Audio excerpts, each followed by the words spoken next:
Imagine bombing your job interview so spectacularly that you end up getting skewered through the chest, only to wake up as the government's top-secret killing machine. Manhwa dedicated half a decade to preparing for a perfectly tedious government position, simply yearning for a quiet, reliable existence, rather than filing reports. However, he got mauled by some eldritch horror and conscripted into an unseen supernatural conflict against demonic entities.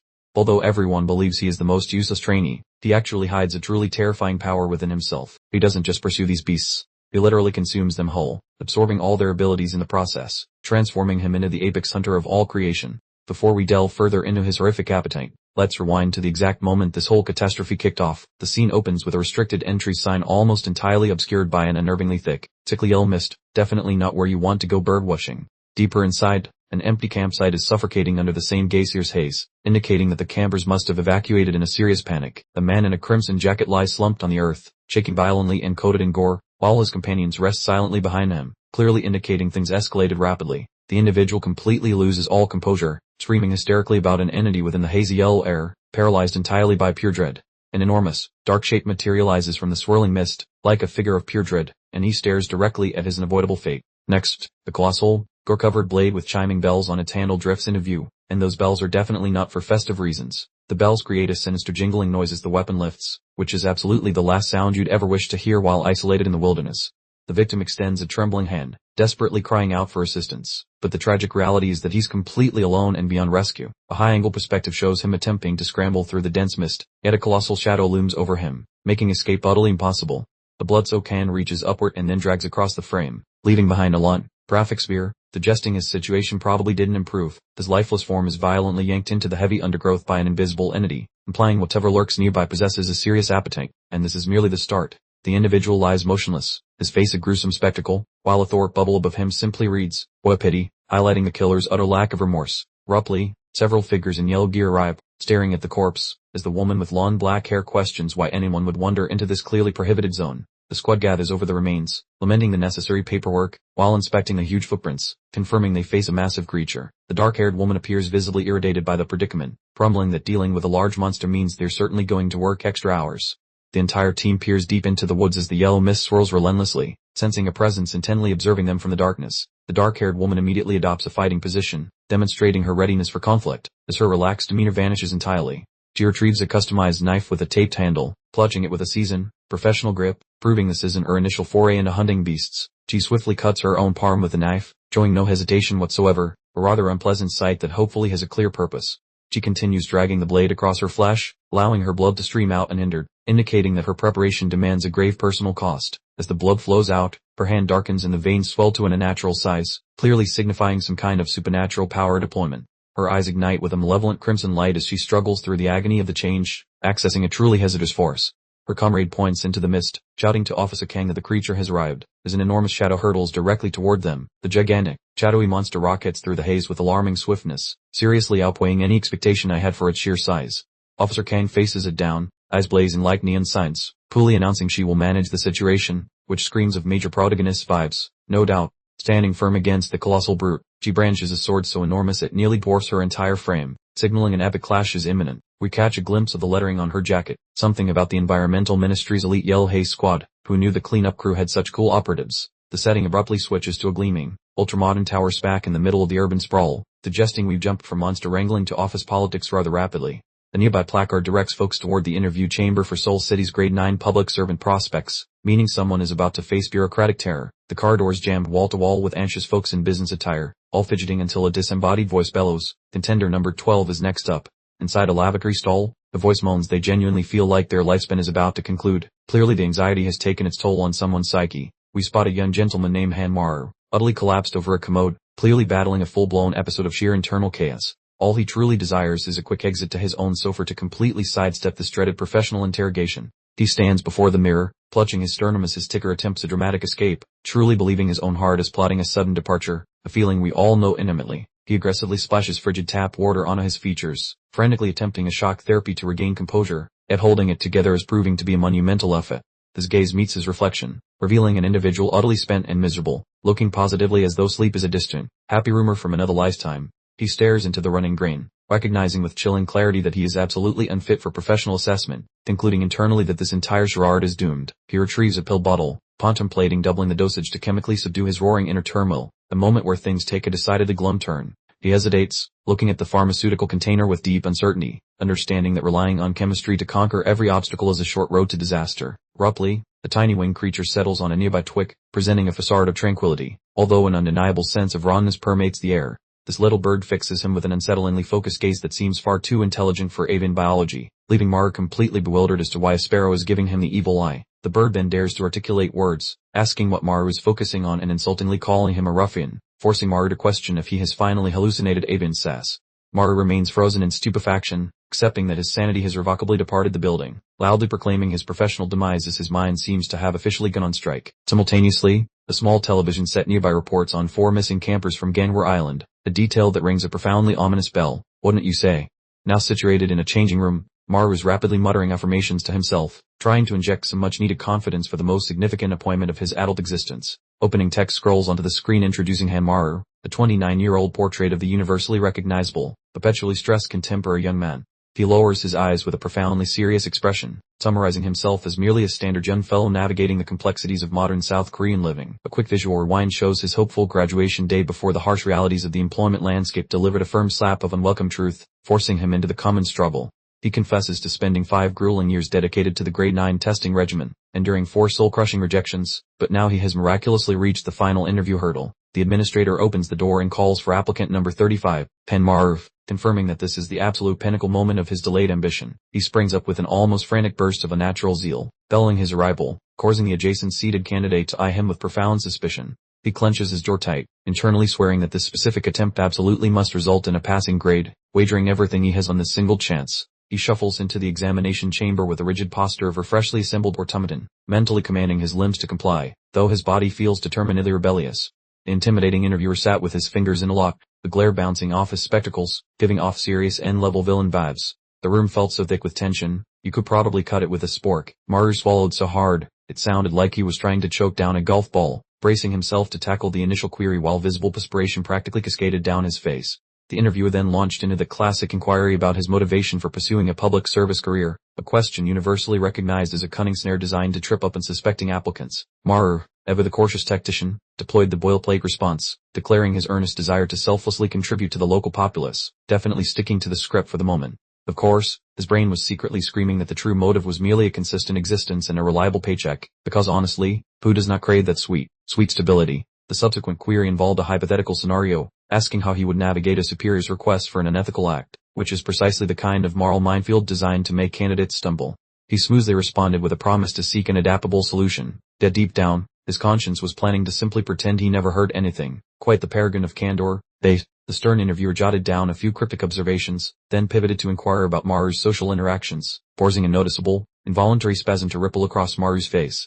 A vivid recollection surfaced of former classmates slyly gossiping about his potential adult ADHD, demanding the fact that navigating human connections had perpetually felt like trying to herd cats in a hurricane. With a forced chuckle, he brazenly fibbed, proclaiming his superb rapport with every single soul he encountered, a truly comical chasm opening between his internal monologue and his spoken declaration. The interviewer slowly lifted his gaze, uttering a bewildered pardon that hung in the air, prompting Maru to instantly grasp that he had probably just performed a magnificent self-sabotage. He then blurted out a frantic yell, insisting he had merely articulated incorrectly, demonstrating peak composure under duress. You absolute champion of calm. Shrugging off the outburst, the interviewer pivoted to the concluding query, demanding to know the single most arduous trial Maru had faced in his existence and the ingenious method he used to conquer it. Maru's mind went completely blank, and he stammered out that honestly, no truly difficult personal experience sprang to his memory, which, for the record, constitutes arguably the absolute least helpful reply.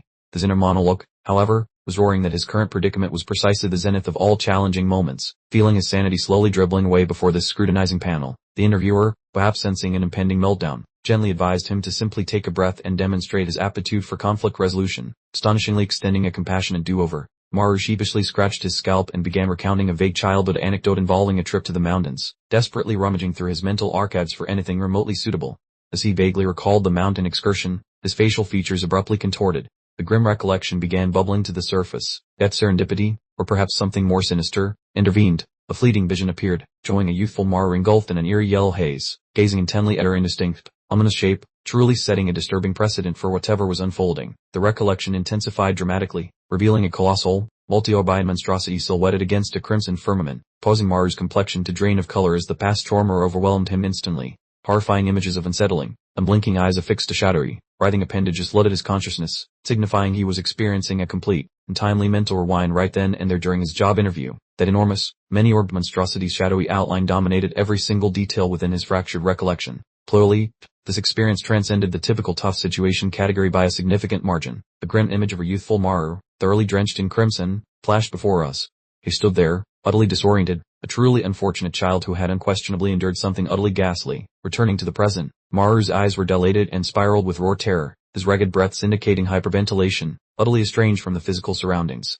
He toppled over abruptly, sending his seating arrangement crashing loudly to the ground, leaving the perplexed interview panel likely questioning the precise definition of professional conduct. Maru's perception began to waver and dim as he rapidly lost all awareness, a truly spectacular catastrophe unfolding in what was meant to be a pivotal career moment.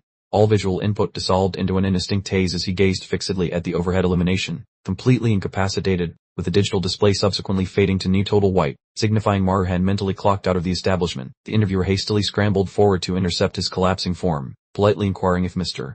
Maru was feeling alright, though it was abundantly evident that his prospects for securing the position were now less than stellar. Maru contorted his face into a spectacular grimace, looking quite ill indeed. Seriously, the poor chap actually tossed his cookies right during the biggest career chance of his entire existence.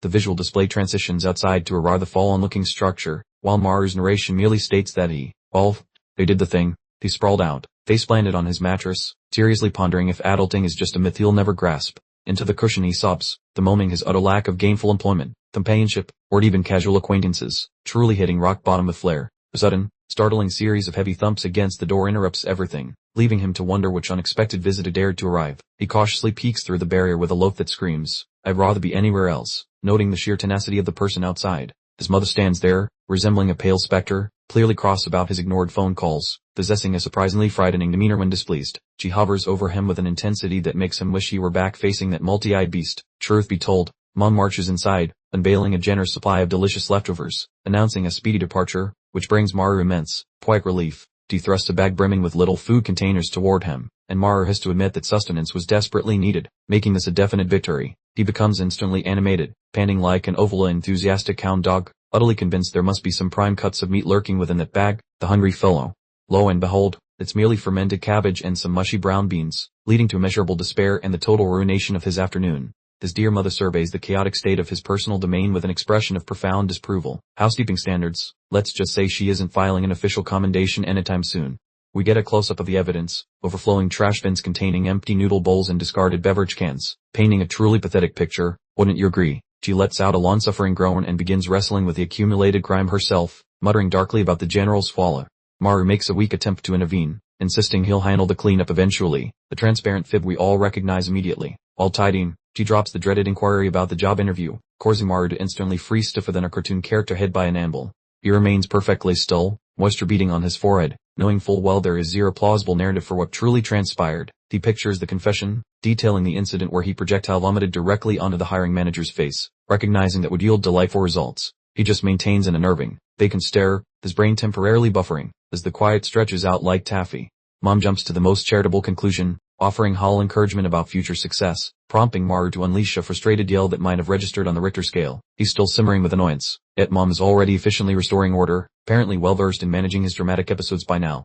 She produces a manila envelope, correctly guessing his wallet is emptier than a politician's promise, proving her foresight is impeccable. Maru blushes deeply, mortified at still relying on parental funds at this advanced stage of life, proclaiming his ability to secure a low-paying gig forthwith. She firmly instructs him to accept the handout while it's offered, indicating that refusal is simply not an option on the menu. Defeated, he finally snatches the cash, mumbling a thank you through gritted teeth, finding this blow to his manly ego rather bitter medicine.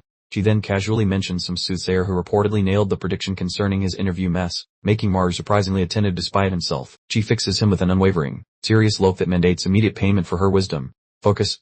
Since this represents far more than a friendly hint, the lady insists he must visit those peaks, leaving him baffled by the weird demand. Everything transitions toward a lovely seaside village featuring a packed pier, proving our hero finally obeyed those instructions. The dude loiters on the wharf while limbering up plus scanning the ocean, peering miserable about returning. Our protagonist moans, admitting he truly despises coming back because the local vibes feel way too heavy. He treks through the village carrying a satchel toward those cliffs, acting like a man with purpose.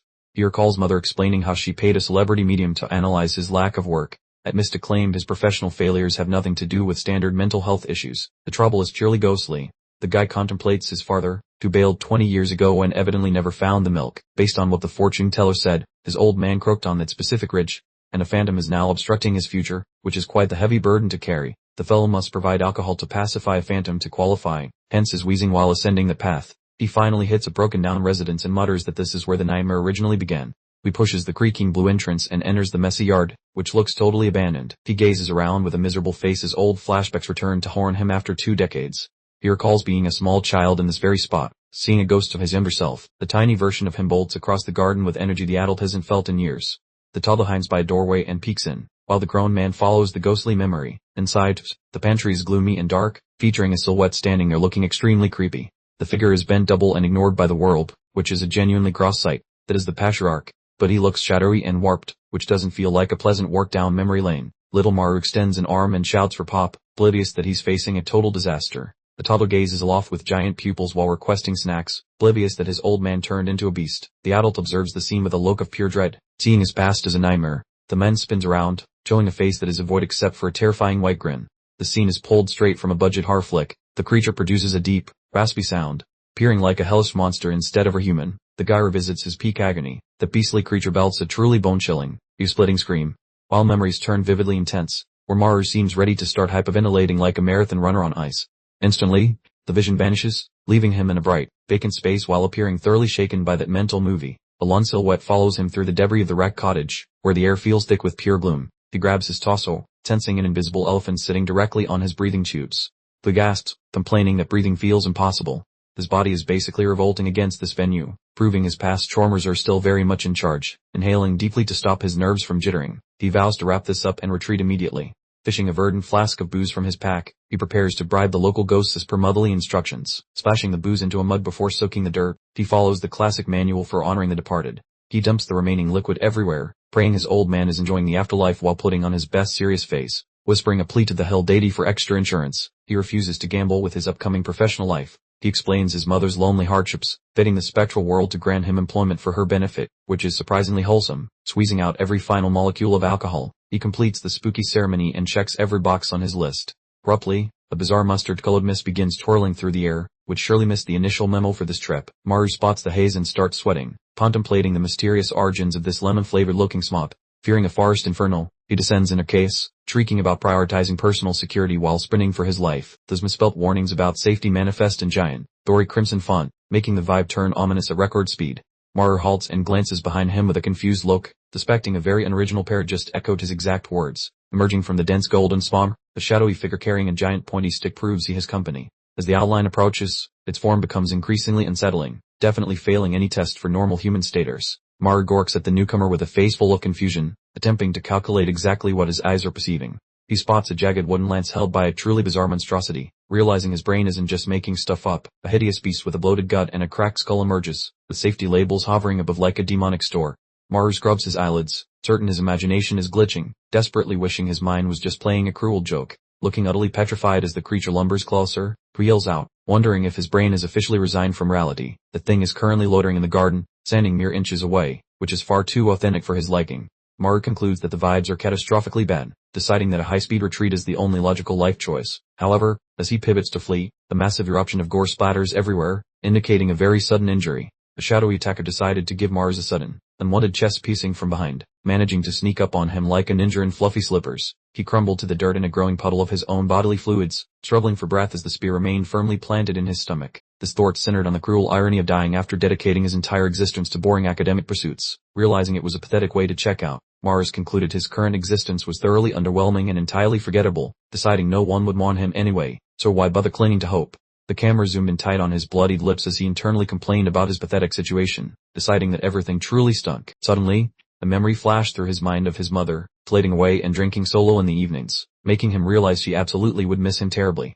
He clenched his jaw, letting a trickle of crimson flow down his chin, and internally bellowed for his mother, discovering a surprising new determination to survive. Mars wrestled himself back onto his unsteady knees, gripping the impaling weapon, and snarled that this was definitely not how things were going to end, rejecting death completely. His eyes, caked in gore, lifted upward with intense resolve, demonstrating he was now fully prepared to return the favor. He roared that death was not on the immediate agenda, his gaze glowing fiercely, as he suddenly achieved a significant power level increase. The creature advanced, its enormous mouth splitting open to showcase its impressively sized fangs, ready to deliver the final blow. The monstrosity, apparently marked with some kind of safety sign, was now looming directly over him, looking like a bad dream come to life. It dove at him, its fractured skull parting to display a disgustingly large, floppy tongue, putting Manhwa in an absolutely terrible position. Manhwa found himself staring directly into the beast's enormous, open gob, his eyes bulging as he noticed an even stranger feature lurking deep within. Deep within the creature's digestive tract, the single, gigantic green orb stared back at him. The situation was truly revolting. Manhwa pondered the logistics of having an eyeball located where a uvula should be. Feeling utterly repulsed by this oddly specific design choice, the beast slammed Manhwa to the earth, using its considerable mass to keep him restrained, while he thrashed around with every ounce of remaining energy. He screamed at the thing to move as he attempted to shove the creature away, now completely encrusted in grime and vital fluids, yet still refusing to yield. The monster clamped its jaws onto his shoulder, puncturing his skin with its sharp teeth, causing Manhwa to shriek in pure torment. Manhwa's grip on reality began to slip as strange, garbled whispers started echoing in his ears, all urging him toward consumption. The ghostly image of his father materialized in his head, continuously repeating the command to eat, as if some ancient impulse were activating, rapidly gaining control. The spectral figure hovered above him, encouraging him to fight dirty. Manhwa had finally reached the absolute breaking point. His vision began to radiate a vivid, intense, menacing crimson color as a guttural bellow escaped his throat. He suddenly realized he was no longer the one on the menu. The dynamic completely shifted in an instant. Manhwa decided to sample the monster's jugular vein, delivering a sharp taste of its own tactics, as he descended into bestial ferocity. He tears a massive piece from the beast, causing a geyser of crimson liquid to erupt. Manhwa's single, glowing crimson orb makes him look significantly scarier than the creature he's fighting in this moment. Manhwa releases a scream that could shatter glass as blood erupts from his body.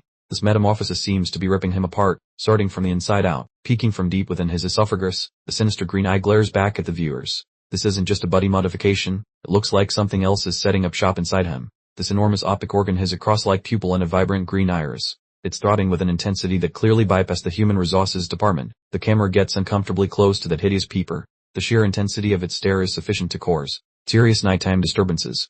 Without warning, the visual breaks as a huge, encased shadow crashes through everything. Manhwa's perception of reality feels like it's being erased from existence. The disturbing red filtered, distorted image of Manhwa's face appears, looking empty and tormented. His pupils are reduced to mere white pinpricks against a backdrop of crimson static. The grotesque vision of intertwined, crimson figures fills the space. He resembles a physical peak constructed entirely of lost souls, illustrating the depth of Manhwa's current mental breakdown. The monstrous figure with several arms among the pile lets out a soundless shriek. The air feels heavy, suffocating under the weight of utter hopelessness and dread. The creature perches at the summit of the corpse pile while the previously seen pair of green eyes drift high in the red atmosphere. Manhwa is clearly imprisoned within a hellscape. Whispers begin to echo in the darkness, questioning what exactly is going on and who is speaking. Manhwa feels completely lost and confused by the sound, truly adrift in the emptiness. Internally, it concludes that this must be the end, noting a distinct coppery flavor on his tongue. He is absolutely certain that he has passed on to the great beyond. Abruptly, a friendly hello rings out, completely breaking the quiet. Manhwa is stunned that a person would interrupt his alleged demise with such informality. A pair of brilliant lights materialize, resembling eyes opening in the dark. A different voice inquires why he's present, considering this location is off limits to visitors. Manhwa's focus returns, and he finds two individuals, one sporting a Hawaiian shirt and a woman gazing down at him. He realizes he's returned to the physical world, looking like he just saw a poltergeist. He stares at them with a blood-covered chin and a completely bewildered face. He can only manage a garbled noise while attempting to comprehend his continued existence. Manhwa bolts upright, desperately searching for the missing monsters in the yellow powder. The forest surrounding him appears completely ordinary, which only deepens his confusion. He keeps looking around in a state of alarm, struggling to process the abrupt change in surroundings. The man in the patterned shirt then requests Manhwa to describe what he just witnessed. The man reaches down and grabs Manhwa, displaying an intensity that his bright shirt completely contradicts. He clearly needs information immediately regarding the yellow phenomenon Manhwa spoke of. Manhwa clarifies that the yellow dust materialized spontaneously, followed immediately by a creature attacking him. He continues to grip his bloody jaw, visibly shaken by the ordeal. He checks his abdomen, anticipating a gaping wound, only to find it unarmed. He screams that he believed he was fatally injured when the attack focused on his gut. The man and woman exchange glances of profound doubt. They can't decide if the young man is telling the truth or if he's completely unhinged. Mr. Hawaiian shirt notes the spooky buzzer went silent yesterday, assuming it just died. But things are actually much freakier than that.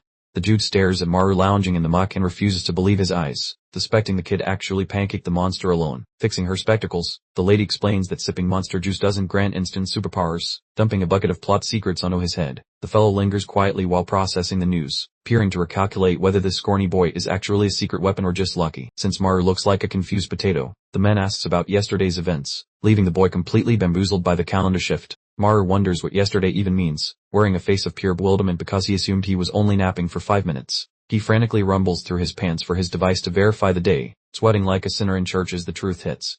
He yanks out the mobile and spots the digits reading 10:30, letting out a high-pitched shriek at the terrifying screen display. He discovers he was snoozing for an entire day, spiraling into a fresh meltdown about sleeping in the dirt after a monster chewing. The grown-ups observe his breakdown, remarking that the kid is clueless, while they remain chill about him surviving a lethal supernatural encounter. The tropical shirt fellow shrugs it off, telling Maru to just piece the puzzle together because they all survived the same chaotic mess once. The man snatches Maru by his shredded neckline and begins dragging him away, forcing the boy to trail behind this weird, unknown savior. With a devious smirk, the stranger notes his perfect timing for recruitment, hauling Maru into a massive mess without asking for his permission. Maru whimpers about what he's joining, looking totally pathetic, while the man decides a wardrobe change is required for his tattered outfit. The camera pans over a crowded urban landscape, signaling that the narrative is ditching the spooky farce for the concrete jungle of society. We arrive at the main office of the island's emergency desk squad, the boring-looking facility that definitely hides some wild, top-secret shenanigans. A sign indoors announces a training session for new special government agents, suggesting Maru accidentally secured a career he never even wanted. Maru slumps in a seat with a vacant stare, barking a bored, hideous flowery shirt that makes him look like a lost tourist. He sits surrounded by folks in crisp black suits, sticking out like a neon sign while everyone glares at his awkward, colorful presence. Pondering his reflection, he marvels at how he went from being monster food on a peak to a federal meeting in a day. The top-down view reveals a hall packed with fresh hires, leading Maru to wonder why on earth he was dragged into this. Scanning the crowd, he sees applicants with murderous stares or empty eyes, leading him to conclude that these people are absolutely bonkers. He begins gnawing on his fingernails, feeling totally overwhelmed by the creepy atmosphere and realizing he is the odd man out here. The rhythmic tapping of expensive heels echoes through the space as the boss approaches, signaling that the actual boss has finally arrived. A lady sporting sharp crimson nails grips the wooden stand, radiating an aura of someone who absolutely does not tolerate any silly business. Identifying herself as Chief Yu Young-yoon from the capital, Chief Florence vibrant violet hair and a gaze that promises monster hunting expertise.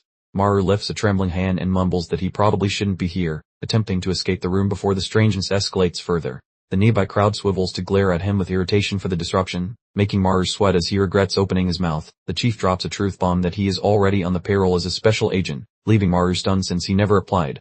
She carries on, clarifying that every person in the room developed monster powers recently, which effectively sends Maru's jaw straight to the carpet. She gave them a strict mission to save human lives and immediately warned them against telling anyone in their personal lives, essentially turning them into high-stakes secret agents.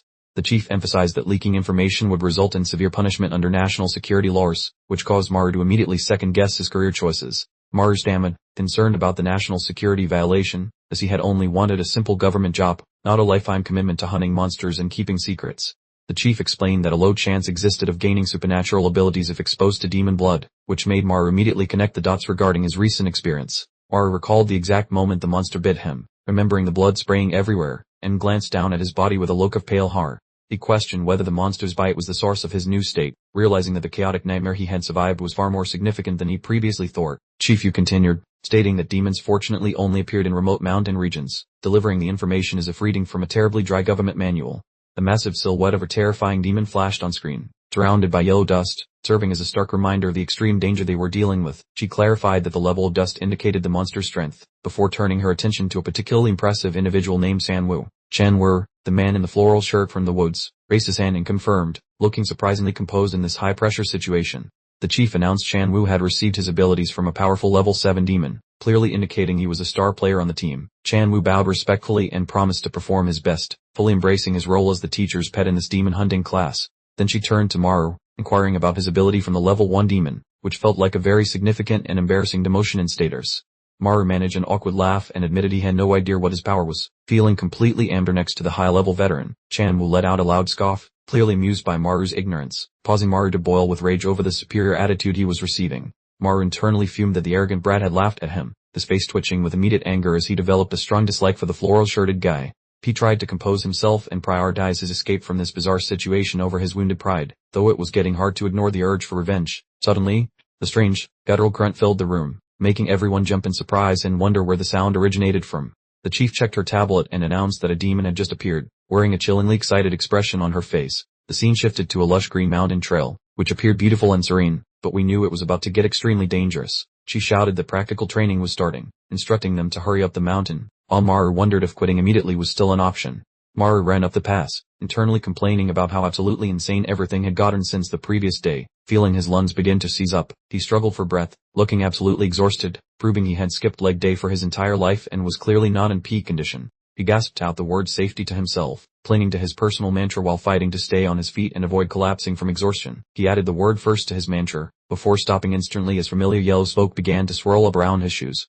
They screamed in terror, as Ward, recognizing the dust, realizing this was exactly what happened before he died last time. The thick yellow fog poured down the mountain, resembling a menacing tidal wave, appearing significantly worse than during his first encounter. Through the swirling dust, a tall, dark silhouette became visible, indicating someone was already confronting the danger directly. It was a woman with a disturbing, shriveled black arm, making Maru stare in horrified confusion and wonder if she was okay. The woman spun around, revealing a blood-soaked face with a single, glowing red eye, confirming it was Captain Kang, who now looked truly monstrous. Maru just stood there wide-eyed, honestly side-jaw, witnessing what a truly formidable official actually pulled off in real time.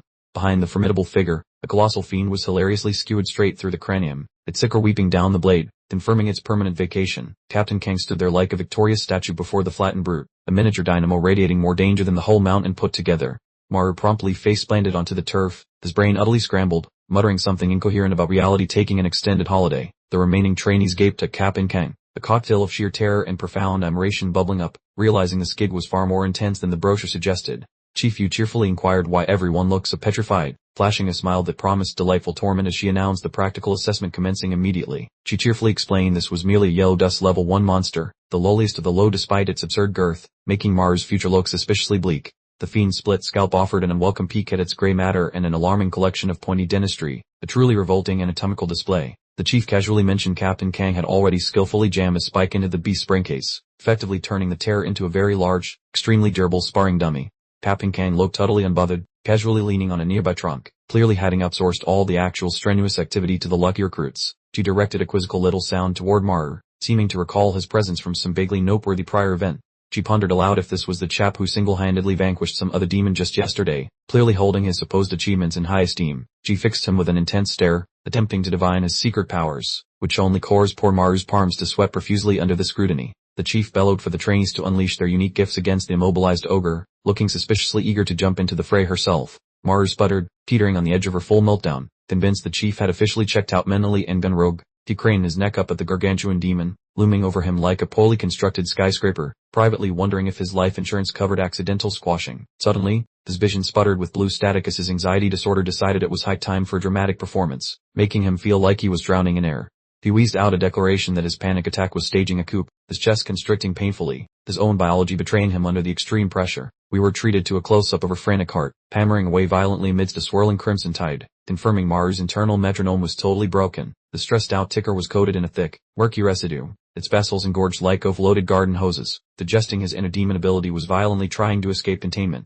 Within this murky, bright, watery dimension, we observed some disturbingly spindly, clawed feet making wet prints, while down below, the real Maru gasped, utterly submerged by the chaos. He was panting desperately, looking utterly drained, yet the reflection staring back from the water was definitely not him, but a shadowy, oak monstrosity awaiting its cue. The camera ascended for an aerial shot of the beast, which scuttled across the scarlet floor with an unsettling, predatory fluidity, hunting the real Maru inside his own headspace. Maru remained doubled over, desperately clutching his ribs, completely oblivious to the immense, obsidian claw extending stealthily from the surrounding gloom, a classic case of oops, didn't see you there. The grotesque entity now completely eclipsed the poor, struggling Maru, its shaggy black hair and monstrous bulk casting him into total shadow. He looked exquisitely helpless, with his dream-level horror show practically perched upon his shoulders. And then, the nightmares materialized. We were granted a dramatic close-up of the creature's hideous mug, featuring rows of perfectly sharpened, pointy bits and a single, intensely luminous, jaundiced orb for an eye. There, at this juncture, it seems abundantly clear that the situation is rapidly escalating toward extreme unpleasantness. The monster flung its jaws open dramatically, unveiling a terrifying array of fine, dagger-like dental implements. A sneaky voice in Maru's head nags the kid to grab a meal. Returning to the present, various trainees stare with bewilderment at the rookie's antics, since Maru whispers to nothingness while comrades prepare for war. The dude begins leaking spit like a broken faucet, staring at nothing, and groaning about food like a budget zombie movie extra. Instantly, those sockets flash a spooky lemon shade, and he bellows like a beast with a painful stub toe. The kid yowls about his hunger, making it quite clear that the tiny level 1 monster is destined for a truly miserable afternoon. The lights are on but nobody is home in the guy's fuzzy vision, suggesting his sanity has gone on a temporary vacation. The boy slumps while leaking spit and emitting shadowy energy, suggesting that a secret monster wants to drive his body. A nasty zoom reveals some scary extra chompers sprout inside his more, which feels like way too much drama for a simple school drill. Unexpectedly, the lad wakes up when his fabric gets a flick, his pupils expanding as he finds a stranger sniffing around his private bubble. Sunwoo mocks Maru by asking if those giggles are from fear, showing no respect for the new guy. The youth giggles nervously while cleaning off his sweaty chin, pretending he was merely hurting, though he appears totally shaken up. Sunwoo is unimpressed, calling him a sad rookie, as his pride is clearly off the scales. The jerk departs with a grumpy moan regarding how all others are trash, as it is obvious that an ego-crushing moment is required. The kid holds his tummy, figuring he was just famished, and wonders if the bizarre blackout was just a wacky fluke. A lady named Yu climbs a tall stone to demand silence, declaring this introductory meeting has entered its most perilous chapter. The chief informs the fresh meat that some lecturing is required before the fun stuff, while the gang stares blankly, craving their beds. Yu clarifies that chunky lemon swag comes from those monsters, adding the spooky fact that more power means the best. Monsters possess wacky recovery tricks, mending their injuries nearly as rapidly as you might cause them in the smock. Yu unsheathes a blade and mentions there is more, preparing to provide a rather messy display regarding their unique magical talents. Without batting an eyelash, the lady cuts her palm, noting that the kids have monster juice too, which flips the script on combat. The lady displays her leaking hand, saying that inside the fob, their cuts fix themselves like beasts, which is definitely a mixed blessing. The lady offers a spooky heads up, stating that any lethal strike results in permanent death, proving her medical magic has strict limits. The guy hangs out in the rear looking totally disinterested, warning at the survival tips like the ultimate edgelord of the class. The protagonist observes the rival, who treats the lady's advice like boring elevator music, clearly ready to skip the rest of the torque. The squad gathers on grassy ground near the trapped monster, creating a vibe thick enough to slice with a kitchen utensil. The boy wanders to the front and mutters, "Check this out," as he gets ready to prove his superior skills to the crowd. The lad gnaws his mouth skin until red flows, since evidently causing personal pain activates his weird supernatural talents. Gory liquid seeps from his snout as the swag commences its reaction, providing a very intense style of changing shape. Toilet, radiant heat bursts out of his frame, and his peepers become a vivid, scary gold, proving he has access Teddy Mojo. He clarifies that slicing himself allows the bright yellow powder to enter his system, thus kicking his superpowers into high gear, and he now sports a radically different appearance. He cinches his gauntlets up tight and inquires if it's time to commence the fun, giving the fiend a look reserved for a mere warm-up exercise. With tremendous force, he launches a world-shaking, booming punch directly into the creature's cranium, causing air ripples everywhere. The monster's head cades in completely beneath the sheer impact, while Commander Kang observes from the periphery, looking bored but professionally attentive. Suddenly, the vanquished beast begins convulsing violently while howling, causing Commander Kang to blink in surprise because the thing should be totally done for. An enormous plume of the glowing yellow particulate matter erupts from the fiend, tossing the trainees backward, which means this drill escalated awfully fast. Through the thick, swirling haze, a huge, shadowy figure slowly emerges, and this beastie is considerably larger and much more frightening than before. It unleashes a truly dreadful bellow, displaying multiple rows of razor-sharp, jagged dentistry, proving this mediocre monster has found some serious reserves.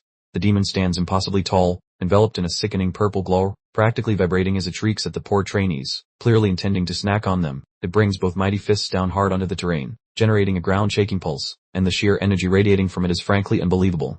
The hapless trainees are completely losing their minds, yelping hysterically while scrambling for safety. Realizing this introductory course is an utter catastrophe, Commander Kang intervenes immediately, instructing Chief Yu to stay out of it, as she intends to manage this terrifying situation herself before anyone graduates to corpse status. Chief Yu firmly restrains her companion, advising against stepping in, exhibiting remarkable serenity considering her students are moments away from becoming supper for a fiend. Commander Kang protests heatedly that this challenge is vastly beyond the novice's capabilities, fearing they will all meet an untimely end before their careers even start. Chief Yu states with chilling indifference that there is absolutely no margin for error during training, asserting that if they can't handle a monster of this caliber, the actual world will eat them anyway, which is undeniably harsh but perhaps accurate. The horrifying creature is methodically sniffing the vicinity, tracking down its intended victims, behaving with pure, untamed savagery. It rotates its head in a disturbing, unnatural jerking motion, confirming that those teeth are certainly not just for decorative purposes. It hurtles forward with a deafening bellow, and poor Maru finds himself squarely in its destructive path, looking utterly paralyzed with fear. Maru trembles uncontrollably, questioning precisely why this colossal evil is focusing its entire attention on him, admitting he is wholly unprepared for another bout. The demon launches its attack, raking its enormous, poke talons across the open space with terrifying velocity. One of the young trainees goes carpooling through the air, prompting Commander Kang to observe with a hardened gaze, as someone just took a major hit. Maru is sprawled on the dirt, tightly gripping his wounded shoulder, moaning in agony from what is clearly a brutally deep laceration. We get a close-up view of Maru's hand pressing against his shoulder, with crimson fluid rapidly saturating his uniform fabric, indicating real, searing pain. He glances upward just in time to see another trainee sail over his head, leaving him utterly bewildered about the sudden shift in airborne activity. The monstrous thing lands directly before him, its massive feet embedding themselves into the turf, positioning itself mere inches from his face. Maru feels utterly crushed beneath the demon's looming shadow, resembling a minuscule field rodent staring up at a highly motivated predator. The fiend looms menacingly above him, its form partially obscured by the wafting yellow vapor, creating a truly overwhelming and dreadful spectacle. The camera focuses tightly on the monster's visage juxtaposed with Maru's expression of pure terror, suggesting the beast is thoroughly enjoying this terrifying performance. The creature raises its wickedly sharp, poke-fallen height overhead, implying Maru's imminent and abrupt expiration. It brings its massive fist down in a devastating smash, obliterating the ground where Maru was just moments before, as he luckily managed to narrowly evade the impact. That hellish brute snatches another victim, treating them like some dusty rug being beaten, plus those thuds are nasty. This beast is snacking on a newbie's throat, making this orientation session feel too authentic for my dental plan. Unexpectedly, our eyes find a crimson, insectoid beast having shining peepers, while a different soldier begins mutating. Labels appear identifying him as many-legged hellish power specialist, who seems ready to flip tables and wreck the place. The fellow sprints toward that monster at lightning velocity, scurrying on his limbs just like a giant radioactive cockroach. He unleashes a whirlwind of punches against the big guy, creating a visual mess moving faster than my credit score. The different trainee leaps into the fray, giving the ogre a massive aerial boot to the noggin with style. Words on screen describe a long-haired lady having pointy fingers as a binder demon pro while she dives into combat. The creature bellows while taking hits from every direction, making it seem like these kids might survive until lunch. The rope specialist towers over the crashed ogre, cheering about their success while screaming they finally beat the stinky thing. However, the fiend's skull begins bubbling and reforming itself, proving its healing factor is seriously unfair and quite annoying. A huge glob of meat starts boiling and reshaping on its dome, which is honestly grosser than cafeteria mystery meat. That hellish entity rumbles while hoisting its frame from the dirt, appearing totally mended, while those students look like they just lost their favorite snacks. Maru and the rope girl are shocked, weeping and wondering why that nasty gash is already fully patched. That ugly beast extends its limb to nab a nearby trainee, patching Maru by his ankle with a giant ashen mitt. That monster begins spinning the kid around like some biological club, wrecking every object nearby while he serves as weaponry. The creature tosses the trainee straight toward the protagonist with great speed. The boy's pupils dilate when he figures out he will become a live sports ball. That student wallops the lead hero with a booming thud, causing the pair to go rolling across the floor. They slide over the soil inside a brown haze, while Maru hacks up a lung and tries standing. The Titan bellows in triumph, basically owning the entire arena like it has a golden ticket to kick butts. It snatches Maru's buddy by his windpipe, lifting him skyward until he starts making fish faces while gasping. The unlucky fellow wheezes about the pain while the grip firms up, and Maru stares, feeling useless as diet water. We get a tight shot of the monster's mug as it gapes wide, prepared to end the guy's whole career. Maru is wailing for someone to assist him, begging for rescue because he has officially retired from this scrap. Unexpectedly, Parm seizes the monster's forearm, indicating that her savior has finally decided to actually do their job. It is Manhwa, who provides a savage boot to the beast's throat, forcing its noggin to snap backward quite painfully. He wallops the fiend aside to release the student, grinning and asking if the monster real authority would allow that. Our boy Sanwoo chills with palms tucked away, acting like he's waiting for a bus while his pupils emit a bright golden radiance. The screen reveals he wields unholy temple magic, proving this dude operates on a legendary tier far above these clumsy rookies. That ugly beast snarls and leaps forward with major anger issues, signaling that the actual beatdown is finally commencing. Sumi refuses to flinch while the monster sprints at him, radiating that big protagonist aura that makes everyone else look like background extras. With extreme chill, he lifts his hand toward his lips, appearing ready to whistle a deadly tune or chant some mystical nonsense. The youth targets a finger toward that monster while demanding its end, as intense gravity bursts out from his hand. The beastly cranium effectively detonates due to the power radiating from the hidden explosion. Talk about an absolute single-hit deletion. That decapitated corpse tumbles inside the scarlet haze, while Sanwoo stays perfectly cool without a drop of perspiration. The beastly meat hits the floor with a meaty slap, making this welcome party way more intense than promised. This foul creature is officially retired from life, its massive frame creating a loud thud upon impact. Sanwoo plants his boot on the leftovers of that skull just to verify there is no round 2. He tells the traumatized newbies that slicing a neck shuts off the magic dust, showing why he earned his high rank 7 badge. The rest of the class looks on with dropped jaws, gossiping about how he ended that fight before it even started. Sanwoo whines about missing a golden opportunity to show off his abilities, proving he is the ultimate drama king of this squad. Commander Kang screams and stumps his way, looking like she is ready to breathe literal fire on him. She shouts that he snapped her blade intentionally to provoke the beast for fun, and she is clearly not finding it funny. Sanwoo wears a punchable grin and demands some evidence, sporting the classic vibe of a guy who thinks he is untouchable. Officer Kang seizes his fabric to drag him near, vowing to crush those knuckles should he attempt another similar prank. The commander runs directly into his face, but Sanwoo appears completely bored, turning this power struggle into a comedy. All at once, the camera zooms on Parm's thumping, showing that a witness is truly relishing this chaotic theater. "Lead the boss named you," who applauds while informing Sanwoo that the newbie effort was surprisingly decent. However, her expression turns stone cold as she drops a cryptic remark that leaves everyone hanging. Then she scans the perimeter, noticing a gap in the group and wondering where that person went.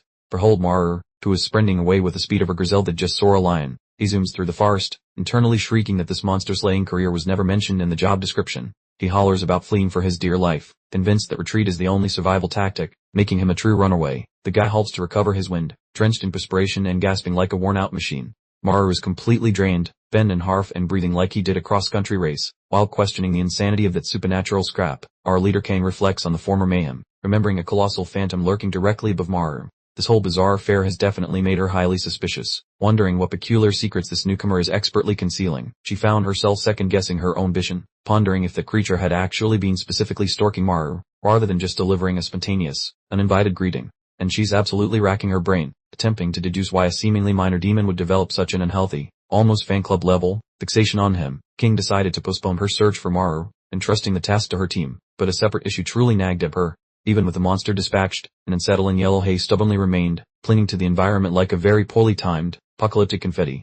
An unforeseen epiphany slammed into her with the force of an actual brick delivery, causing her to gaze fixatedly as the scattered fragments of understanding serendipitously align, forming a picture she never remotely anticipated. The entire crew remained enveloped in the dense, baffling haze, utterly perplexed by the persistent atmospheric shenanigans, while Maru, ever the connoisseur of self-preservation, cautiously peered from the foliage, clearly hoping to sidestep any further undesirable spotlight. Through the swirling mist, Maru's gaze snagged on an oddity, a truly colossal, archaic-looking portal, making him ponder with utter bewilderment why such a monstrous entryway would simply exist in this particular location. The formidable gateway shimmered with an unsettling luminescence and bore peculiar inscriptions, a clear sign that it utterly failed to blend into the scenery of her contemporary mountain pathway, much like a disc ball at a funeral. The ghastly, shriveled gray hand emerged from the strange portal, clutching its frame, plainly indicating something rather persistent was attempting to squeeze its way through. A truly horrifying, bony fiend then sauntered into the illumination, its entire form radiating an ominous yellow vitality, while Maru, who could not possibly be any closer, simply stood transfixed by an immediate, petrifying terror. Maru huddled in the thick bushes, utterly terrified, thinking to himself that he had, at long last, triumphantly gotten away. Therefore, why on earth must he now confront yet another one of those ghastly, unwelcome beings? He tentatively peeked through the surrounding leaves, a terrified expression etched on his face, silently wondering if the monster had finally vanished. He cautiously scanned the deserted trail, fervently hoping the area was finally free of danger, and mused aloud whether that monstrous intruder had truly taken its leave. However, just as hope flickered, the gaunt, bony fiend appeared directly behind him, casting an intimidating shadow over his unsuspecting shoulder. Maru, in his blissful ignorance, had absolutely no inkling that his day was about to take a truly horrific turn for the worse. Officer Kang and the rather distinctively purple-haired chief were surveying the forest when, from the far-off distance, a light blue-haired woman named Yosak came charging their way, screaming at the top of her lungs to grab their notice, and appearing utterly on the verge of collapsing from sheer effort. Yosak, now utterly deprived of oxygen, clung to her chest dramatically while managing to shriek Officer Kingsharner through gasps, clearly in a state of sheer pandemonium over critical intelligence from Central Command. Yosak, at long last, made it to the pair, immediately doubling over and sucking in great gulps of precious air, while the chief, maintaining a perfectly placid yet inquisitive gaze, inquired what exactly the grand commotion might be concerning. Even as she continued to heave for oxygen, Yosak managed to convey that their headquarters had just delivered a rather weighty report, presenting a picture of utter distress, her face glowing crimson from both the recent sprint and the truly unsettling tidings she bore. The chief's vision abruptly widened in utter astonishment as she absorbed the details of the dispatch, murmuring that such a thing was simply impossible. After all, Akshars were notoriously bad at coordinating, never before manifesting simultaneously in identical locales, making this a truly unprecedented, rule-breaking event. Officer Kang's expression turned decidedly formidable, her gaze sharpening to slits as she effortlessly transitioned into her full battle-ready stance. She then imperiously demanded the precise coordinates of this fresh monstrous apparition so she could personally persuade it to cease its antics. Returning to the restricted zone marker, the solitary hand extended from the swirling mist and seized the signpost's apex, clearly belonging to an individual making a truly valiant, utterly desperate effort to extricate themselves from the suffocating, and particulate.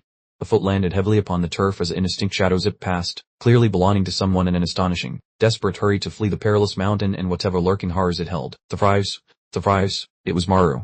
And he's absolutely tearing through the swirling yellow mist as if his very existence hung precariously in the balance, which, let's be honest, it most certainly did. At this precise moment, he was little more than a shadowy form against the obscured forest. Maru was absolutely booking it, casting a frantic, terrified peek behind him, while his cheerfully patterned floral shirt, now adorned with rather alarming crimson splotches and streaks on his arms, served as undeniable proof that he had already experienced a day significantly worse than anyone's Monday. He propelled himself forward with a truly frantic velocity, jaw clenched so tightly it might shatter, relentlessly driving his body onward, acutely aware that maintaining a respectable chasm between himself and his shadowy pursuer was not merely a suggestion, but an absolute life-or-death imperative.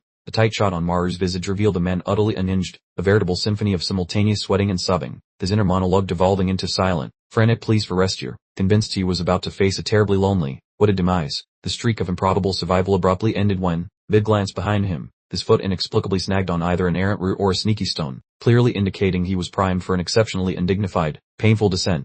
He crashed to the ground with a resounding thud, embedding his face directly into the grassy terrain with an audible crunch. One could only imagine the exquisite agony, particularly considering the impressive collection of wounds he was already sporting. Maru crawls along the dirt, massaging his dome while whimpering from the agony. The dude seems totally spent and wrecked, as if his clock just ran out. Out of nowhere, the protagonist spots a vintage cottage amidst the moving haze. Those pupils swell seeing this, thinking it is a top-tier location to dock and recover. He scrambles up and dashes toward that structure, thinking he can vanish inside, praying those timber planks provide more safety than a wet napkin against the beast. He slumps into the outer timber, gasping while attempting to repair his airflow, checking the area wildly, questioning if that woodland terror was a phantom or simply a grouse backpacker. Maru gingerly sniffs around the edge of the shack, scouting the trail to see if he is being followed. He desperately wishes that bony Storker decided to take a lunch break elsewhere. But the moment he spins, that skeletal weirdo is chilling in the front yard like a creepy lawn statue. Maru's heart sinks, knowing the horror show is far from over. This bone bag has pointy glass bits orbiting its skull like a discount saintly halo. Maru is utterly baffled by the monster's look, wondering if those floating leaves are for fashion or combat. The lens focuses on Maru's drenched face, portraying him leaking like a faucet while he gazes in absolute disbelief. He is completely perplexed by how that lanky freak performed a ninja move and appeared without making a single peep. An obsidian shape stretches across Maru's skin while the brute advances to get a better view. That strange amber radiance snags his focus, who stays frozen, observing the assassin get closer. Out of the blue, the latch squeaks and a little Narna shuffles out, carrying a tray of snacks. She gazes across the misty garden, questioning which visitor is hanging on her deck. The elderly woman blinks at the mustard-colored mist, swatting at the air while grumbling about her terrible vision. She has no clue she just walked onto a horror movie set. The elder keeps swinging her palms while the giant ribcage freak waits right in her face. The total catastrophe is looming yet she lacks any awareness. The audience views a grisly shot of the monster's throat gaping, displaying lines of sharp spikes. It seems prepared to transform this lady into a small appetizer. The boy crouches behind those containers, observing the event with an expression of total dread. He understands the elder is in serious peril and recognizes he must assist, though he remains petrified. He is desperately searching for a strategy, fully aware he possesses zero fighting prowess, or any actual magic. He recalls the boss's boring lecture about how they can fix their wounds using the local dirt. Maru's eyes pop as the light bulb finally turns on. The grime is the solution, and he feels a tiny spark of hope in this trash situation. Then the warning hits him. Look out, a lethal injury will still result in a funeral. His brand new bravery starts to evaporate as he thinks about the high stakes. Those palms are shaking like crazy while he grabs his limb. He worries about becoming a corpse, his desire to live fighting his moral compass. He props against the siding. That face looks extremely unsure, genuinely pondering remaining concealed rather than wagering his soul to rescue a complete stranger. He remains there quivering, attempting to excuse his fear with a simple motto: staying unharmed is the goal. I must remain breathing. Meanwhile, the matriarch calls out once more, curious if the neighbor's mom is dropping by. The senior blinks through the soup, entirely ignorant that her demise is literally an inch from her. She is just a regular civilian caught in a ghostly tale. That bony monster hangs above the lady, holding a sharp talon high with its trap unhinged. It is basically parroting her speech inside a funky crimson orb, screaming for. The kid's legs kick into gear before his thoughts can protest while he charges, screaming at the phantom to cease mocking his voice, eventually gaining some backbone. Zooming into Maru's peepers reveals a stubborn grit overcoming his shaking boots, as he realizes that being a passive bystander while someone gets turned into Swiss cheese is not on his bucket list. This lanky bone bag of a monster looms high, showing off its barbecue ribs through skin thinner than a budget hotel's toilet paper, looking like a fashion model for the apocalypse. The elderly lady spots the freak and hits the pavement like a sack of potatoes. Paralyzed by sheer panic, screams about what this monstrosity could be as her reality flips like a pancake. The beast hovers above her, skull jerking while it chirps Changsix Mom like a glitchy Spotify playlist, clearly possessing more brain cells and malice than its mindless cousins. The ghoul hoists a spindly digit with a crisp click, preparing a strike that would definitely send the sweet granny to the great Binger Hall in the sky. Those jagged bits hovering near its noggin begin a frantic whirl, poning their edges and lining up like grumpy commuters waiting for a very deadly bus ride. The monster aims its bony pointer, deplining those sharp fragments forward with a loud buzz, shrieking across the atmosphere with the enthusiasm of high-velocity lead appetizers. Crimson syrup erupts in a nasty geyser as the projectiles carve through meat like a hot knife, making the entire area look like a strawberry jam factory exploded during a hurricane. Narner keeps her lids clamped tighter than a jar of pickles, bracing for the Reaper, wondering why the Grim Collector is running late with her ticket despite all the racket. Plot twist, Maru jumped right into the line of fire like a human shield, standing tall and leaking vital fluids from various holes but stubbornly ignoring the laws of gravity. He flashes a wobbly, agonizing grin and checks if she is okay while drooling red sauce, which is quite the cinematic debut for a guy with the experience of her tutorial NPC. The senior citizen gazes at him with sooty orbs, seeing the heavy price he paid for her safety. mumbling incoherently about his limb looking like chewed bubblegum. Maru's wing is a total disaster zone, fabric ripped to ribbons and skin looking like a cat's scratching post, as he wobbles while holding his mangled appendage and leaking juice. He clenches his chompers and begs her to skedaddle while he plays goalie against the monster, barely upright since his kneecaps are doing a nervous dance from the sheer agony. Standing there amidst his own puddle, he curses his puny starter stats, feeling his fighting prowess is about as impressive as his empty LinkedIn profile and unpaid internship history. The bony freak just lingers, staring him down with a face that could sour milk, and Maru is certain his funeral is imminent because his superpower is currently non-existent. The elder lady wails about their predicament while Maru silently prays for a high-level carry to swoop in, having officially tossed his self-confidence into the dumpster. The lights start dimming for Maru as he wishes for a guardian angel to tag in, knowing his battery is at critical 1% capacity. He tumbles headfirst into a murky, ecological abyss, grabbing his noggin end, petrified of his final curtain. All at once, the huge gash on his limb begins throbbing and shining with funky mojo, as a hidden spark within his soul finally wakes up to the smell of doom. Crimson, luminous tubes begin snaking up his throat and cheeks while his anatomy suffers a fresh mutation, as the basic urge to snack on souls is hijacking his brain functions once more, focusing on Maru's trap as he grunts like a caveman, his huffs turning to steam in the chill, as his human side is getting evicted by the monster juice. Maru's peepers beam a scary lemon light and his molars have evolved into serrated daggers, appearing significantly more lethal than her scrub with basic stats should ever look. He pounces at the bag of bones with alarming velocity, basically airborne while screaming like a banshee and showing off his new dental work. The calcium monster stands frozen, looking quite baffled by the abrupt and aggressive change in its previously easy target's behavior. Simultaneously, Captain Kang barrels through the foliage like a caffeinated cheater, her legs spinning so fast she might actually ignite. Racing at a pace that mocks physics, she glares at the structure, sensing that the universe is currently throwing a massive tantrum, crashing through the shrubbery with violent intent. She refuses to let some overgrown nightmare turn anyone into a snack today. Sliding into the plaza on her heels, her pupils dilate as she witnesses the absolute dumpster fire unfolding right in front of her. The captain stands paralyzed, her rosy irises vibrating with confusion while she tries to process this absurdly gruesome spectacle. Maru pounced on that bony freak, treating its shoulder like a midnight buffet and turning the area into a gory crimson water park. Kang is utterly baffled, questioning his sanity, because eating the enemy usually isn't taught in the basic Slayer handbook. Prowling like a rabid stray, he tears meat off the villain, having fully embraced his inner hungry caterpillar. He unleashes a flurry of concussive fist sandwiches against the skull, creating tremors that make the entire pavement feel quite insecure. The bag of bones gets launched into low orbit before gravity reminds it of its sense, resulting in a very satisfying crunch. Standing drenched in monster juice, Maru radiates pure unhinged energy while his gaze remains hidden under a layer of ominous darkness, giving him a classic, terrifying slasher movie aesthetic. He lets out a loud, wet swallow after snacking on some demon jerky, essentially stealing the bad guy's lunch money and mojo. The bony antagonist wobbles while trying to stand, its face looking like a dropped lasagna, barely clinging to its miserable existence. The creature is stumbling around like it just left a frat party, completely dazed by Maru's extremely aggressive dental work. Kang spots something wild, seeing the bite marks refuse to heal, and realizes this weird kid might actually be a biological cheat code. Zooming in on her focused stare, she decides to skip the therapy session for now and finish this mess once and for all. She catapults herself toward the enemy, moving so rapidly that she basically turns into a streak of pure, unadulterated violence. Launching a roundhouse that would make action stars jealous, she rattles the demon's brain pan without an ounce of mercy. Reaching into the ether, she snatches a sparkling fragment of raw power like she's catching a very angry, glowing moth. Tweezing the shimmering crystal, it begins to hum and pulse with enough electricity to jumpstart a dead planet. Prepping her custom sword, which is now vibrating with mystical juice, she dances around like a professional, highly lethal ballerina. The calcium-based villain screams one last time, finally realizing its subscription to life is about to be cancelled indefinitely. Kang performs a brutal sideswipe through the monster's midsection, hitting it with the momentum of a runaway freight train, following up with a rapid-fire series of cuts. She carves the air so quickly it looks like a blender on overdrive. A tight shot reveals her amber eyes glowing, channeling every bit of her remaining spite into one final, spicy maneuver. She slams her steel downward, triggering a localized supernova of sparkly yellow justice that blinds everyone nearby. The beast gets shredded by a dozen simultaneous energy blades, getting its physical form deleted in a very sparkly fashion. Lifting her steel toward the heavens, she stands as the victor, the edge coated in remnants of her successful choreography. Swinging the blade for the definitive coup de grace, she puts this entire ordeal out of its misery forever. The calcium-covered monster has its noggin cracked straight through the center, displaying those sharp chompers during its final moment on Earth. Both skull segments drift away while the rest of that beast evaporates into a dark smog and golden powder. Officer Kang looms triumphantly above the pile of demon scraps, peering like she just worked out of a blockbuster film. The warrior scrubs red liquid off her cheeks and exhales deeply, feeling completely drained now that her gruesome task is finished. The bony phantom entirely melts into thin air, departing with nothing remaining except a lingering vibe of a terrifying dream. Observing from above, the courtyard is a complete disaster zone, yet the threat has vanished, leaving only the hero and the elder. Bending down to assist the old woman, she wears a gentle expression while asking if the lady has regained her composure.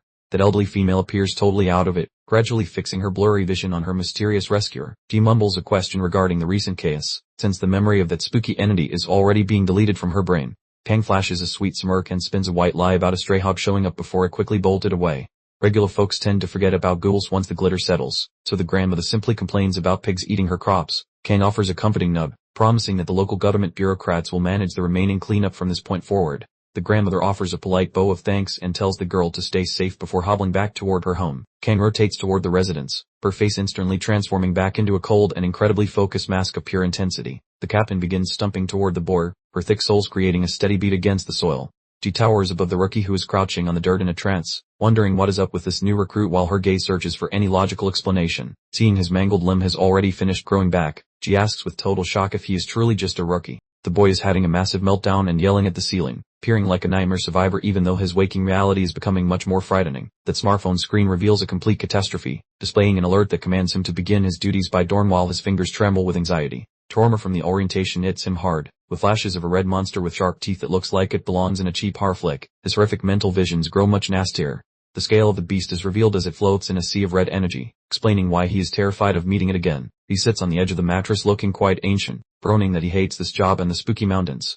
The kid collapses onto his pillows and glares at the roof, attempting to persuade himself to resign even though he is completely broke. He rests in the azure glow of the apartment, looking conflicted because monster slaying was not exactly listed on his professional resume. Zooming in on his face, those pupils are completely empty, signifying his realization that his path has morphed into a bizarre and deadly journey. He mutters about returning to his dreams and yanks the quilt over his face, utilizing the classic ostrich technique to ignore his scary new life. Looking down at the messy room, the wispy black shadow is beginning to crawl up from the floorboards near his bed.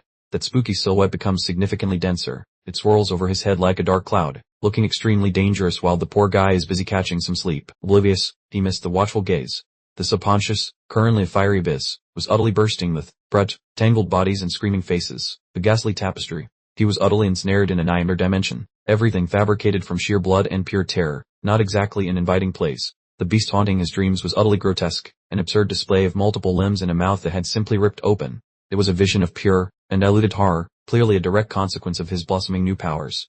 Just two stark words appeared on a black canvas, a chilling command for him to make his way back. It felt as though the beast was specifically beckoning to him, a very personal invitation. The creature adamantly refused to permit his return to anything resembling a regular, mundane existence. Maru shot awake with a monumental gasp, his eyes stretched wide and brimming with pure panic. He was thoroughly covered in sweat, looking exactly like someone who just dodged a catastrophic bullet, which, in his mind, was precisely the case. He remained in the gloom, hunched over, huffing and puffing as if he'd just completed a grueling marathon, perhaps even two. His ragged breaths clearly indicated the sheer physical toll these recurring nightmares were inflicting upon his weary body. He fixated on his quivering hands, the stark realization dawning that these unsettling visions had plagued him relentlessly since that fateful orientation session. It was as if a fragment of the horror now resided within him, a rather unwelcome mental souvenir. As the initial rays of dawn crept into his room, he pondered if the morning had indeed arrived. A peculiar noise drifted from outdoors, prompting him to glance towards the window with an utterly bewildered, slightly cross-eyed expression. Peering through the windowpane, he attempted to discern any activity within the adjacent structures. It remained quite dark outside, yet an undeniable commotion was stirring in the far-off distance. Not exactly the usual morning bird chorus. Maru cautiously extended his head from the window, his features eerily illuminated by an odd, fiery orange luminescence emanating from the distant mountain range. A truly dreadful premonition settled over him, the kind that screams, "This isn't going to end well." The very horizon was quite literally ablaze, a colossal inferno greedily devouring Chinjai Mountain. These downward, demanding an explanation, a chilling realization dawning that the nefarious demons had already initiated their sinister offensive. The urban sprawl appeared serene in the immediate vicinity, yet that enormous conflagration was uncomfortably near, like a giant, fiery neighbor. Maru pondered. He desperately hoped the blaze wouldn't extend this extensively, attempting a rather futile calm. Deep within the fiery core, a shadowy, powerfully built form stood majestically amidst the inferno. This was no mere forest fire. It was clearly a personalized invitation to a truly spectacular brawl, a very literal call to arms. Behold, the colossal magma demon, its very physique forged from solidifying volcanic stone, and shimmering, incandescent lava. Then it unleashed a truly petrifying roar that likely rattled every single pane of glass across the entire metropolis, probably breaking a few. Abruptly, a woman boasting lengthy raven tresses appeared, gracefully descending through the atmosphere directly over the inferno. She appeared utterly composed, remarkably unfazed by the fiery pandemonium raging beneath her, torque about nerves of steel. Her eyes radiated a dazzling, brilliant white luminescence as she channeled her formidable capabilities. The accompanying description informed us she possessed water spirit powers, which, conveniently, is precisely the ideal antidote for an angry, fiery, larva-spewing beast. The fiery creature was then absolutely deluged with a torrent of high-pressure liquid, steam instantly erupting as it impacted its molten hide. It was a precise strike, and the beast seemed to be in a decidedly foul mood, boiling with anger, literally. Following swiftly, a gentleman in a classic flannel shirt unleashed his unique, specialized abilities. He was an ice spirit power user, and he appeared entirely prepared to transform this entire peak into a gigantic, frozen popsicle, quite the chill guy. The pair of empowered individuals stood by the immobilized creature, momentarily recovering their wind. They meticulously scanned the ablaze forest, ensuring that no additional infernal entities were cunningly concealed within the billows of smoke, a game of hide-and-seek with monsters. The war wielder called out to her team leader, making a rather sharp observation that these spirit creatures aren't typically nocturnal. It seemed the fundamental bylaws governing this reality had undergone some seriously unexpected revisions, breaking all the known monster etiquette. The squad's leader hollered in return, instructing her to prioritize extinguishing the raging wildfire. He was visibly perspiring and appeared utterly fraught with anxiety. Not her good look, he was likely comprehending that a nocturnal assault represented an exceedingly ominous harbinger for absolutely everyone involved, a truly terrible omen. Predictably, the frozen encasement began to fracture with a resounding audible pop. The formidable magma demon was already emancipating itself, appearing even more utterly incensed than its initial fiery state, truly a bad case of the Mondays. The team leader unsheathed his formidable armament, a menacing-looking ice scythe tethered to an extended chain. It pulsed with an intense, frigid luminescence, poised and absolutely prepared to deliver a devastating blow. He boldly announced his intention to personally manage this particular challenge, his eyes blazing a stark, intense white. He was valiantly stepping forward to confront the colossal beast head-on, allowing the others to focus on subduing the inferno. Truly a leader. He zipped towards the monster's fiend with remarkable swiftness, his feet practically floating, as if gravity forgot to charge him for the ride. Our hero obviously has some serious demon-dodging experience, but this particular beast is definitely an entirely different breed of trouble, probably straight out of a really nasty horror flick. Suddenly, a devastating beam of dark energy utterly obliterated the mountain peak from above, looking precisely like an orbital strike straight from the netherworld. It was abundantly clear this fiery greeting did not originate from the friendly neighborhood task force, unless they've recently upgraded to Hellfire delivery options. Suddenly, unnerving green eyes began to glow from the shadows, while a clandestine voice chillingly whispered its dark secrets. Then a single, ominous word, bring, was uttered, immediately suggesting that some vastly more potent entity was intricately pulling the strings behind this entire destructive onslaught. The magma demon roared fiercely as the echoing voice commanded, bring him to me, making the air crackle. This beast wasn't just launching an assault, it was unequivocally on a specific, or the sinister kidnapping assignment, like a monstrous babysitter with ill intentions. The team leader bravely wrapped his icy chain around the monster's arm, straining every fiber to hold it back. He pulled with all his strength, but the demon's raw power was simply overwhelming, like trying to halt a runaway bulldozer with a single strand of dental floss. The demon then launched an absolutely gigantic magma fist directly at the leader's head, an undeniable show of brute force. The surrounding air shimmered intensely with a sheer, radiating heat from this devastating blow, making even the molecules sweat. That massive fist then slammed into the earth with a deafening, skull-rattling impact, unleashing a shockwave that likely flattened every tree for 100 yards around. From all indications, it appeared to be a devastating, direct hit on the team leader, who probably won't be asking for seconds.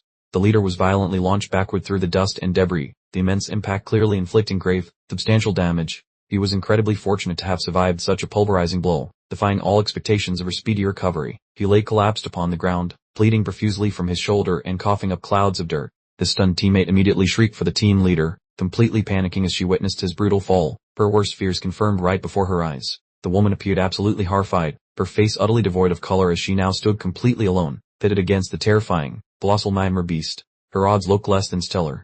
The formidable demon was now glowing with an extraordinarily intense yellow radiance, its magma-infused body pulsing menacingly as it ominously prepared for its devastating final maneuver. It truly resembled a catastrophic, colossal ticking time bomb, possibly with extra sparkly bits. The beast then unleashed a colossal pillar of searing fire that dramatically ascended, reaching skyward all the way to the distant stars themselves. Subsequently, the single, poignant word Y materialized on the screen, perfectly capturing the universal bewilderment of everyone witnessing this unfolding catastrophe. The close-up revealed the leader's weary eyes, fixated upon the immense fire pillar, his face starkly illuminated by its terrifying glow. He appeared utterly defeated, able only to silently wonder precisely why this impossible, destructive nightmare was currently unfolding. The colossal silhouette of a truly enormous demon stood against the fiery inferno, and it ominously seemed to be expanding even further. Someone nervously wondered if it was, indeed, getting stronger, and the chilling, undeniable answer was a terrifying yes, dampening everyone's spirits. The perspective abruptly shifted back to the Seoul headquarters, the sleek, imposing skyscraper piercing the urban night. It was instantly clear that the higher-ups within were utterly freaking out at this very moment, probably canceling their golf games and sending urgent memos. Inside the bustling control room, everything was a chaotic mess of flickering screens and frantically flashing lights. A tense voice urgently inquired about the current status, and the grim, undeniable response confirmed that the situation was unequivocally far from good. Chief Ur, with her signature vibrant purple hair and a piercing, analytical gaze, was was firmly at the helm. She looked incredibly stressed but entirely focused, sternly demanding an immediate update regarding the rapidly unfolding, chaotic situation. The monitors were crammed with vital data, intricate maps of career, and alarmingly steep, rising graphs. It was explicitly obvious that demonic activity was, quite literally, off the charts tonight, setting new and terrifying records. A monumental, flashing red alert then appeared on every screen, accompanied by blaring sirens. They were officially in a dire national emergency, and the grim news was undeniably about to get significantly, terrifyingly worse, pushing them deeper into crisis. The frantic operator shouted out the grim report, "We are under concurrent attack on 20 mountains across the nation."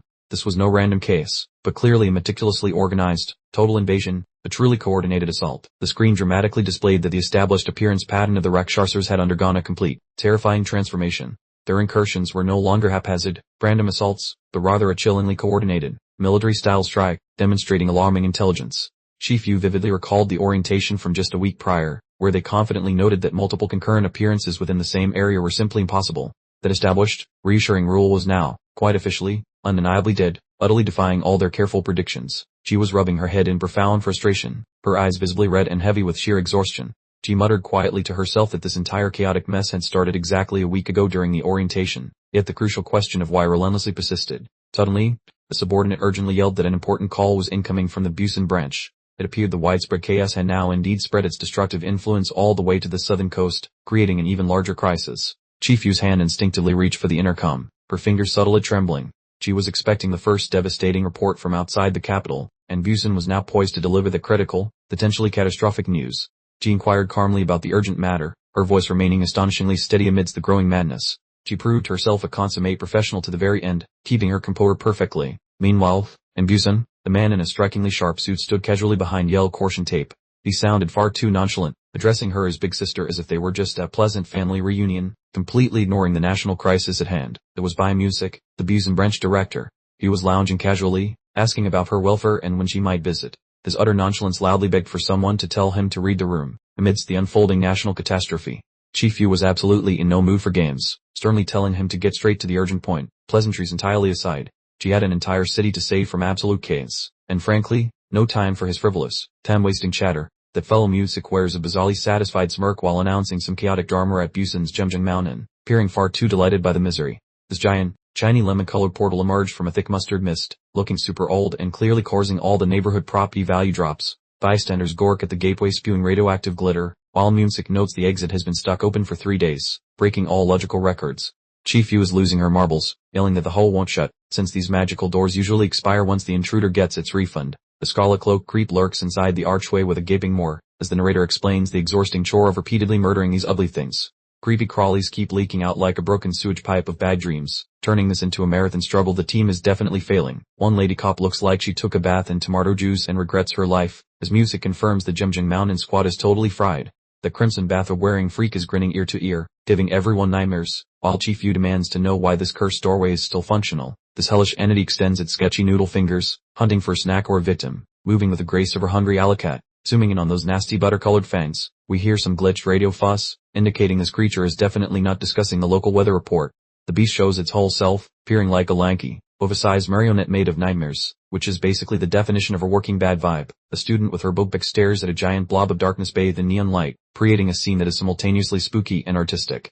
She spins around, arcing a face full of jam and a laser pointer eyeball, ordering everyone to fetch some guy while acting as a supernatural walkie-talkie. Chief Yu is totally lost, screaming about which specific dude they want, realizing this monster attack is actually a very personal and aggressive delivery request. That lanky spook poses against the moon like he is auditioning for a Reaper role, making for a very theatrical and incredibly sweaty palm-inducing visual. The creature drifts down from the clouds, its hobo chic rags waving around, giving off massive energy like the final hurdle in a difficult video game. A pointy toe clicks against the dirt, as music confesses they have absolutely no clue which person this uninvited guest is actually asking for. Dropping the jokes, he insists that this mystery man better teleport to BunRv immediately, because this puzzle is becoming a lethal headache for everyone. The monster's huge shadow eclipses music and his team, who stare upward with a mix of respect and the sudden urge to change their pants. Over in Seoul, a fresh siren starts wailing like a hungry infant, signaling that the city's collective patience and safety have officially snapped. Some stressed out underlings smacks a red button to summon the heady hitters, because their bag of tricks is empty and the clock is ticking. Chief Yu looks ready to curl into a ball, pale and dripping with nervous juices, while attempting to balance the fate of the nation on her back. An army whirlybird thunders through the midnight city, making a racket and signaling that the professional monster hunters have finally joined the party. Some pretty boy with blue locks is chatting on his mobile inside the craft, while Chief Yu asks him what the deal is with hopeful desperation. He casually mentions his imminent arrival, sounding smoother than our buttered floor, clearly indicating he has more experience than our standard tutorial player. Meet Jiang Yildo, standing on the choppa ledge without a parachute, promising to bring her back after the apocalypse is cancelled, which is a major flex. The dude just walks into thin air, BunRv fluttering in the breeze, pulling off the classic, "Witness my greatness" maneuver while plummeting like a stone. Yildo drops through the dark like a sleepy comet, appearing completely uninterested, radiating that elite energy where physics is just a mild inconvenience. He slams into the earth with a giant laser shower, looking like a cosmic hero arriving late, likely giving the entire mountain a massive headache. The impact creates a huge hole and rattles the trees with a noisy boom, proving that some people really don't know how to arrive quietly. Billowing soot and wreckage explode outward when he hits, essentially pancaking the entire forest floor during his dramatic entrance. He peers upward with glowing lemon peepers and a very grim expression, skipping the small talk because he only came to delete this nightmare. This man starts mangling the atmosphere with swirling buttery sparkles while ascending, acting as if gravity were just a polite suggestion he decided to ignore. Shiny letters for spatula inversion flash in a trendy style, highlighting a special attack that sounds way too powerful for a pancake tool. Everything performs a vertical 180 while he dangles before the crescent, effectively transforming the entire zone into a chaotic cosmic snow globe. He sticks the landing on a classic shingled roof like some ancient shadow assassin, his fancy jacket swishing around as he finds his balance. The tight camera shot captures his expensive footwear greeting the ceramic tiles with a tiny, polite little thud. This fellow maintains such easy elegance which solely the absolute toughest individuals can ever hope to display. His outline darkens against the giant space rock as he observes the mayhem, causing the Gungeon assembly to question exactly where this stranger originated. The lady constable is losing her mind, screaming about where this guy came from, because she definitely missed this part of her police training. The uniformed fellow bellows that he should duck from the peril, completely unaware he is scolding the actual creator of this entire department. That Scala-cloaked freak cricks its neck like a rusted hinge while staring at Yildo, sensing that a legitimate problem has finally arrived to ruin its day, focusing on the creature's foul grin, which appears way more repulsive lately, since the beast seems truly excited for a legitimate scrap. This fiend leaps toward the policeman with talons extended for her cranium, resulting in a terrifyingly brief instant of certain mortality. Yildo accelerates instantly, resembling a blurry smudge while blocking the strike, traveling at speeds that outpace basic human vision. The man smashes a powerful boot into the enemy's torso with a noisy snap, protecting the woman without breaking his stride or sweat. This phantom flies rearward as if struck by a massive semi, while our protagonist begins arranging his subsequent magical display. He smacks his palms together with a super serious poker face, indicating that things are about to go from zero to completely bananas. Our fighter separates his palms to physically rip the cosmos apart, revealing an obsidian vacuum through a jagged puncture in our dimension. On-screen text identifies this move as a rict, depicting him utilizing the void itself for combat, which feels like cheating at life. Giant surges of great flavored electricity throb out of the hole, proving this man is operating on a pay-to-win tier compared to the local peasants. He fires off a sequence of dimensional paper cuts, violet light slicing through everything, which looks both aesthetically pleasing and deeply hazardous to your health. That Scala-cloaked monster gets bisected by a beam like a warm stick of butter, its anatomy already turning into a messy red smoothie. Gory chunks of the fiend impact the pavement heavily, since Yildo easily deleted the predator that harassed the squad all week. Nearby authorities remain frozen with wide-open traps, unable to comprehend the impossible display of power that occurred right before them. Our protagonist approaches while remarking that they did well, appearing like someone who completed a quick stroll instead of a lethal encounter. This man dismisses the group and tells them to rest while he cleans up, giving off such confident vibes that everyone feels protected yet irrelevant. Some murky girl is swooning over him with cartoon hearts and vision, while the squad boss is also blushing like a total teenage fanboy. A commander reveals how this mythic champion was the initial Rakshasa ability wielder to launch their department, essentially treating him like a god. Our hero begins adjusting his cuffs while surveying the ruins, inquiring whether he should conclude the cleanup fast as if performing minor housework, fingers pulsing with a spicy grape-flavored aura. The story identifies him as Derekuyung Yildo, the apex predator of Rakshasa users currently employed, a quite hefty title indeed. He pummels the terra firma with his neon palms, causing a ruckus that makes the crust split like a dry biscuit, clearly giving the dirt a very bad day. The colossal fountain of violet juice and static zaps skyward, mimicking a volcano that decided to trade lava for raw electricity, essentially nature throwing a massive tantrum. Columns of indigo void magic pepper the summit, appearing like a space party gun run, as he effectively vacuums the entire landscape with one aggressive gesture. The peak gets swallowed by a giant plum-colored whirlpool, deleting every nasty critter nearby, in a stunning, excessive show of force that makes onlookers feel small. Those beams merge right before the moon, blooming like a space daisy, as Young Yildo finished the Busan mess with one slap so everyone else can go home. A huge blast of lavender magic punches through the cloud layer, making it look like a gateway to a weirder world is being born on top of the mountain. Violet bolt sap with crazy vigor, generating a roar that likely rattled every window in town, proving this is more than juice. It is a complete environmental disaster. The martyr columns meet at a dazzling speck against the lunar backdrop, and a heavy boom echoes while the mountain top vanishes inside the celestial magic trick. The blast calms down, leaving the summit shimmering with leftover amethyst glitter, as it seems that whatever occurred just gave the mountain a permanent, Violent makeover. A lady rookie gazes upward, jaw hitting the floor in pure shock, questioning what those dark tears are while wearing an expression usually reserved for seeing a deity. The four-eyed trainee looks equally dazed, perspiration rolling down his mug, having heard whispers about void powers, but witnessing the actual muscle behind them is terrifying. Boss man Ildu looms before a giant dark hole he just tore open, and mauve mist dances around his mitts as he casually treats the universe like silly putty. The camera zooms in as his fingers manually widen a gash in the atmosphere, accompanied by a sound like the world's loudest pair of pants tearing. With Wizardry, he performs intense chores on the firmament, basically handling some cosmic heavy lifting. Around shimmering doors complete, shining with weird grape and honey hues, serving as a genuine shortcut to whatever destination Ildo feels like visiting next. Things move over to Chunai Mountain, which is currently cosplaying as a giant campfire, where a fiery blast brightens the dark, proving that things have officially hit the fan.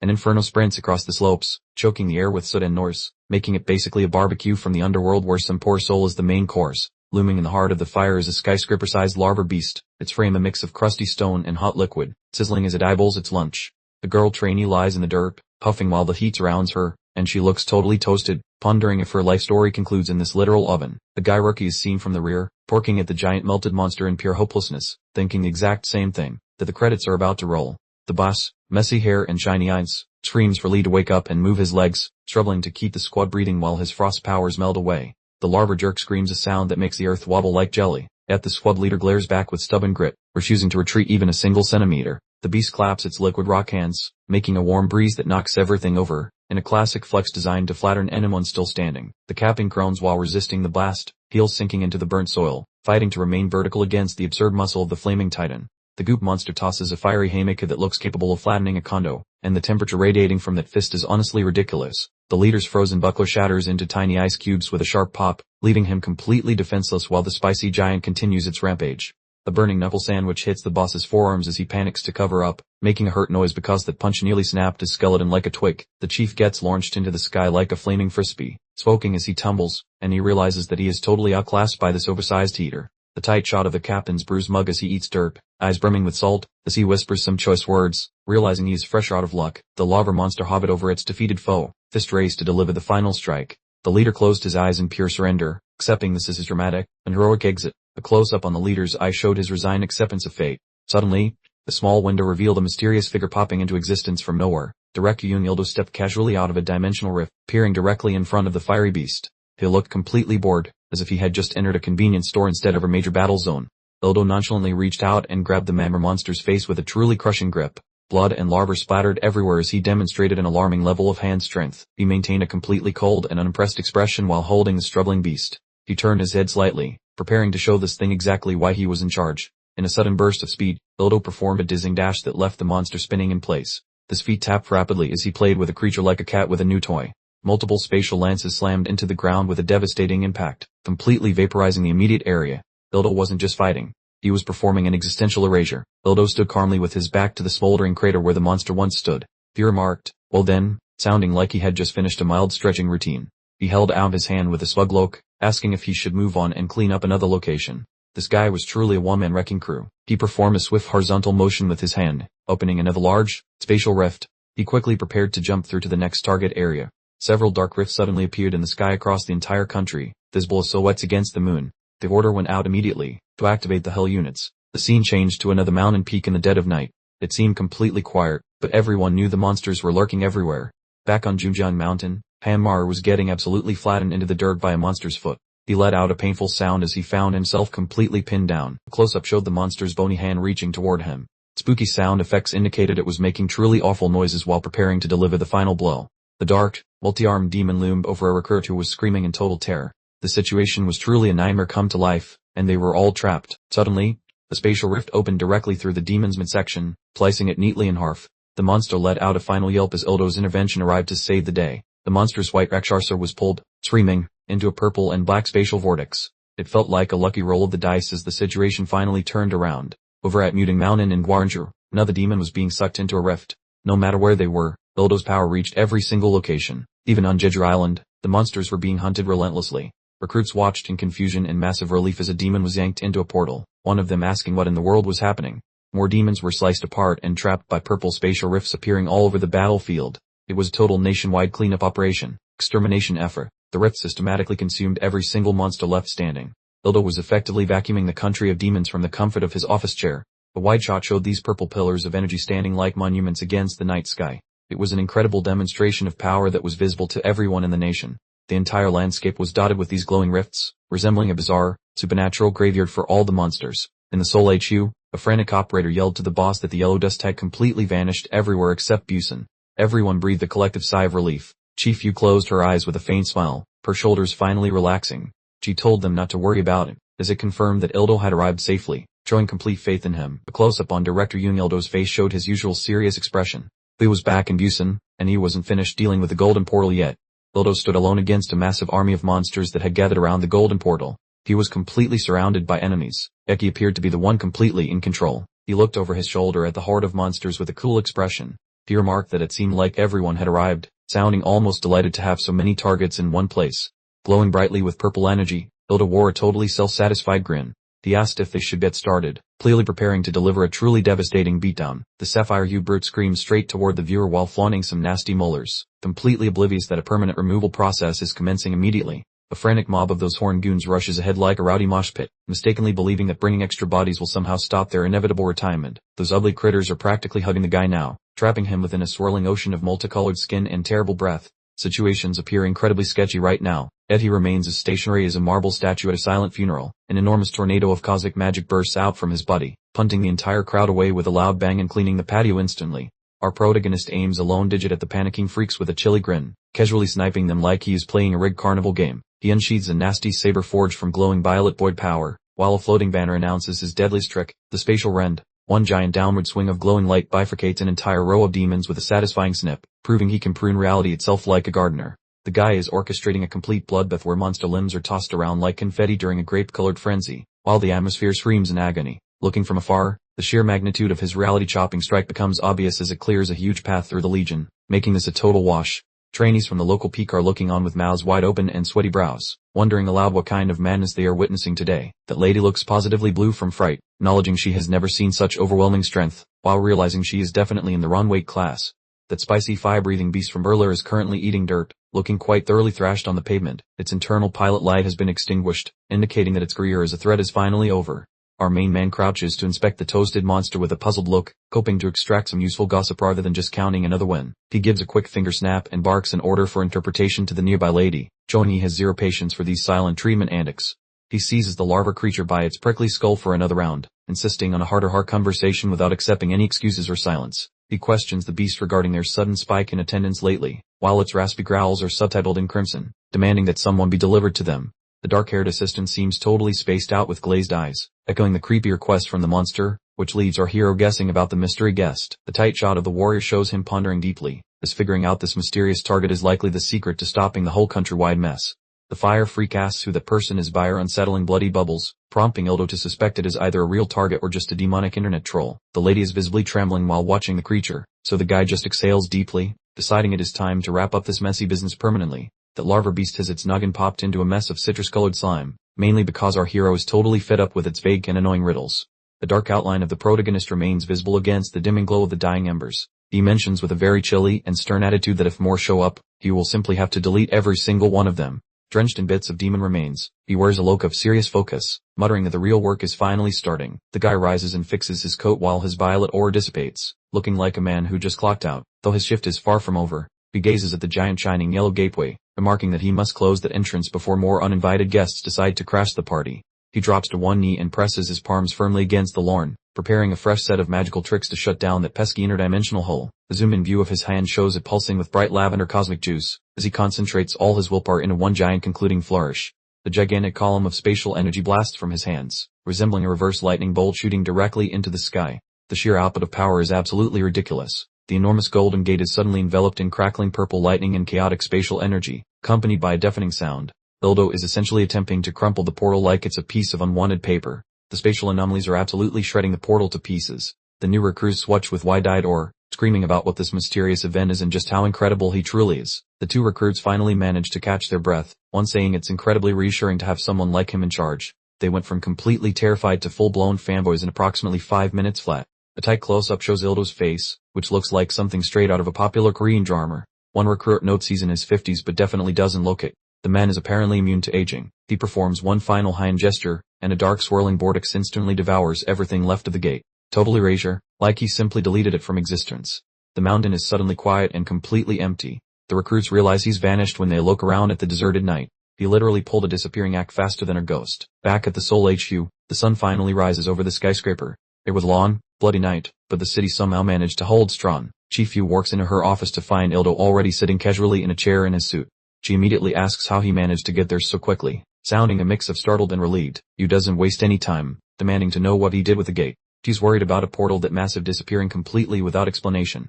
Ildo adjusts his eye with a cool look.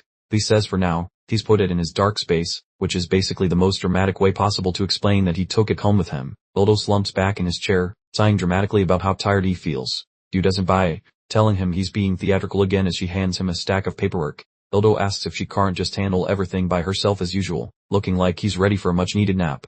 Running a secret government organization is clearly a huge burden. He leans back with his hands behind his head, complaining about his limits and how completely overwhelmed he feels. Even the most powerful guy in the world apparently needs a weekend vacation.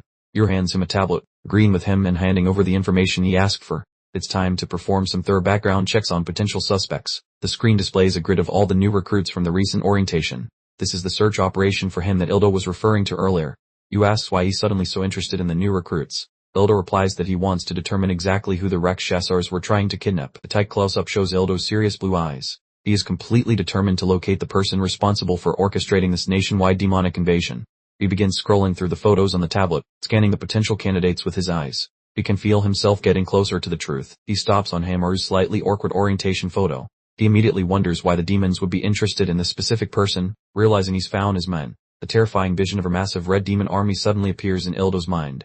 Thousands upon thousands of Rakshasars are standing together, patiently waiting for a command. The vast red demonic horde is packed tightly together, all staring with insane wide-eyed expressions. This is the real army they're facing, and it's horrifyingly huge. The dark-coated demon with glowing teal eyes floats menacingly in the center of a red void. The boss demon finally reveals its true face. The demonic boss stares with its piercing eyes as the command, "Bring him," echoes in bright red letters. The demand repeats over and over again. They desperately need him, and it's abundantly clear that Hammar's life is about to get a whole lot more complicated. We open on a bright, sunny day at the Gangwar Island Dust Emergency Department headquarters. The sign claims it's a great place to live, but by now, we know better. Maru stands outside the building in a sharp black suit, staring up at the entrance. He mutters to himself that he's finally here, trying desperately to find his courage. He looks incredibly tense, with sweat dripping down his face as he prepares to work inside. He's putting on a brave face for show, but his nerves are completely shot. A vivid recollection of his matriarch surfaces, weeping tears of ecstasy because her offspring finally secured stable government employment. Yet her immense happiness feels like a crushing burden on his soul. He pictures her gripping a sack of fermented side dishes while her entire countenance glows with absolute glory. The young man lacked the fortitude to confess that he actually signed up as a supernatural extermination trainee. His mother offers a gentle, heartwarming grin within his thoughts, making him feel like a total charlatan for letting her celebrate his fake career. The backdrop shifts to a bleak ivory setting filled with dense prose, causing him to doubt if any mortal can truly thrive in this place. Tanwu appears looking utterly miserable in a loud botanical garment, howling why as if his mourning is significantly more cursed than Maru's current situation. This individual grumbles about being forced to partner with a weakling like Maru, especially since he reeks of spirits and looks like he crawled from a filthy alleyway. The fellow in the tacky Hawaiian apparel, who goes by Go Diopwan, signals Maru over while asking if he joined too, acting like they are old college roommates. The polished, high-ranked novice from the briefing lingers in the hallway, peering misplaced in his formal blazer, wondering why a powerhouse like himself was exiled to Gangwar. Diopman simply displays a cocky, toothy smirk, shrugging while asking why a legendary level 7 would be stationed here, clearly relishing the other man's annoyance. Laughing loudly, Diopman welcomes the pair to the Gangwar unit and reaches for the portal, sounding far too upbeat for someone in the monster-slaying business. Maru stares at the entrance with absolute trepidation, visualizing the most horrific scenarios of what might be waiting for him inside. Faint rays of scarlet radiance leak from the ajar entrance, suggesting that he might be entering a gruesome meat processing facility. Deep within his consciousness, our hero pictures a monstrous, elongated figure wearing formal attire hovering above his cowering form. This environment appears exceptionally spooky and threatening. His imagination spirals, envisioning a squad of executioners surrounded by surgical blades and gore, convinced he is joining some illicit black market organ trade. Maru looks ready to lose his lunch, his skin turning a sickly shade of ashy gray while he completely terrifies himself before even crossing the threshold. Diopman bellows for Maru, zapping him out of his waking nightmare, asking what he is doing and why he is not stepping inside. Maru remains paralyzed at the doorway while the other two enter, peeking into the workspace with the extreme caution of a startled animal. Rather than some macabre slasher film location, the room is merely a tedious workplace where employees occupy cubicles, consume lattes, and organize files in an unremarkable fashion. Massaging his scalp in total bewilderment, Maru feels a strange mixture of relief and chaos, realizing this situation is not at all what he anticipated. Diopman identifies himself as the leader of the reinforcement squad, the 41-year-old veteran who has survived 12 years in the public sector. He points out Ms. Yunyuan, the 36-year-old employee with 7 years of tenure, who is currently focused on her warranty. This lady resembles a mundane desk jockey. And there is Mr. Pimirik, a 51-year-old with 7 years of service, who is currently obsessed with pruning a miniature tree at his station. Finally, we presents Inspector Namyosak, a 25-year-old novice with only a single year of experience, who is currently glued to her monitor. Diopman claps his palms and informs everyone they know their duties, acting like a standard corporate supervisor, which feels bizarre given their actual profession. We see a close-up of fingers dancing on a keyboard, and the elite newcomer asks if there is anything else to discuss, clearly unimpressed by the lackluster introduction. Maru collapses into his swivel chair feeling completely drained, having prepared for a fight for his life only to be greeted by tedious data entry. He scrutinizes his fresh colleagues, noting how every single person seems entirely absorbed in their trivial duties. He lectures himself to keep his mouth shut and act like a piece of invisible furniture to survive. Attempting a charm offensive, he flashes a toothy grin and greets the top-tier newbie, praying for a fresh start. Mr. Fancy Pants responds with a death glare that could melt steel, clearly showing zero interest in being buddies. Leaning forward like a horror movie villain, he growls a query about Maru's staring habits, leaving the poor kid shaking. Maru turns whiter than a sheet, as he accepts that his coworkers are certified lunatics and he's doomed. Looking down, we spot Maru wilting at his cubicle among the oddballs, pondering why the support squad is so broken. Maru nudges Yosak for some intel, stuttering a shy hello, though she just barks a distracted what without looking up from her task. Peeking at her monitor, he finds her browsing high heels, making him question if this department fights monsters or fashion trends. Yosak yanked her ears free and exhaled a soul-crushing sigh, looking utterly drained by the prospect of tutoring the rookie. She begins detailing the blueprint of the Dusty Task Force, noting that 13 separate bases are currently scattered across the entire nation. A digital map appears riddled with colorful dots, revealing a massive secret organization that the public knows absolutely nothing about. She notes that the big shot level 7s reside at Central Command for high-stakes glory. All boss images flicker behind her, pointing to a remote island. She calls it a low sunlight zone, essentially a career dumping ground for the most incapable or floored workers. Eshok swivels her chair with a devious grin, causing Maru to yell as the grim reality finally clicks into place. Thrusting a finger upward, he bellows that he finally gets it, acknowledging he is officially part of the island of floored misfits and rejects. Scanning the room once more, he views his colleagues differently, seeing them as the bargain bin leftovers of the Slayer community. Eshok remarks that some geniuses actually choose this dump, leaving Maru wondering what kind of masochist would ever do that. The entrance groans open with a dramatic screech, forcing every head in the room to turn toward the new arrival. A lanky, trendy lady with dark locks and a hoodie strolls inside, sporting Crocs like she just crawled out of pajamas. Maru gorks at her in total disbelief, letting out a sharp gasp as he recognizes a face from his recent past. It is that lady from the mountain, Captain Kang. She appears completely spent, dragging her feet with eyelids drooping halfway as she trudges toward her workstation. A coworker suggests she head home post-shift, while Maru realizes with dread that his mountain rescuer is his actual manager. Kang collapses into her seat like a sack of potatoes, clearly sleep-deprived and totally oblivious to Maru standing right there. Eshok nudges Maru impatiently, while Kang asks if the prize-winning rookie showed up yet, sounding like she could not care less. The camera zooms in on Maru as his brain short-circuits, realizing he is indeed the legendary award winner she mentioned. And naturally, the heavy pressure is back. He recalls the orientation where he wore that hideous flower shirt, looking like a lost tourist who had clearly taken a very wrong turn. His brain shrieks in pure terror as his face contorts, finally grasping that this dull desk job might actually kill him. Eshok adds that he gets an extra housing stipend, which makes Maru's ears twitch with a sweet scent of cold, hard cash. He clenches his jaw, sensing that massive bonuses usually involve life-threatening combat, as the terrifying job description finally clicks.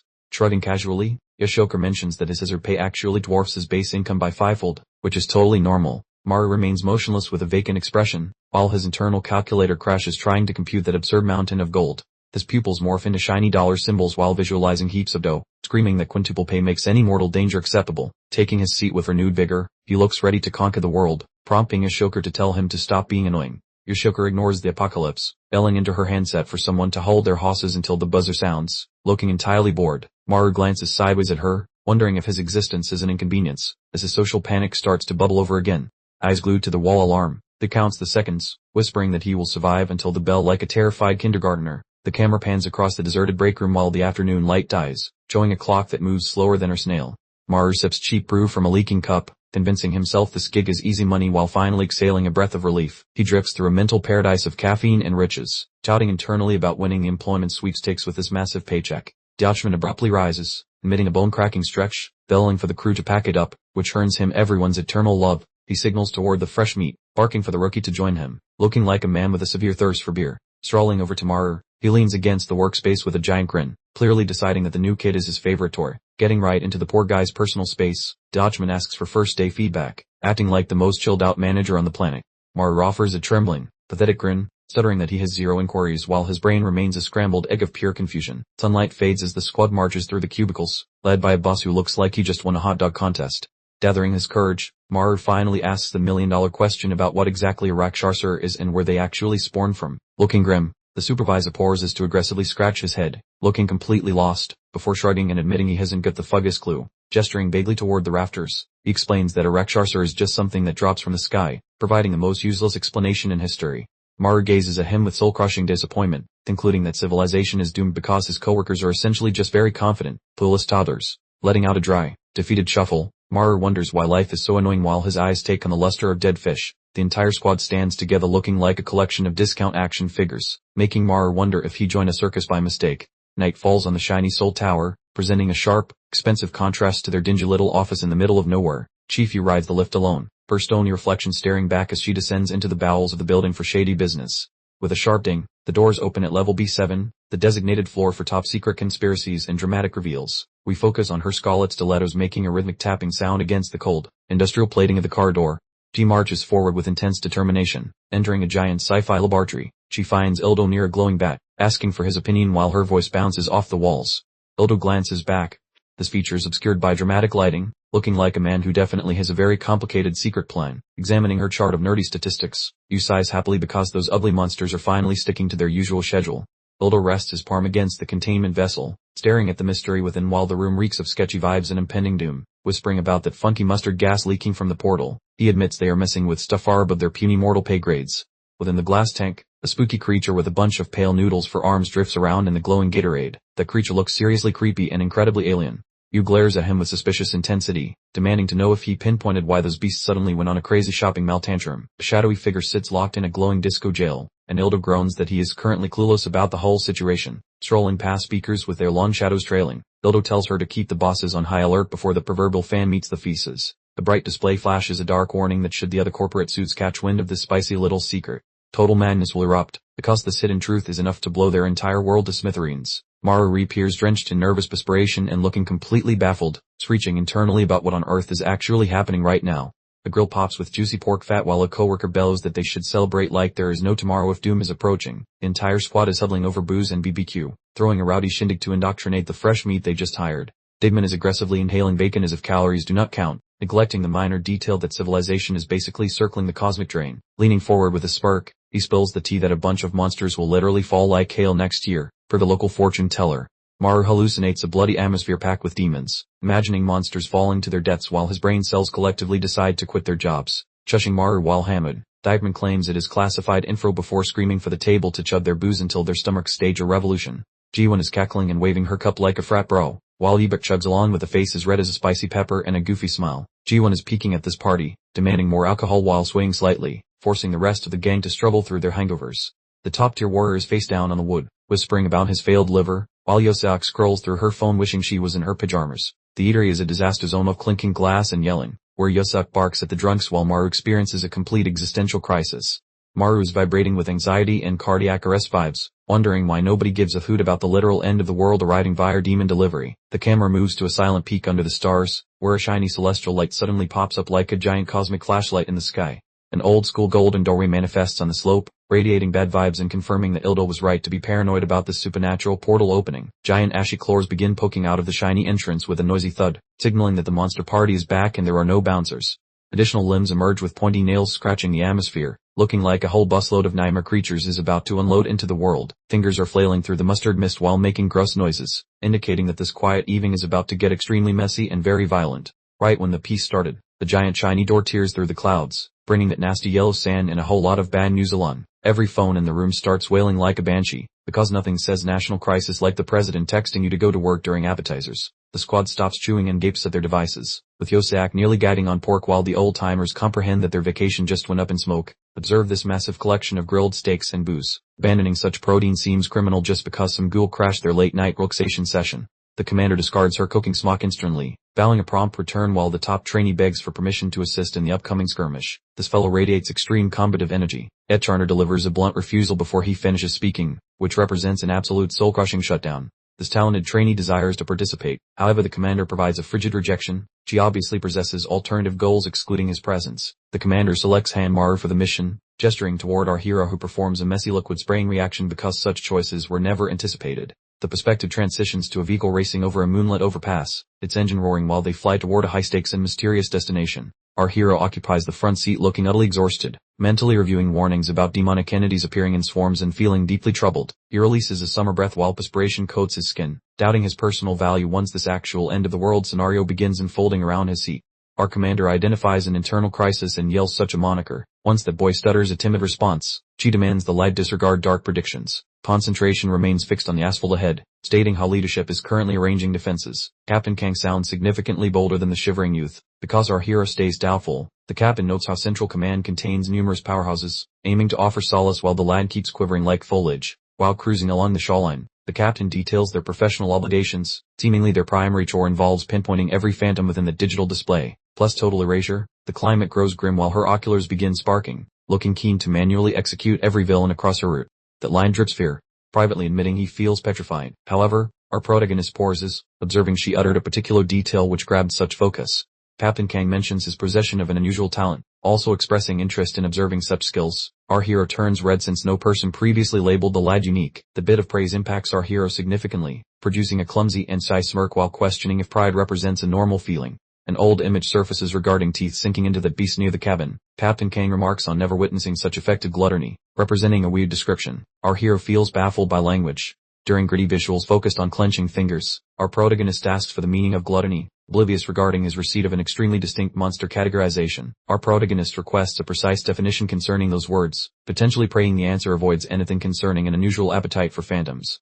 Captain Kang contemplates that beast our protagonist encountered, pondering if such ravenous demons exist, since lore within this reality grows stranger every second. Per description covers his power for actually devouring those phantoms. Our hero looks entirely dazed while the truth regarding his supernatural eating habit finally registers.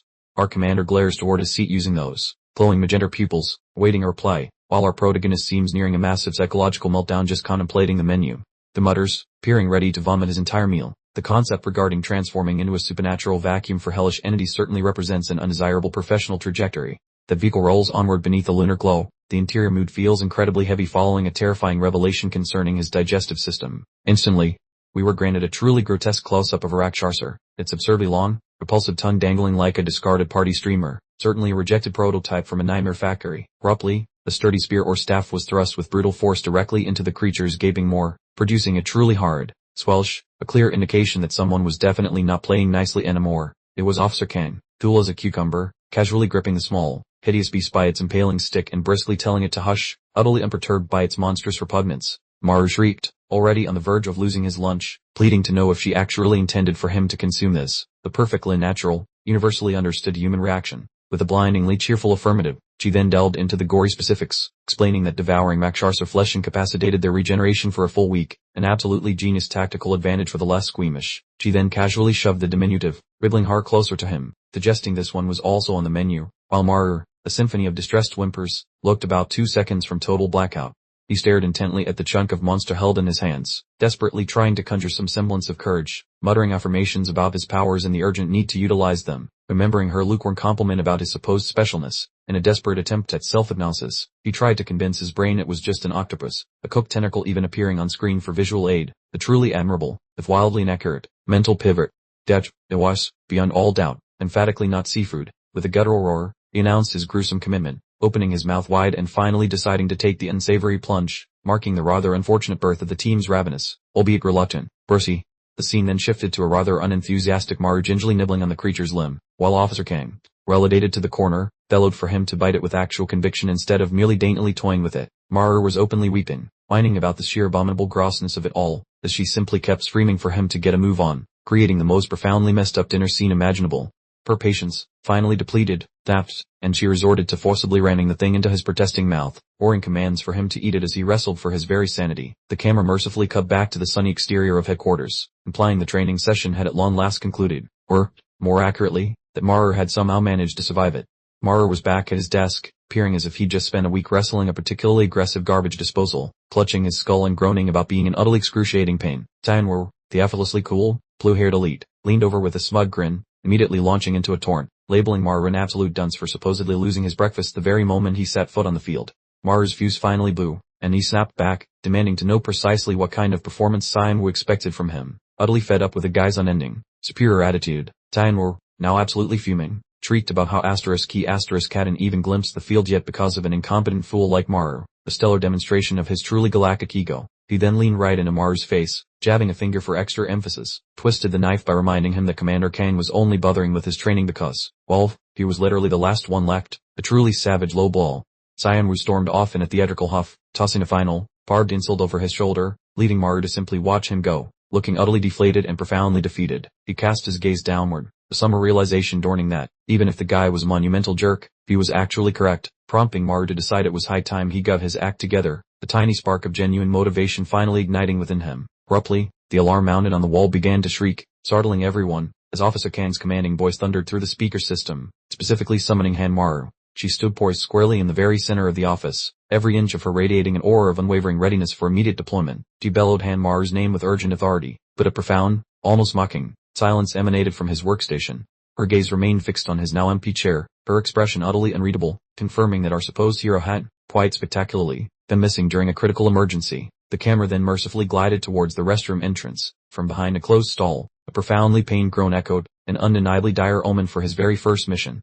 Maru was hunched over inside a stall, his head buried deep in his hands, looking like he was undergoing a full-blown existential crisis in the most inconvenient of locations, a literal toilet. He was gripping his hair in frustrated agony, truly pondering if devouring a Rakshasa while fully awake was even remotely possible. The sheer psychic scarring of the previous, unspeakable, this flavor trial definitely persists. Letting out a massive groan, he complains his magic is basically a party trick, deciding to bail today and try tomorrow, because monster slayers are the kings of laziness. He starts hobbling down the hall, clutching his gut and making noises that sound more like a dying car than a government employee. Out of nowhere, Officer Kang teleports directly before the boy. Maru shrieks in absolute terror and nearly leaps from his hiding spot. Looking him over with lace-like pink pupils, she inquires about his time spent within the toilet, having clearly decoded his entire strategy. Maru begins dripping sweat and invents a pathetic lie about bad takeout, stuttering like a broken robot while looking literally anywhere else. He whines about his health, trying to look like a Victorian child with a plague. She remains motionless with limbs folded, looking like she is waiting for a bus that is 4 hours late. The pair merely gawk at one another, enveloped by physical symbols of confusion, as the social tension hits an unprecedented peak. According to her, having magic doesn't mean he must join the feds, since he could simply endorse a secrecy pact then disappear forever. However, one problem remains.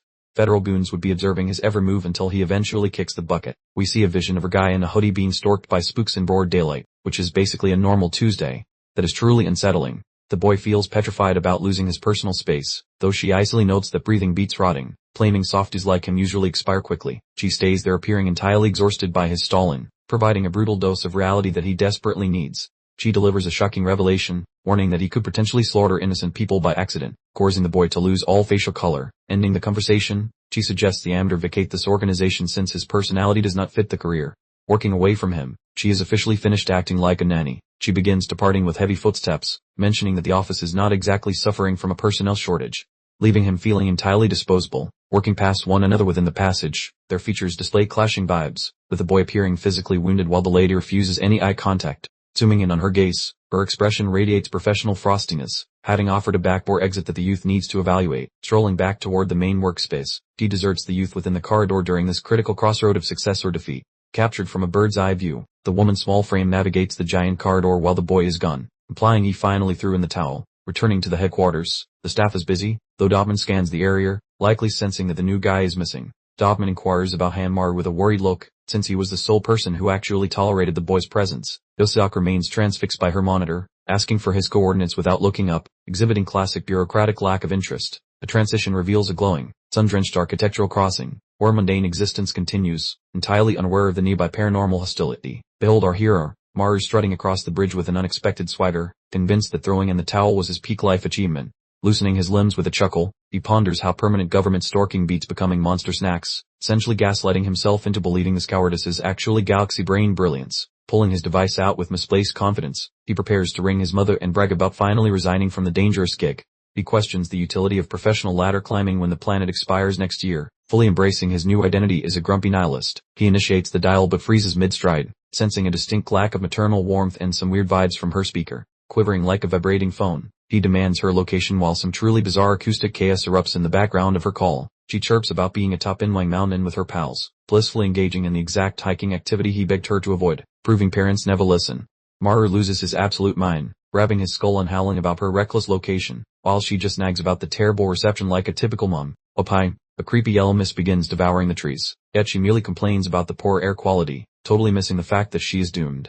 Maru hollers into his speaker until his lungs burn, but the signal disintegrates into static, leaving him shouting at a dead, silent piece of plastic. After a final string of mucking beeps, the connection severs, leaving Maru gawking at his screen as his deepest anxieties manifest in real time, recalling the dire alerts regarding high-altitude yellow haze. This expression twists into a terrifying realization that his mother is currently wandering inside a disaster zone. At the summit, the squad captain warns of a major supernatural breach, especially since the soup-like fog has reduced their visibility to practically 0 inches. Abruptly, a confused guard grunts and points toward a shadowy figure, shouting at the new guy to find out why he is just standing there. The camera zooms in on the baffled guard, who is peering at an illegal tree inhabitant that is certainly not a squirrel or bird. The team petrifies with fear upon spotting a gargantuan dark shape roosting among the leaves, looking like a bird of prey from a nightmare. An ugly Rakshasa is currently enjoying a light snack consisting of her detached human limb, eating with a casualness that is frankly very disturbing. We focus on its maw as nasty yellow fangs rip through muscle, causing a fountain of crimson juice to decorate the local scenery quite messily. The creature pivots its skull, displaying a luminous white eyeball centered on its brow, signaling that it has officially selected its next course of appetizers. Back at the river, Maru sprints like he's chasing a runaway lottery ticket, face contorted in a panic, charging toward the peak. Retirement cancelled. Our unlucky friend is vibrating with terror, leaking tears and sweat as the situation implodes, his teeth clacking together while his squad gets absolutely wrecked nearby. The meadow has become a cemetery for the defeated, dominated by a giant beast, while a survivor wheezes about it being a low-ranked threat, which is clearly a massive lie. The captain finally arrives, panting like a dog that chased a car for 10 miles, fully aware he missed the intro and that the climax is going to be bloody. Instantly popping his clone powers, he creates a personal army to fight, yelling for the trainee to contact headquarters for backup because they are currently getting bullied by a monster.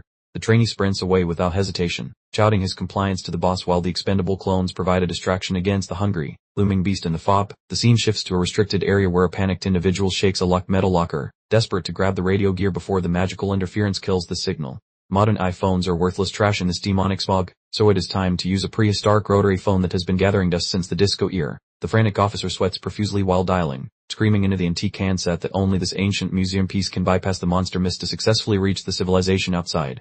Downtown, the distress signal hits a sleek tower on the skyline, delivering the mountain disaster news to the powerful bosses who run this entire corporate circus. Chief Yu stands at the lectern, radiating massive final boss energy with a fierce glare, informing the council with grim gravity about the total catastrophe currently unfolding uphill for the mountain squad. Her finger traces a chart where the beastie plans to crash a nature ward past the safe area, because if it hits the caution sector, we are looking at a messy buffet, leaving only our squad to play goalie. The camera scans a boring avenue where folks wander around like happy extras, totally oblivious to the fact that a hellish sleep paralysis monster is currently mapping out a route to their front doors. Seriously creepy vibes here, as we zoom right in, that phantom with gore dribbling out of his snout plus an eerie shimmer inside his socket. Since this creature is not really muscular, he behaves like a wild carnivore that obviously located his following meal. The peaceful sidewalk morphed into a budget horror movie set, overflowing with corpses and a nasty scarlet filter, showing that those death predictions were actually quite modest, considering the lightning-fast carnage. This image wins the award for total sadness, featuring a child's rosy rucksack soaking in a scarlet puddle while a thud echoes, shifting the mood from a professional gig to a personal vendetta instantly. Boss Yu is losing her marbles, battering her furniture and screaming that the clock just hit 0, so she commands a full rollout to delete this freak before the town becomes a ghost map. The newbies line up together, peering like a spooky silhouette parade against the bloody horizon, while the vibe gets heavy as they gear up to work into the grinder to do their chores. The Skycam catches a pale ride zooming across the pavement while the lad hops out with a polite chow-tow, finally showing up to the party right when the main event is about to kick off. Our hero is sweating buckets, dodging a vehicle while tossing out a gratitude bomb during his wild retreat, since he needs to reach his mother and refuses to let traffic ruin his schedule. He sprints past a metal barrier sporting a no-entry notice for the working path. App regulations are just suggestions to him now, ignoring the red flags because family beats bureaucracy every time. Racing past the gates, the youth checks the group of backpackers with huge eyeballs, noticing his mother is missing in action, so he whips his head around while his ticker thumps like a drum. He shoves through the growing huddle, feeling his anxiety spike at the thought of her stuck on the peaks, well aware that the threat is legit and his minutes are vanishing. Rent-a-cop halts his momentum, though the kid begs to re-enter because his parent is in hot water, gesturing toward the woods and acting like the word no simply does not exist. The guards stay stubborn, claiming some angry critters are roaming and the risk is too high for a return trip, which makes our lead livid, knowing this dude is clueless about the actual horror movie. The sprinter ignores the torque, hollering that they aren't dealing with a stray cat but a hellish beast before ghosting the staff with Olympic sprinting skills, becoming a total protagonist with a goal. We get a distant view of him climbing a giant, pointy stone face, proving he is willing to do some free soloing to reach her, skipping the easy paths for a hazardous mountain hack. He clings to a precipice with a focused face, silently begging the universe to keep his mom okay, while every fiber of his being feels the stretch, and he refuses to drop. That fellow at last heaves his frame across the brink, peering totally coke while scanning the timber for his parent, sucking in oxygen like a vacuum, but his gaze remains glued to the upcoming track. The thicket downstairs is hidden by heavy swamp, making it a nightmare to spot a single person, and things look bleak as that weird golden powder begins to choke the atmosphere. Our lead spies a stranger resting atop a stone, cradling a dark and bloated limb while inquiring regarding the madness, stumbling upon a living human, though that is hardly his parent currently. Some guy in a crimson coat fixes the lady's limb, while she mumbles about the heavy haze causing her to stumble and get lost, peering confused and hurting while the fellow assists. The lens focuses hard on the guy's sharp peepers as he surveys the area, feeling that some uninvited guests are nearby, keeping him on maximum vigilance for movement within the mist. The son at last glimpses the pair and bellows for his mother, trembling with joy that he made the deadline, looking like an emotional wreck as leaky eyes start when he sees her breathing. The mother glances up from the dirt, completely stunned to witness her kid materializing on the forest path, staring at him while she continues to support her wounded buddy. She wibbles her mobile with a smirk, displaying a digital update and mentioning she used his profile to hunt him down, which is a very modern method for avoiding a monster buffet. Once the surprise fades, she reverts to full parent mode, shouting to inquire about his employment status, apparently fearing unemployment more than the supernatural entities prowling the trees. BunRv, decidedly not open to receiving any unsolicited life coaching, roared back that his current employment status wasn't exactly top of mind.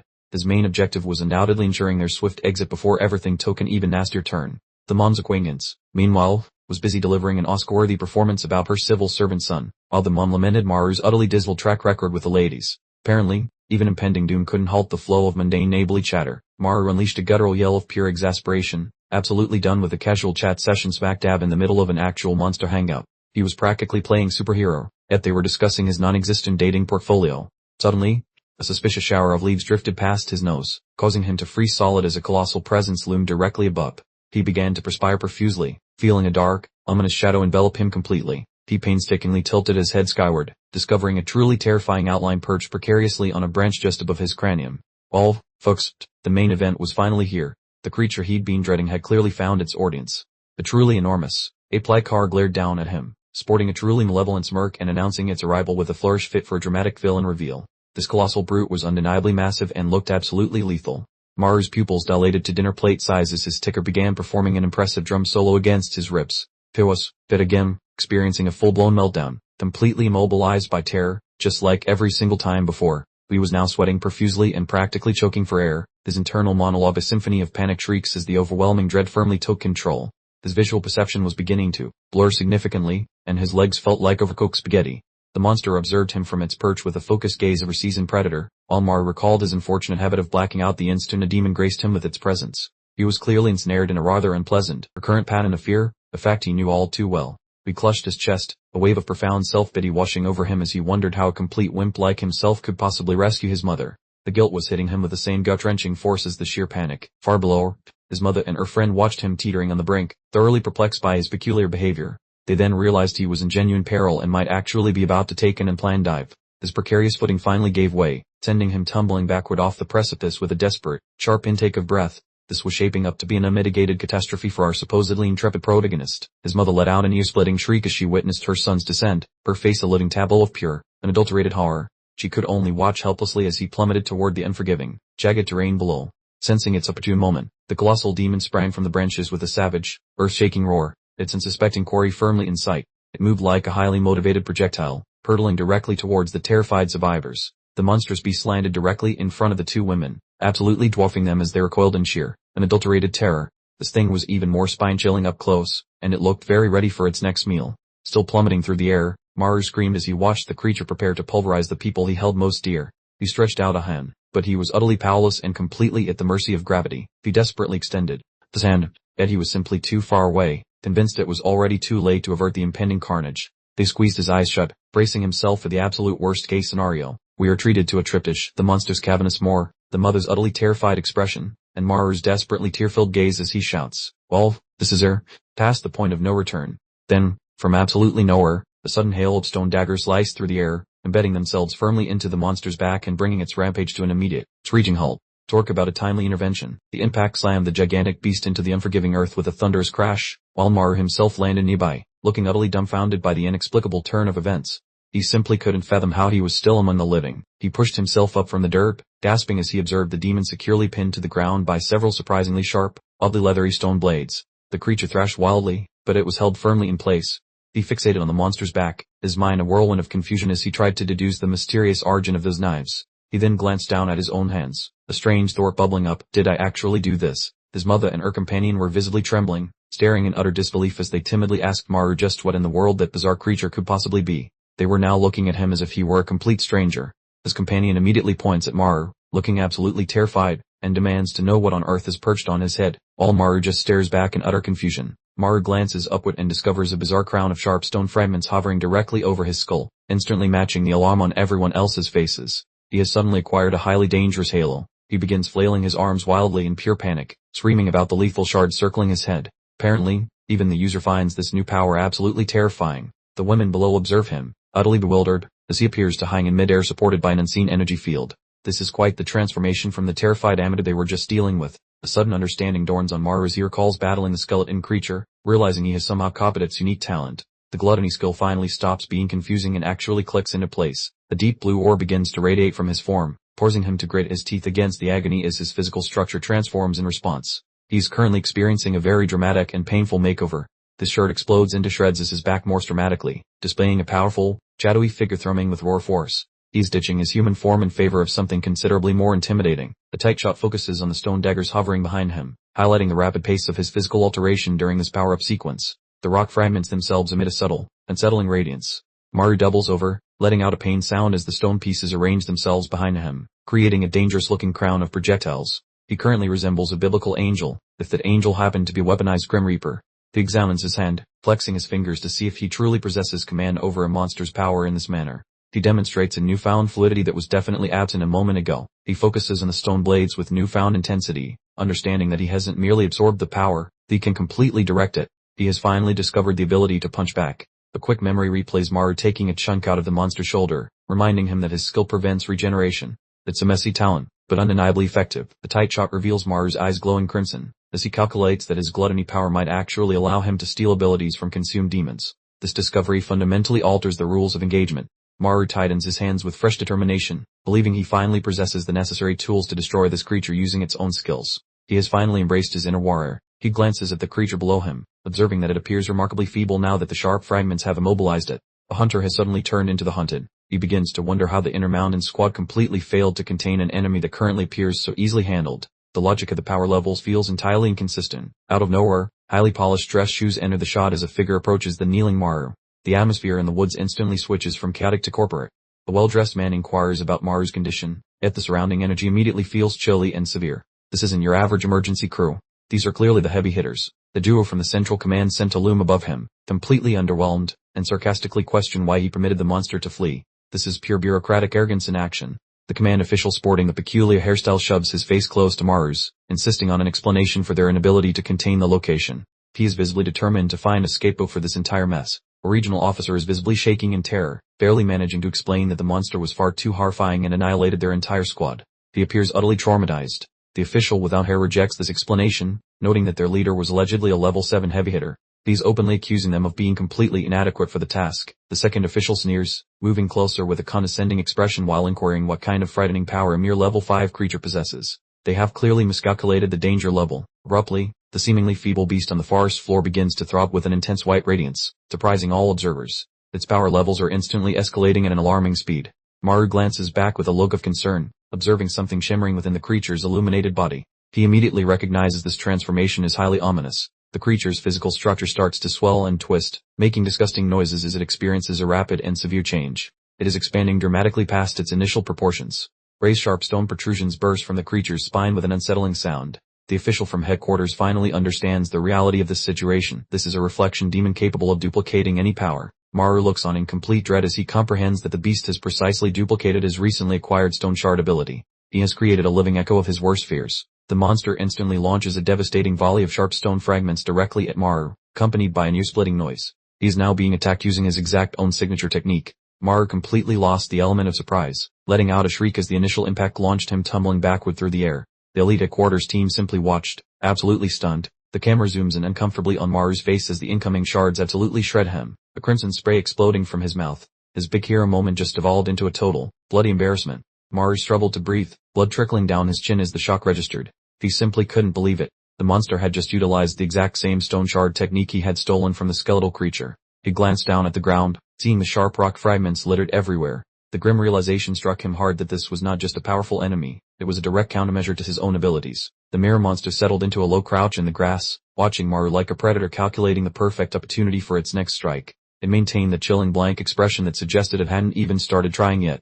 Suddenly, a forceful collision rang out as another unseen attack landed.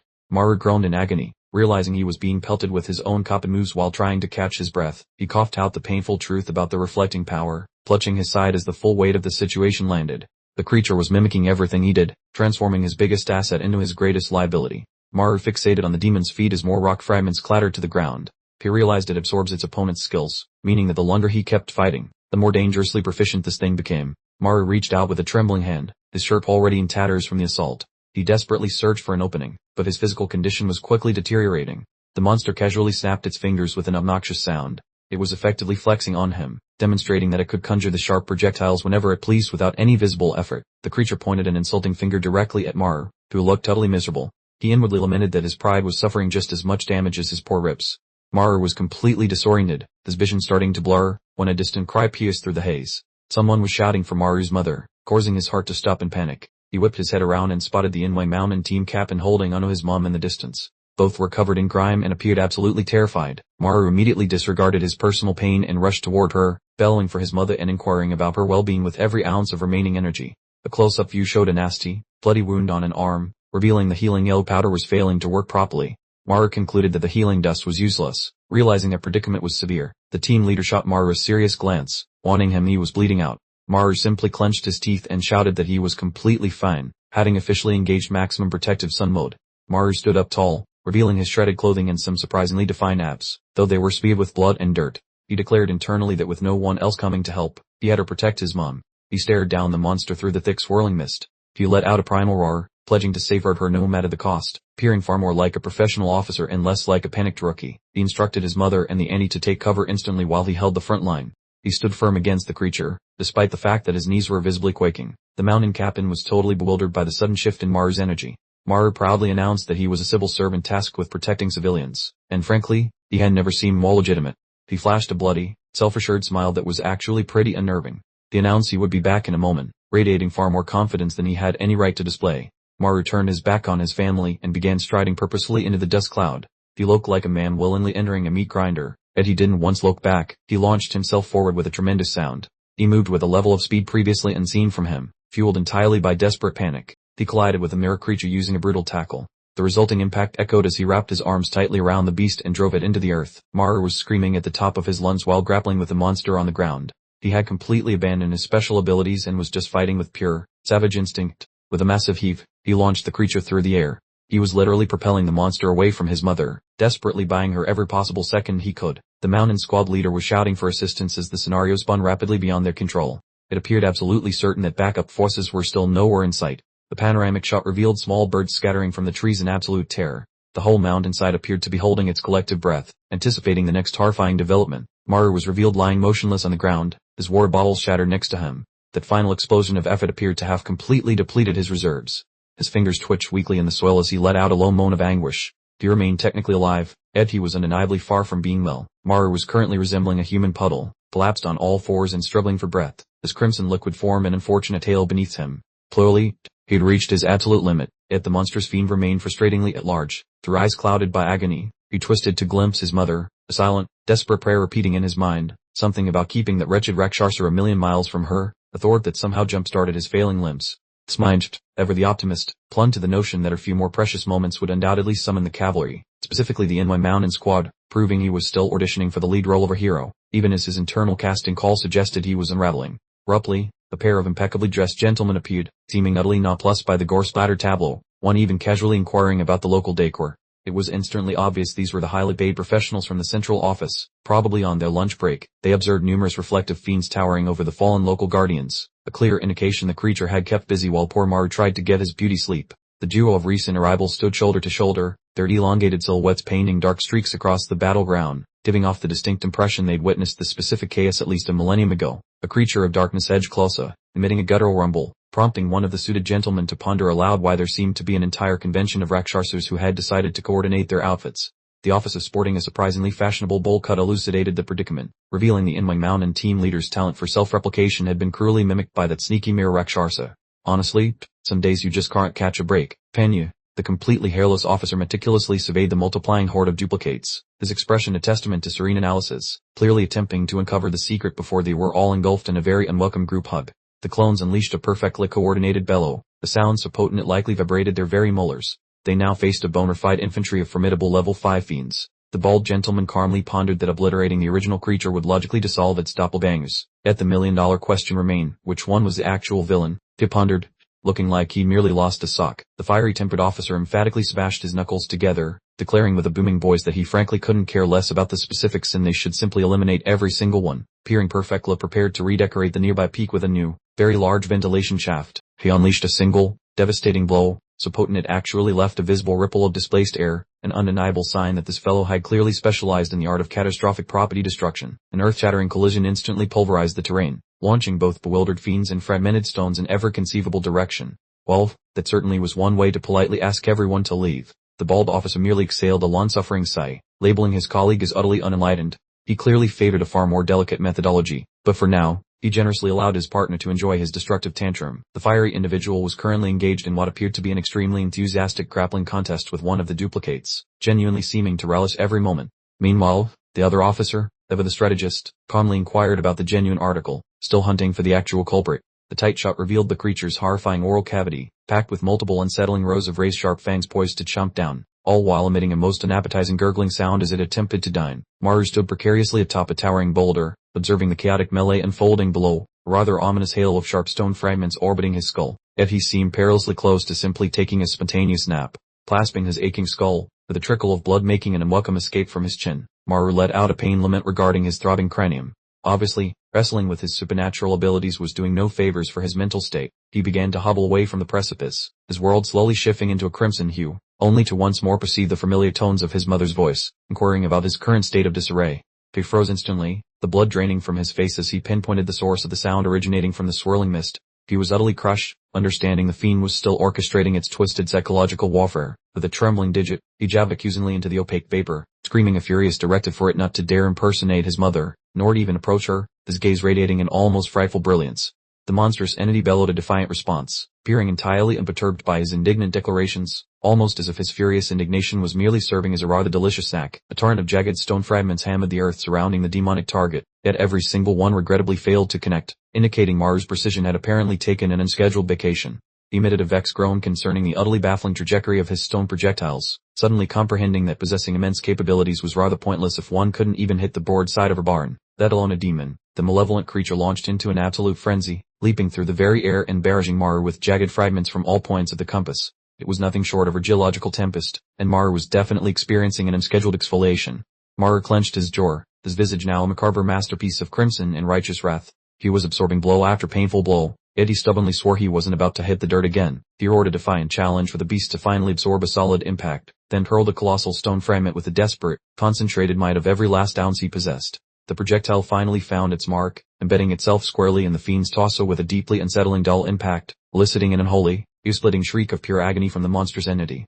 Maru pumped his weary arm skyward, exclaiming triumphantly that he had indeed landed a solitary blow, looking absolutely ecstatic, as if he'd just discovered his winning Powerball ticket. But then, his grin vanished faster than a free pizza, as the fiend nonchalantly reached into its own chest, yanking out the embedded stone shard with a ghastly, squelching flourish. The gash on the creature's torso sizzled and sealed itself faster than a politician's promise, leaving Maru ruddily deflated. He instantly grasped the grim truth. They shared the same regenerative knack, meaning his nemesis was practically unkillable, just like him. Another blow slammed into Maru's arm, a stark reminder that trying to outdamage this thing's repair speed was like trying to empty the ocean with a teacup, utterly pointless.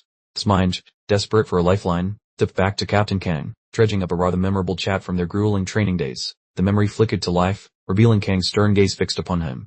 She inquired, with the patience of her sane whose patience had run out, if he was replaying the same old song, and if her wisdom had simply sailed over his head. There she stood, towering over his pathetic heap on the dirt, her expression a peculiar blend of utter boredom and the chilling certainty of someone who knew precisely why his current endeavor was going south. Back in the grim reality, Manhwa lay sprawled on the cold earth, thoroughly thrashed. He pondered if perhaps his calling was less heroic warrior and more professional couch potato, entirely prepared to throw in the towel. Clasping his aching gut, Manhwa wheezed for breath, peering less like a fighter and more like someone who just discovered their lottery ticket was expired, utterly done with existence itself. The memory shifted, and Kang's hand extended towards him. With the surgical precision of her seasoned therapist, she declared he was simply terrified of her few bumps and bruises, slicing straight through to his deepest hang-up. Her hand settled squarely on his chest, a surprisingly grounding gesture. This unexpected moment of genuine rapport evidently resonated with him. Sticking like superglue, she clarified that their scrapes and gashes simply vanished in the mystical yellow dust, rendering a little pain utterly irrelevant. Essentially, she was trying to convince him that he was basically a superhero with a rewind button for injuries.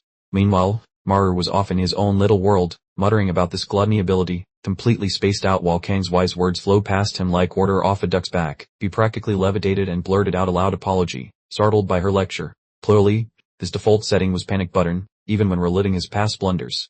He meekly inquired if there might be a plan B for combat, desperately wishing for some magical shortcut that wouldn't involve becoming Demon Chow or a human pincushion. Tan paused, thoughtfully tapping her chin like a detective solving a complex puzzle. She then revealed the utterly unglamorous truth. To truly put down a Rakshasa, one must neatly remove its head, thereby cutting off its yellow dust supply. With the subtlety of a brick to the face, she informed him he possessed zero actual killing skills. She then added, in her usual charming manner, that it was quite a pity, but he was merely a cheerleader, not the one swinging the big bat. Then, a single finger jabbed in his direction. In a moment of encouragement so rare it felt like a solar eclipse, she stated his healing power was unrivaled, a fantastic excuse not to wimp out against any Rakshasa. Manhwa gazed up at her, a faint flush creeping across his cheeks. It was rather bewildering, considering nobody had ever once suggested he was the strongest at, well, anything at all. Taking a lungful of air, his gaze sharpened. A sudden lightbulb moment. His healing truly was top tier, meaning if he could just conquer his inner chicken, victory might actually be within reach. Then it clicked. Thanks to that gluttony ability, he'd inadvertently snagged a bona fide finishing move from that bony demon. Now, if only he could figure out how to deploy it without looking like a clumsy oaf. Below him, the smug mirror demon slithered over the jagged stones with an utterly repulsive squelch. Clearly, it already considered this entire showdown a done deal, probably mentally booking its victory parade. A close-up on Manhwa's face showed intense focus, like a student finally understanding trigonometry. His big revelation, his aim was absolutely atrocious, making a precision strike to the creature's neck about as likely as winning the lottery twice. The demon, playing psychological games worse than a reality TV show contestant, once again mimicked his mother's voice, feigning concern and asking what the matter was, clearly aiming to trick him into another blunder. Manhwa's fingers clamped around a jagged stone shard with determined intent.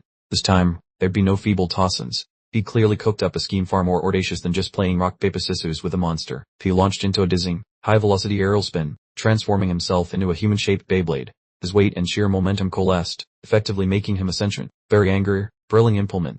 Manhwa descended like a vengeful comet, bellowing at the absolute peak of his vocal cords that he'd personally introduce his blade to its face.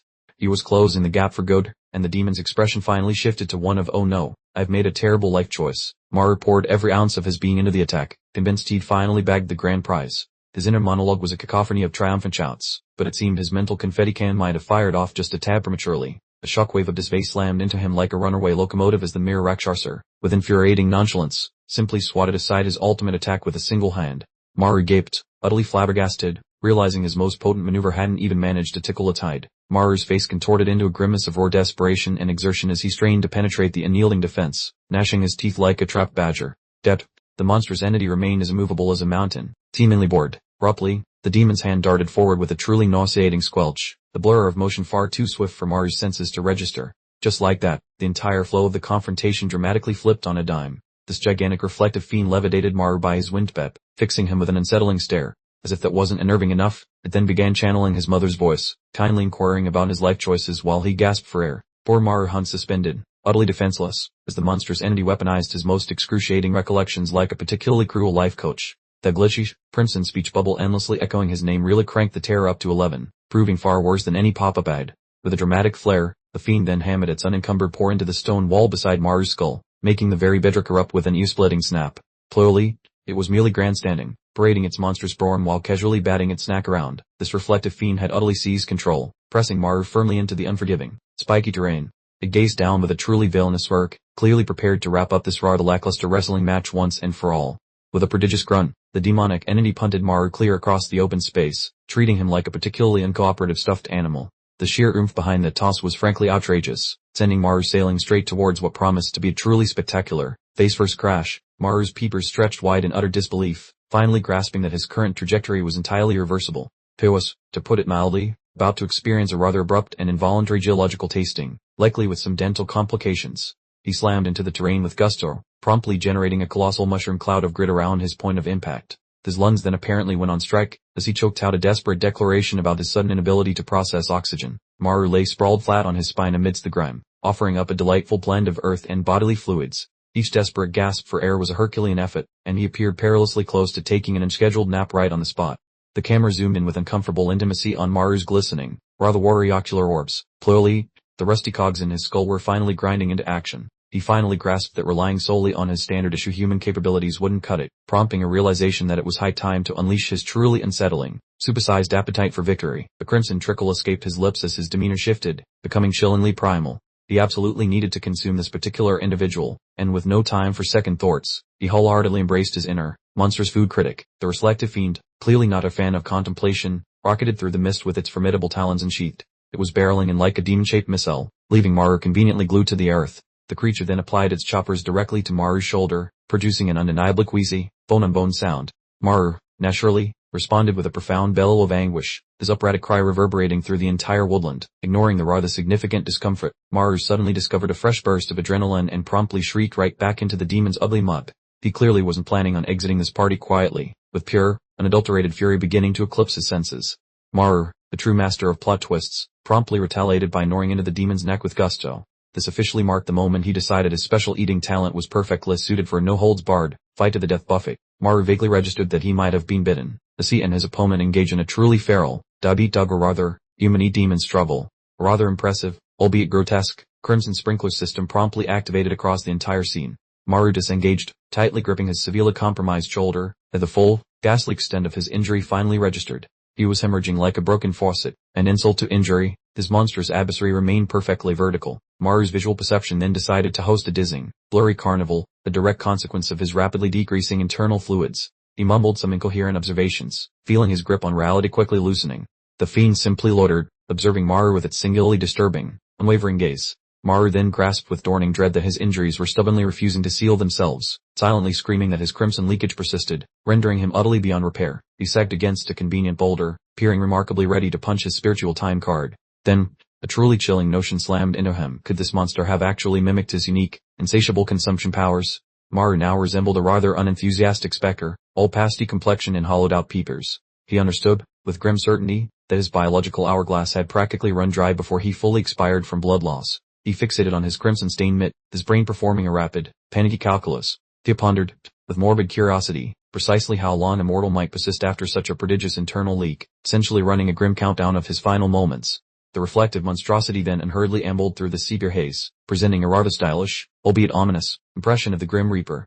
Maru, for his part, had absolutely zero fight left in his entire being, and he was painfully aware of this fact. Maru's head lolled backward, his eyelids drooping to half-mast, as he mentally braced himself for the grand finale. He genuinely appeared to have already packed his bags and started his journey to the great beyond. Out of nowhere, Officer Kang simply materialized, gazing down at him with a face that conveyed absolutely zero awe.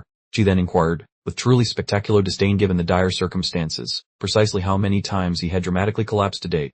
Maru could barely manage a raspy murmur, confiding that his panic disorder had decidedly spiraled beyond all reason. He had utterly capitulated to his own inner turmoil, even with his superior officer standing right there, undoubtedly judging his life choices. He frantically clutched his ribcage, choking out that his chest felt incredibly constricted, as if he were genuinely on the verge of shuffling off this mortal coil. Officer Kang, however, did not appear to be reaching for any comforting embraces. She towered above him, declaring with blunt precision that if he truly believed his expiration date was nigh, then he needed to redouble his efforts with extreme prejudice. Plurally, she was dishing out a masterclass in incredibly merciless encouragement. With a booming proclamation, she asserted that should he fail to comply, his demise wouldn't merely be a sensation, it would be an undeniable, inconvenient reality. She was essentially attempting to jolt his entire being into launching a counterattack. Maru stares up at her, completely flummoxed by her dramatic declaration. She claims to be the final barrier, which everyone knows is just her way of saying she needs him to handle things. Suddenly, a familiar sound rings through the trees, yelling his name. It isn't the demon's usual annoying imitation this time, it actually sounds like the genuine article. His mother is seen bolting through the woods, heading directly toward the epicenter of the gruesome fight. She's essentially running into a blender, which instantly transforms Maru's paralyzing fear into pure, protective fury. Maru spots his mum in the swirling yellow dust and his heart nearly stops beating entirely. The sight of her in danger is the only thing capable of making him ignore his own thoroughly shredded body. He starts gasping for air, his eyes wide and vacant as if someone pulled the plug. He's spiraling into another massive anxiety attack, but this one feels particularly different, and far more dangerous. He white-knuckles the jagged stone knife in his hand until his knuckles turn pasty white. The overwhelming fear for his mother is completely eclipsing his fear for himself, creating a terrifying internal shift. The mirror demon looms over them like an angry skyscraper, looking ready to deliver the final killing blow. It's essentially a literal wall of muscle and teeth, while Maru is just a bloody puddle on the ground. Maru finds a sudden, explosive geyser of strength, forcing his eyes to blaze with a mincing pink shred glow. He raws that even if he dies here, he'll drag the demon down with him. Looking like a total monster himself, he clamps down hard on his bottom lip, drawing even more blood to fuel his surging power. He's putting absolutely everything on the table for this final Hail Mary play, holding back nothing at all. Maru unleashes a primal scream and hurtles himself at the creature like a human cannonball. He's currently just a swirling blur of motion and pure, unadulterated rage. The pair collide in a shocking eruption of dust and violent movement. Maru absorbs a nasty blow, groaning in pain, but stubbornly manages to stay on his feet. Maru drives his stone fragment deep into the demon's head, creating a genuinely unsettling sound. He's finally landed a precise hit, and this one appears absolutely fatal. The force of his attack is so immense that it carves a hole in the ground directly beneath them. Debris and massive shock waves fly in every direction in a truly magnificent display of overwhelming power. We get a gruesome close-up of the demon's head being crushed under Maru's grip. It makes one final attempt at manipulation, whimpering in his mother's voice, asking why he would do this, but it's far too late for pleas. Maru grabs the monster by the face and lets out a victorious, guttural shriek as he finishes the job. He has completely surrendered to the savage inner self, and it looks like it feels pretty good. He's screaming with a look of pure, unrestrained fury. He's no longer the scared stiff beginner. He's the guy who just slaughtered a level 5 demon using nothing but his bare hands. The terrifying barrage of stone knives suddenly rains down from the sky, following Maru's internal command. He's essentially delivering a brutal rain of death onto whatever is left of the creature's mangled corpse. The earth is violently struck by the stone shards, creating sharp, impactful sounds. It's definitely excessive, but Maru clearly isn't in the mood to take any chances with a potential resurrection. The mirror demon is getting absolutely pulverized by a twisted version of its own stolen power. Purple ruptures are tearing through the atmosphere in a spectacular display of chaotic spatial destruction. The entire area is a chaotic mess of noises and smashing stone impacts. Maru is literally scrubbing every trace of the monster from the face of the earth. The demon's head appears for a final moment, its eye bulging with stark terror. It has finally dawned on the monster that picking the specific human to mimic was an extremely poor life choice. Maru transforms into a vortex of slashes, his hands moving so quickly they become little more than hazy streaks. He has absolutely disassembled the demon in a matter of moments. He executes one last, gigantic overhead blow that looks powerful enough to cleave a nearby mountain in two. The resulting collision is absolutely U-splitting. The monster's head flops onto the ground with a gentle asterisk thud asterisk and then rolls a short distance away. The creature is officially deceased, and the stillness that takes over feels incredibly thick. Maru remains standing alone in the epicenter of the slaughter, his clothes in tatters and his body completely coated in demon gore. He looks exactly like someone who just worked away from a full-scale apocalypse. Suddenly, a voice shouts out in total confusion nearby. It seems the professional rescue squad has finally arrived at the cleanup cruise party. The pair of corporate-looking guys from headquarters show up, noticing the demon duplicates literally evaporating into nothingness. One asks if the clones are vanishing because someone finally dispatched the main monster. The bald-headed officer surveys the scene, shaking his head slowly. He explains that no, the primary body actually perished in another location. Realizing someone else had already completed their work, they locate the main creature's brutally mangled corpse and stare at it dumbfounded. They immediately start guessing who could have possibly pulled off this feat, completely overlooking the pathetic rookie as a potential suspect. Maru stands quietly on the edge of the scene, touching his neck. He realizes his injuries are rapidly closing up now that the monster is gone. Feeling vitality surge back into his body, his gaze fell upon his hands, now remarkably steady, having apparently forgotten how to quake. Turns out, his built-in repair kit was truly revving its engines, now that the pesky mirror demon had finally packed its bags and left the building. Maru exhaled a protracted, quavering breath, as if his lungs were still recovering from a shock. He confessed that this particular encounter truly convinced him his life insurance policy was about to pay out. Realizing just how near he'd been to the final curtain call, he declared his immediate intention to seek out his mother, anticipating her concern, then began hobbling back in the direction he'd last seen his loved ones. Honestly, he was officially declaring a temporary ceasefire on demon eradication for the remainder of this glorious day. However, his world abruptly flared crimson. A sinister, warped voice slithered into his ear, commanding him to consume it. Maru's gaze widened dramatically, filled with a fresh, unsettling brand of existential dread. A shadowy figure appeared, perhaps a ghostly echo of his father's recollection, bathed in an ocean of scarlet illumination. The guttural utterance roared at him to devour it, an imperative so potent it proved utterly impossible to disregard.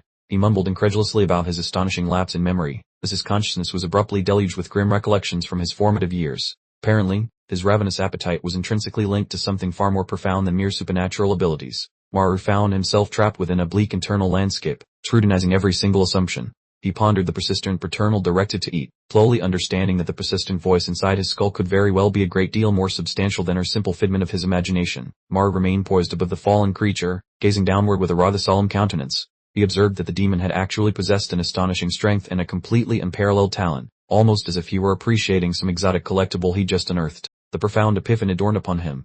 If he were to consume this entity, he could absorb its might, thanks to his gluttony power. He was officially retiring from his role as the feeble backup guy, primed and prepared to commence his villainous trajectory, or at the very least, his apex predator phase. His mind drifted to Diopman's surprisingly relaxed prophecy of skyborne demons descending within a year's time. Maru understood, with absolute clarity, that if his mother was to navigate that impending global catastrophe, he needed to hoard every last scintilla of power he could possibly unearth. He descended to kneel beside the grotesque beast, as a peculiar yell particulate matter swirled about him like a ghostly veil. He then uttered, "Well then," a phrase that instantly signaled to anyone listening that events were about to take a distinctly unappetizing turn. The tight shock captured Maru's visage, and honestly, his eyes appeared utterly devoid of life. He had utterly capitulated to his insatiable craving, with every last vestige of the formerly frantic bureaucrat having officially vanished without a trace. From an aerial perspective, we observed Maru bent grotesquely over the demon's cadaver, accompanied by sound effects that would curdle milk. There was, quite literally, rending the beast asunder, ingesting its very essence to appropriate it as his own. A truly repulsive close-up revealed Maru ingesting a segment of the demon, with a rather unappetizing mixture of gore and spittle sluicing from his chin. It was unequivocally disgusting, yet such was the unpleasant toll for acquiring formidable strength in this particular realm.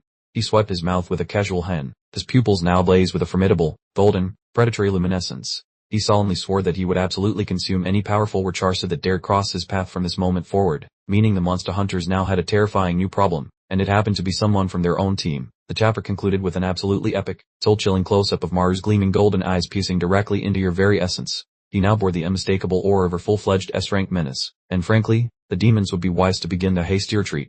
Maru had officially entered his culinary phase. The setting transitioned to a community hospital, bathed in brilliant sunshine, a welcome respite after the recent mountainous mayhem. However, despite the cheerful exterior, the emotional atmosphere within remained rather weighty and somber. Maru's mother was now conscious, propped up in her hospital cot, peering utterly bewildered. She innocently inquired if her collapse on the mountain had truly been a simple fainting spell, unequivocally proving that the memory alteration procedure had been a resounding success on her. She confessed that she had absolutely no recollection of any events whatsoever. Maru simply observed her, striving desperately to maintain his composure as the sheer gravity of his clandestine existence began to profoundly settle upon him. Maru exhaled a trembling sigh, offering a silent prayer of gratitude to the heavens. He was profoundly relieved that she would not be burdened with the psychological scars of nearly becoming a demon's midday snack. The swift, jarring recollection depicted the savage culmination of events, emphasizing that Maru held the grim reality, and he was absolutely resolute in shielding his mother from it for every single moment he could manage. Yet another brutal, crimson-soaked battle scene flashed across Maru's inner vision. It became horrifyingly evident that even if his mother's memory had been successfully purged, the specific, harrowing instants were indelibly seared into his own mind forever. Maru presented his mother with a news update on his mobile device, detailing an alleged fire incident high on the mountain. He then issued a rather severe admonition, instructing her to entirely cease any future excursions into those treacherous peaks. He fabricated an elaborate narrative concerning a person resembling his father, reportedly sighted on the mountain, serving as his supposed justification for being there. It seemed he was developing an almost unsettling proficiency in concocting these convenient alibis.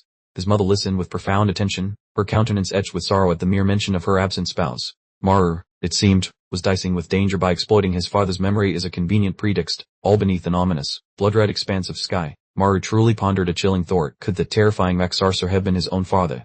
Such a truly chilling hypothesis had the power to irrevocably redefine his entire life's mission. The narrative momentarily peeled back to reveal a segment of Maru's history, showcasing a diminutive, solitary child position within the heart of her shadowy, unsettling woodland.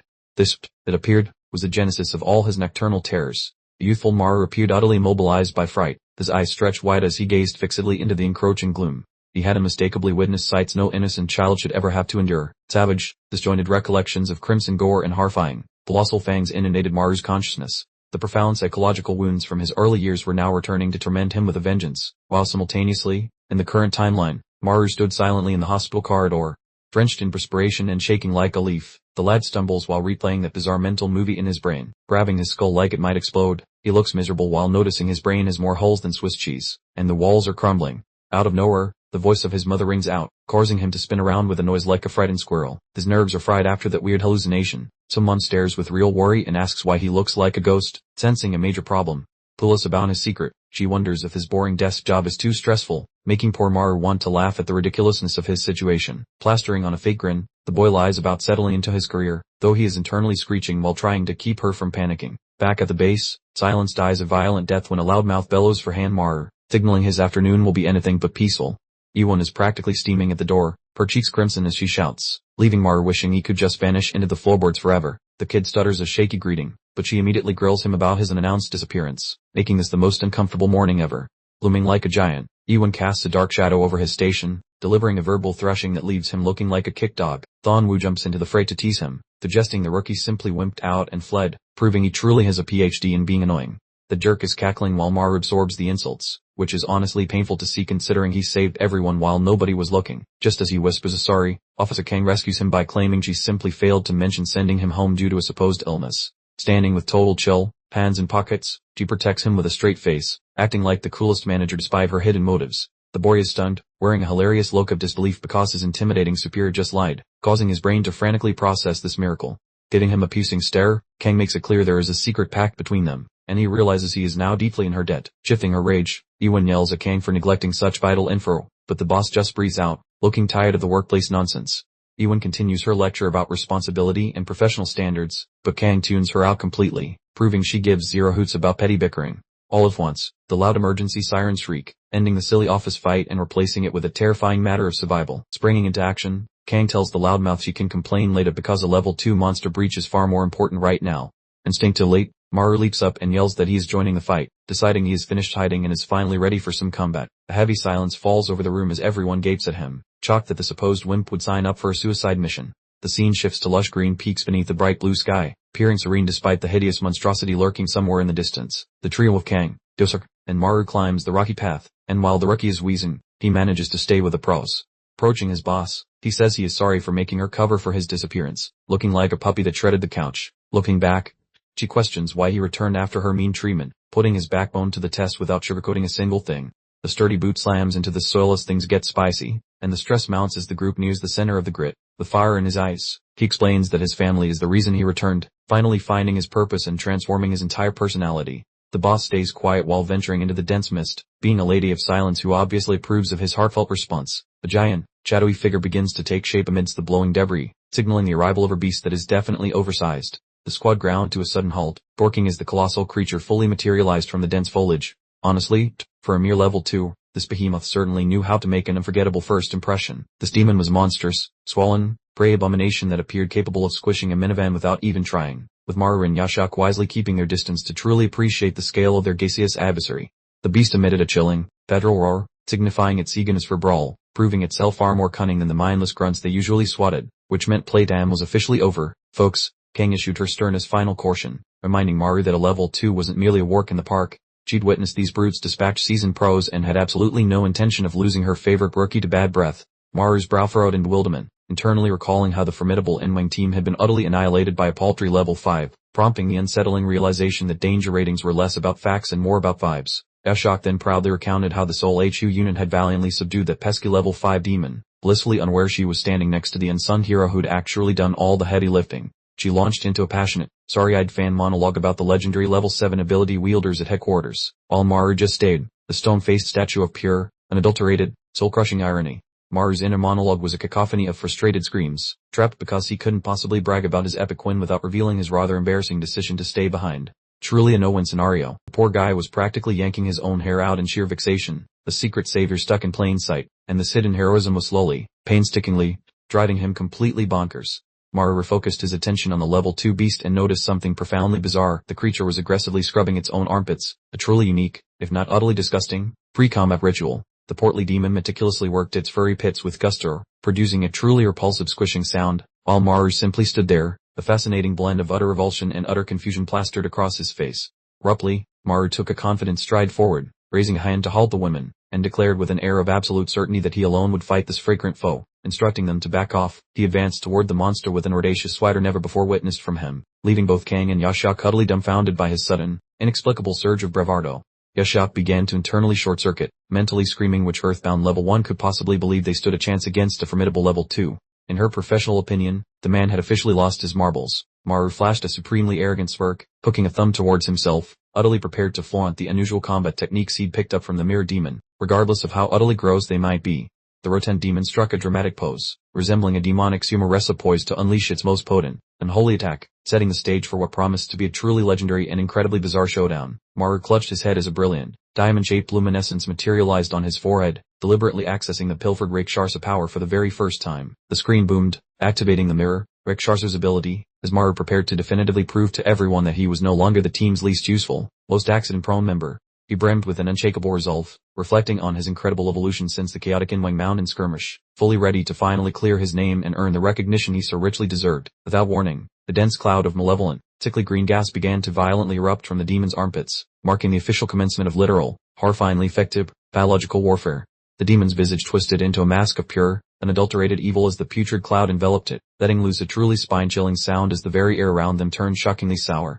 Maru was directly assaulted by the overwhelming stench, his eyes immediately watering profusely, and he gagged uncontrollably, realizing with profound regret that he had dramatically misjudged the potency of the armpit assault. Maru descended into a chaotic fit of coughing and drooling, his entire complexion morphing into an alarming shade of green, struggling merely to remain upright against the absolute biological catastrophe emanating from this creature. He savagely bit his lip, compelling his body to move, defiantly roaring that he absolutely refused to be defeated by something so utterly repugnant. Launching a punch through the toxic haze with sheer, stubborn willpower, he darted through the verdant mist, intending to strike the beast while constantly in motion, desperately trying to maintain mobility to avoid inhaling any more of the truly abominable, lung-searing air. Yashak, in the background, desperately clamped her hands over her nose, gagging violently, swearing she had never encountered an ability so fundamentally offensive in all her long, storied years of service. Close-up revealed Yashak looking utterly on the verge of collapsing, declaring this vile attack full-blown chemical warfare. Frankly, you could practically smell the panel from this very distance. Even Officer Kang swayed precariously on her feet, appearing visibly dizzy and nauseated. Wish, if a season level 7 was getting knocked off balance, confirmed that this particular scent was absolutely a certified war crime. Yashak shrieked at Kang to get a grip, utterly flabbergasted that her superior was actually being incapacitated by a mere smell, confirming the entire team was teetering on the edge of a total, humiliating wipeout. The corpulent demon stood in triumphant glory while Maru lay sprawled on the ground, desperately gasping for breath, confirming that the new and supposedly improved Maru had just decisively met his rather smelly match. Then, with a sudden, tear-streaked surge of pure, unadulterated rage, Maru grasped that his squad was utterly doomed unless he unleashed something truly epic immediately.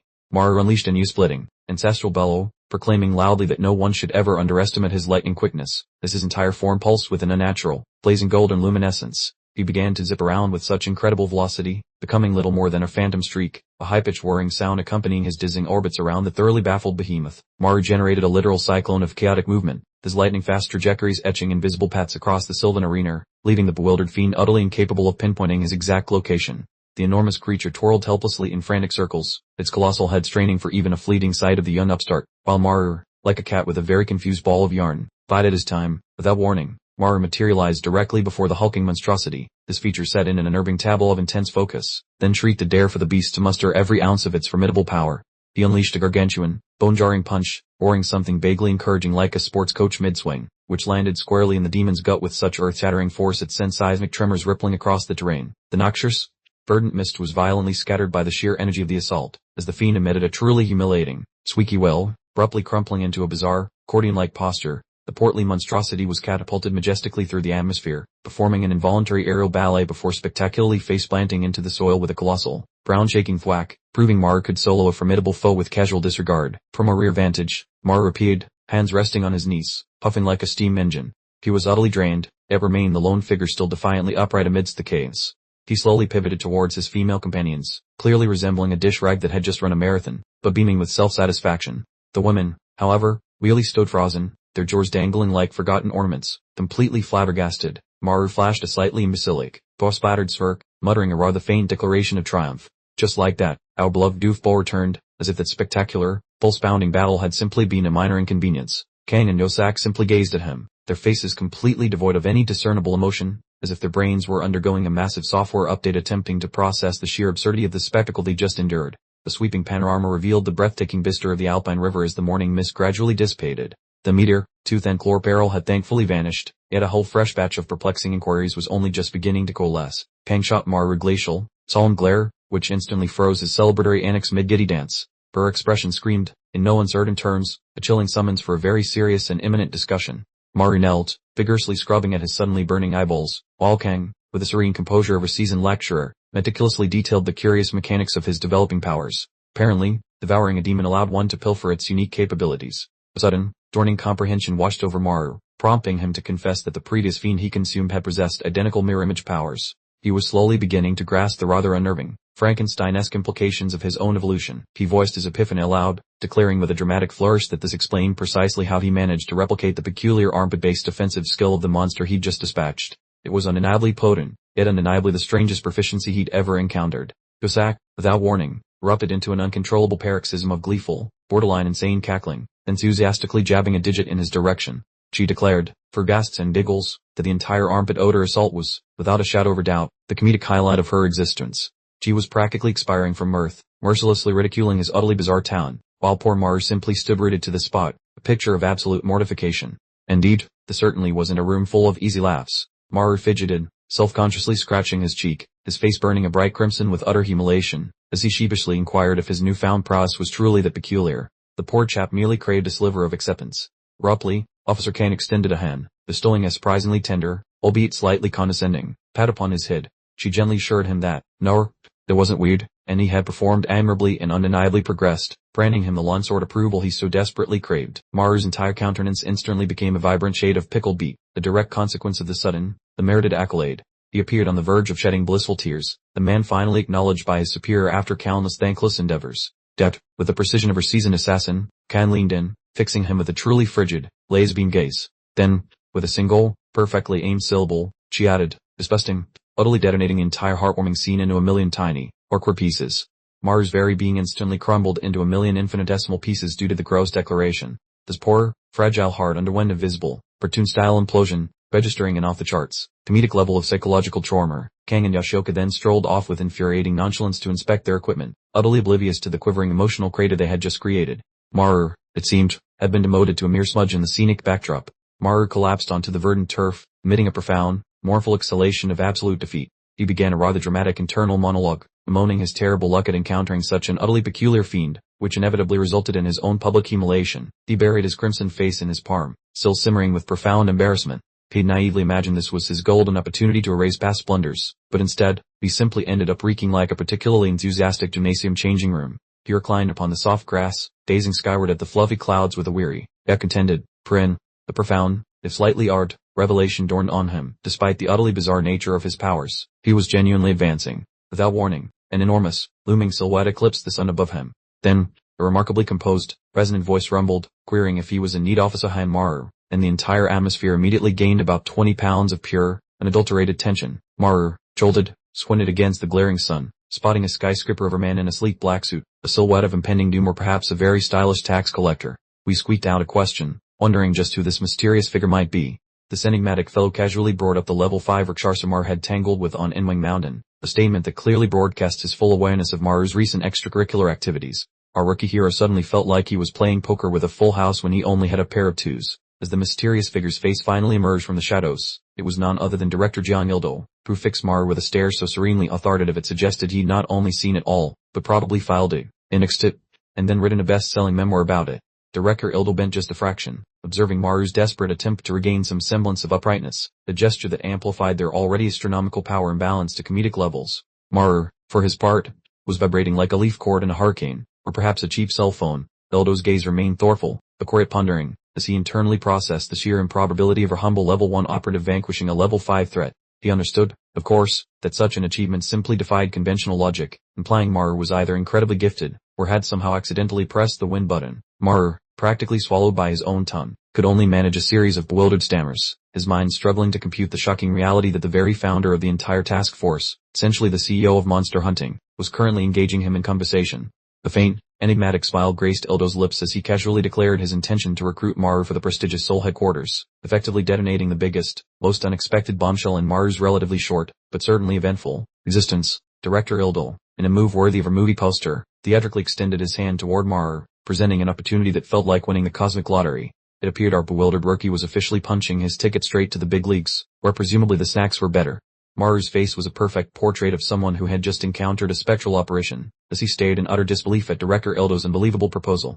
He babbled incoherently about being scouted, his mind utterly failing to grasp why the big boss, the metaphorical head honcho, would ever care about a humble level 1 rookie such as himself. Director Ildo maintained his inflappable, smooth operator grin, as if merely inquiring about the day's meteorological conditions. He then inquired if Maru was familiar with the legendary Seoul headquarters team, subtly hinting that Maru's current operational status was about to receive a serious, probably life-altering, firmware update. Maru, quite literally perspiring enough to start a small pond, began frantically waving his hands as if trying to swat away the very idea. He confessed his awareness that the Seoul headquarters was home to the creme de la creme, the absolute elites, unequivocally stating that he felt as out of place as a rubber chicken in a black tie collar. Our bewildered protagonist, still clutching his satchel like a security blanket, fixed Ildo with a direct, utterly perplexed stare, questioning why he, of all people, was the target of such an outlandish offer. He likely braced himself for the inevitable moment when a crew would burst forth, yelling that he was on a hilarious hidden camera show. Ildo bestowed upon Maru the highest possible endorsement, accompanied by a soft, almost legendary, tear-filled smile, explaining his decision by stating he possessed a knack for discerning true potential in individuals. He was essentially informing Maru that despite all appearances, he harbored a profound, hidden wellspring of pure, unadulterated main character energy. The camera zoomed in on Maru, whose face was a tableau of utter stupefaction. He softly echoed the word, potential, his mind valiantly attempting to merge this grand declaration with his personal highlight reel of spectacular failures and frequent, inconvenient bouts of panic attacks. The action abruptly shifted to the Seoul HQ boardroom, where the atmosphere was thick enough to cut with a butter knife. Chief Yu, absolutely radiating indignant fury, demanded to know Ildo's whereabouts and precisely why he had unilaterally decided to reschedule their crucial assembly, probably costing her valuable coffee break time. Ildo, exuding an almost unbearable level of effortless cool, simply strode past Chief Yu, calmly adjusting his cuffs as if he hadn't just left the entire senior leadership waiting for hours like awkward teenagers at a school dance. He then casually dropped the bomb that a particular new recruit had piqued his interest, and everyone immediately knew he meant Maru. Ildo's gaze held a mischievous, all-knowing gleam, the silent declaration that he was engaged in an intricate game of 4D chess while his colleagues were still trying to figure out if their checkers pieces moved diagonally. It was abundantly clear he had an entire master plan brewing for our unwitting rookie hero. Chief Yu's expression shifted to one of profound skepticism, her eyes narrowing like a cat spotting a suspicious pigeon. She flat out questioned if the mystery recruit happened to be his son, clearly suspecting Ildo was merely using company resources to track down his errant, long-lost offspring. A quick cut revealed a stack of documents, topped with a photograph of a rather familiar blue-haired gentleman, none other than Sanwoo Eden. A conveniently placed sticky note, like a tiny gossip columnist, spilled some serious family tea, stating that Sanwoo harbored a profound dislike for his father post-divorce and steadfastly refused any paternal meetups. Ildo donned his jacket with a deliberate, business-ready flourish, then made it perfectly clear that the recruit who had truly captured his attention was indeed someone else entirely. The subtle yet firm declaration officially stamped Maru as the chosen one, the unexpected golden ticket in Ildo's strategic lottery. He casually leaned against a nearby chair. He then reaffirmed it was undeniably this other fresh face who had, in fact, truly piqued his interest. He saw a particular, elusive quality, and Maru, it seemed, possessed it. Chief Yu, pressing for answers, questioned if he believed the recent, unwelcome high-level Rexarsa manifestation had been directly sparked by their enigmatic new recruit. Plurally, the narrative thread was indeed beginning to thicken. Ildo offered only a cryptic, one-word affirmation, a simple indeed, coupled with a thorful hand-to-chin gesture, explaining he merely possessed a certain intuition. He then decisively instructed you to maintain a rigorously vigilant watch on Ganwar Island for any anomaly, signaling that events were poised to become undeniably piquant. Beyond the confines of the office, the golden portal persisted, so radiating its malevolent, forwarding energy. It hung there in the swirling mist, a blaring, unmistakable neon sign announcing trouble this way, folks. Venturing inside a long-deserted dwelling, the pervasive, suffocating yellow dust blanketed everything, so thick it felt like trying to breathe a powder donut. The hallway, unsettlingly, resembled a meticulously crafted set piece from a classic haunted house horror flick. And now for your daily dose of pure nightmare fuel. The pallid, shriveled entity was discovered hunched over in the oppressive gloom of the kitchen. It truly appeared as though a literal zombie had simply decided to casually hang out by the sink, perhaps waiting for the water to boil. The tight shot of the creature's visage confirmed, unequivocally, that it was utterly repulsive. Its skin appeared a sickly, mottled gray and possessed the texture of worn leather, while its eyes seemed to carry the ancient, sun-deprived weariness of millennia spent exclusively in dimly lit basements. Back at the Radiant Gamma headquarters, the atmosphere was completely opposite. It felt like an ordinary, mind-numbing Tuesday at the office, or at least that was Maru's perception. Maru sat at his desk, turning pink and practically beaming, like he'd just won a lifetime supply of Tarkos. He kept replaying Director Ildo's scout offer in his head, riding that adrenaline high all day. He looked like a hyperactive squirrel, ready to spring out of his seat with pure excitement. The thought of potentially moving to Seoul headquarters meant he could finally shed his reputation for incompetence. But then, reality crashed down on him like a sudden realization about a missed deadline, instantly wiping the smile off his face. He remembered the Sol elites only hunted the truly lethal Rakshasas, which was definitely a big change from his previous, slightly smelly encounters. Maru quickly reverted to his favorite safety mantra, attempting to reassure himself he was perfectly happy right where he was. The office was wonderfully peaceful, a place where people actually took naps at their workstations. He tried to play it cool, crossing his arms and reminding himself that he had been recognized by the absolute top-tier leadership. He was clearly trying to inflate his own ego, which was currently smaller than a golf ball. Suddenly, a familiar, gratingly arrogant voice completely shattered his peaceful daydreaming. Sunwoo was standing directly behind him, calling out the level 1 with its signature, infuriating smirk. Maru's face immediately contorted with annoyance and suspicion. He wondered why Sunwoo was smirking, instantly realizing a serious round of harassment was probably about to start. He was completely unprepared for the upcoming events. Sunwoo leaned over him menacingly, his face illuminated by a terrifying red aura. He asked Maru why he had been grinning so obnoxiously all day, basically accusing him of being an office weirdo. He continued his rant, calling Maru a pathetic coward who loved being lazy because he was terrified. He was obviously trying to push every one of Maru's buttons to provoke a reaction. Sunwoo directly accused Maru of being far too useless to ever get promoted to Seoul. Maru finally reached his breaking point, standing up and shouting to ask exactly who Sunwoo was calling incompetent. Maru was now completely livid, baring his teeth and glaring furiously. He had reached his absolute maximum tolerance for being the human punching bag of this blue-haired maniac. Sunwoo yelled back immediately, pushing himself into Maru's personal space. He looked fully prepared to start throwing punches right in the middle of the office cubicle farm. Maru landed the perfect verbal blow, reminding Sunwoo that his entire superpower was literally just armpit sweat. That insult truly left a scorching mark. Sunwoo's composure instantly evaporated, his face turning bright red as a tomato from the sheer embarrassment. Maru, against all odds, actually looked like he was winning this particular verbal battle. The two were now going at it like angry siblings, yelling at the top of their lungs about who absolutely wouldn't lose, while Yosuk sat at her desk watching, looking genuinely like she might fall asleep. Tucked away in the corner, team leader Deokmin was completely losing his mind, cackling hysterically at the sheer ridiculousness of the scene. There was pure, unadulterated office chaos. Deokmin was literally clutching his stomach, pointing and laughing about the armpit comment. Maru looked completely exasperated that even his boss was getting in on the public humiliation. The mess. Yoonjae-won finally stepped in, putting her hands out like a referee separating two schoolboys in a playground scuffle. She bellowed for everyone to shut up and leave poor hand Maru alone. Maru looked up at her with genuine, grateful sparkles in his eyes. He viewed Ms. Yoon as his savior, feeling like he had finally found a guardian angel in the caves. But then Jae-won instantly turned on him, joining the teasing with an absolutely enormous grin. She brought up how Maru used to hide in the bathroom, and Maru's heart immediately broke into a million pieces. Maru completely collapsed, burying his face in his hands in total embarrassment. He let out a loud groan about how much he hated this situation, wishing the office floor would simply swallow him alive. Officer Kang remained in the background, calmly sipping her coffee and observing the complete disaster unfold. She quietly expressed her hatred for the spectacle, watching the team behave like absolute toddlers. Maru propped his chin up with his hand, looking utterly defeated and depressed. He truly grasped the fact that everyone in this office saw him as a completely incompetent joke. He closed his eyes, desperately trying to find a moment of inner serenity. He instructed himself to ignore this humiliating memory and focus on making a fresh start, specifically by concentrating on the Seoul offer again. Suddenly, the emergency alarm blared through the office, causing Officer Kang to leap instantly to her feet. She announced a level 2 Rakshasa alert and started preparing to head out into the field, but Maru's hand shot out like a defensive tackle, grabbing Zionwoo's arm tightly. He was not about to let this specific opportunity pass him by. Maru stood defiantly against Zionwoo, announcing that he would be going on this mission. He was determined to finally prove his value, no matter what the cost. This bold decision would fundamentally change everything in his life. Zionwoo instantly looked like a complete sociopath, his eyes practically shimmering with pure bloodlust. He hissed that he was so bored he couldn't possibly stand it, clearly itching for a truly challenging fight. Zionwoo glanced over his shoulder, flashing a deeply unsettling grin, and told Maru they should actually try to get along as fellow new recruits. That was about the biggest red flag in history. Maru's face screamed, "I've made a terrible mistake," clearly wishing he'd chosen literally any other path than the one that landed him beside the company's resident chaotic individual, a partnership he fully expected to culminate in absolute mayhem.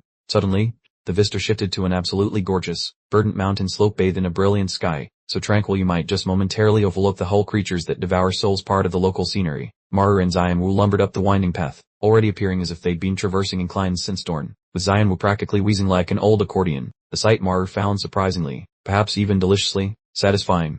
The zoom-in view revealed Zionwoo in full dying goldfish mode, desperately gasping for air. For someone supposedly packing level 7 power, his cardiovascular fitness was currently throwing up more red flags than a matador convention. Maru trailed behind, mentally concluding that Zionwoo had clearly mislaid his marbles somewhere back at base camp, now genuinely terrified at the prospect of being isolated on a remote peak with this particular human being. Zionwoo dramatically halted on a precarious ridge, loudly declaring he'd wrap this whole ordeal up in a jiffy and then ring the director. apparently oblivious that his overinflated self-importance now dwarfed the entire mountain range they were currently traversing. BunRv, meanwhile, was folded in half, wrestling with his lunts, while Xianwu condescendingly scowled down, grumbling about the utter inconvenience of it all, as if BunRv's struggle wasn't directly caused by his own breakneck pace. Xianwu's expression abruptly sharpened as he gestured vaguely towards the horizon, then snidely inquired if BunRv's vision was somehow obstructed, perhaps by an inner demon or real bad eye exam, which felt like an unnecessarily personal attack. Down in the valley, they spotted an ancient, decrepit house, which was frankly just aggressively barfing dense, sulfuric yellow vapor into the atmosphere, a spectacle that strongly suggested someone had forgotten to clean out their wood stove for a century or two. BunRv's mouth unhinged itself as a chilling realization dawned. Perhaps actual living beings were inhaling that toxic cloud. They gasped, belatedly wondering if the peculiar structure was actually exhaling some particularly hazardous, vibrant particulate matter, finally grasping the true peril. Xianwu, demonstrating zero hesitation, immediately screamed at BunRv to keep pace as he sprinted headlong down the incline, prompting BunRv to simply grumble a rather colorful obscenity under his breath while attempting to match the lunatic's speed. They practically exploded through the front door, straight into a house where the airborne particulate matter was nothing short of apocalyptic. Xianwu remarked it was significantly denser than outside, casually assessing it as a level 4 or perhaps even more formidable hazard. The hallway had plunged into oppressive gloom, punctuated by an orchestra of unsettling creaks and groans, appearing precisely like the sort of atmospheric locale one typically avoids aimlessly strolling through, especially without a small army. They stumbled upon a rather disheveled living room, complete with an errant drying rack and a solitary table, the air thick and oppressive with its sickly yellow haze, creating an undeniable, prickly sensation that they were absolutely not alone. Xianwu surveyed the surroundings, then, with all the casual nonchalance of someone ordering coffee, declared it appeared to be entirely unoccupied, a statement so cliché it practically begged for immediate, ironic contradiction. BunRv, now bordering on full-blown panic, frantically waved his hands like a drowning semaphore operator, urgently screaming at Xianwu to exercise caution. Thor, naturally, proceeded to blithely disregard him, strolling forward with an alarming disregard for personal safety. The camera tightened on Xianwu's boots as he relentlessly strode onward, while BunRv roared at him, imploring him to cease his utterly reckless perambulations, a plea that might as well have been directed at a brick wall for all the impact it made. Finally, at the corridor's abrupt end, they encountered a formidable, emerald-hued door, prompting Xianwu to murmur conspiratorially that whatever they sought was undoubtedly behind it, instantly ratcheting the surrounding tension up to 11, perhaps even 12. BunRv, meanwhile, had practically fused himself to Xianwu's back, poised to sprint away at the faintest whisper of a creak, as the ominous, dark silhouette of the heavy door hung like a bad omen above their heads. Xianwu attempted the doorknob, which stubbornly refused to yield even an inch. BunRv tentatively inquired if it was perhaps secured, only for Xianwu to bark back impatiently that he needed to hold his horses, as they had no earthly idea what monstrous surprise might be lurking within. The dynamic duo, with impeccable timing, chose the precise moment to initiate a spirited argument directly before the creature's likely lair. Xianwu, looking utterly exasperated, simply told BunRv to kindly vacate the immediate blast radius. Xianwu, with a truly intimidating resolve, meticulously tugged on his dark, tactical gloves, concluding that if the obstinate portal refused to cooperate, he would simply redecorate the entrance via sheer, brute force. Xianwu began winding up for what appeared to be a door-demolishing haymaker, tiny white electrical fireworks crackling menacingly around his clenched knuckles, causing BunRv to emit a shriek of pure terror and brace himself for the inevitable, thunderous detonation. BunRv, meanwhile, was curled into an impressively tight defensive ball, shielding his head and fully anticipating being reduced to a fine mist, looking for all the world like he was in the throes of a very sudden, very personal, cardiac incident. And then, anticlimactically, absolutely nothing occurred. Xianwu remained stationary, the emerald door stood defiantly, completely undiminished, leaving him with a bewildered expression, genuinely pondering why his superhuman efforts had apparently failed. BunRv promptly dissolved into a fit of unbridled, maniacal laughter, jabbing a triumphant finger at Xianwu, roaring that he, miraculously, remained among the living, thoroughly lambasting his companion for such an overconfident, spectacularly botched performance. Xianwu, with the magnificent focus of someone who'd just been publicly humiliated, utterly ignored BunRv's taunts and crouched to squint through the keyhole, absolutely hell-bent on discerning the secrets lurking beyond that stubbornly unyielding portal. Peering through the tiny aperture, they glimpsed a vague, enigmatic silhouette, plumped on the floor, rather like a forgotten coat or a very introspective individual just taking a moment to contemplate life's larger questions right in the center of the chamber. BunRv, now suddenly consumed by an insatiable nosiness, began bellowing for a turn at the peephole, actively attempting to dislodge Xianwu from his vantage point, having successfully pivoted from abject terror to intensely curious in roughly 3.5 seconds flat. When BunRv finally snagged a glimpse, he was utterly flummoxed, immediately demanding why something so clearly confined inside was even locked in there, observing that the mysterious occupant actually appeared rather feeble.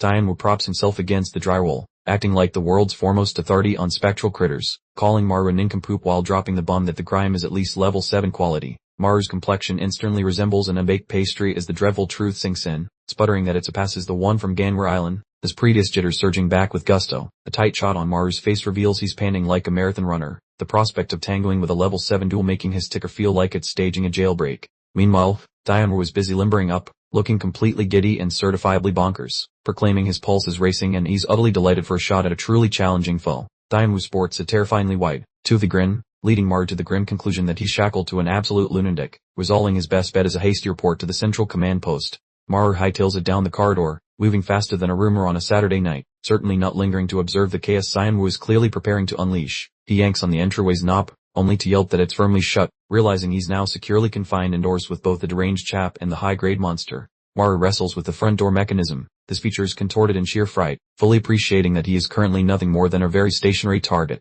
He starts ramming his shoulder into the barrier with loud thuds, but it resists as stubbornly as a mule, making him question if the beast in the room is the one who's secured their lockdown. Maru glances nervously back down the hall, his eyes huge saucers of pure dread, knowing something momentous is inbound with zero viable escape routes remaining. The perspective swivels back to the hallway, showing Dianwu planted directly before the verdant entryway, the surrounding mist thickening noticeably as the suspense ratchets up several notches.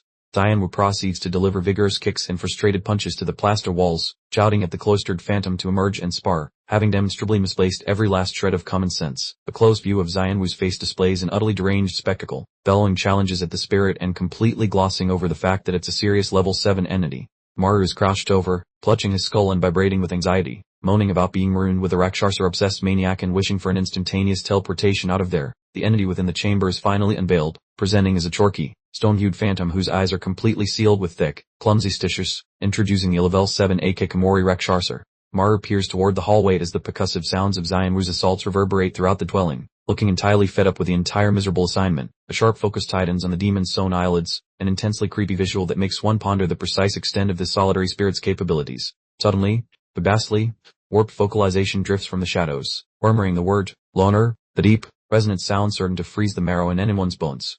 The demon's whole countenance is then displayed, the visage steeped in profound sorrow and ancient force, while the scarlet text reiterating loner amplifies the sheer terror factor. The phantom's cranium begins a gruesome, unnerving elongation and contortion, synchronized with a deepening chant of loner, suggesting the true main event is just moments away.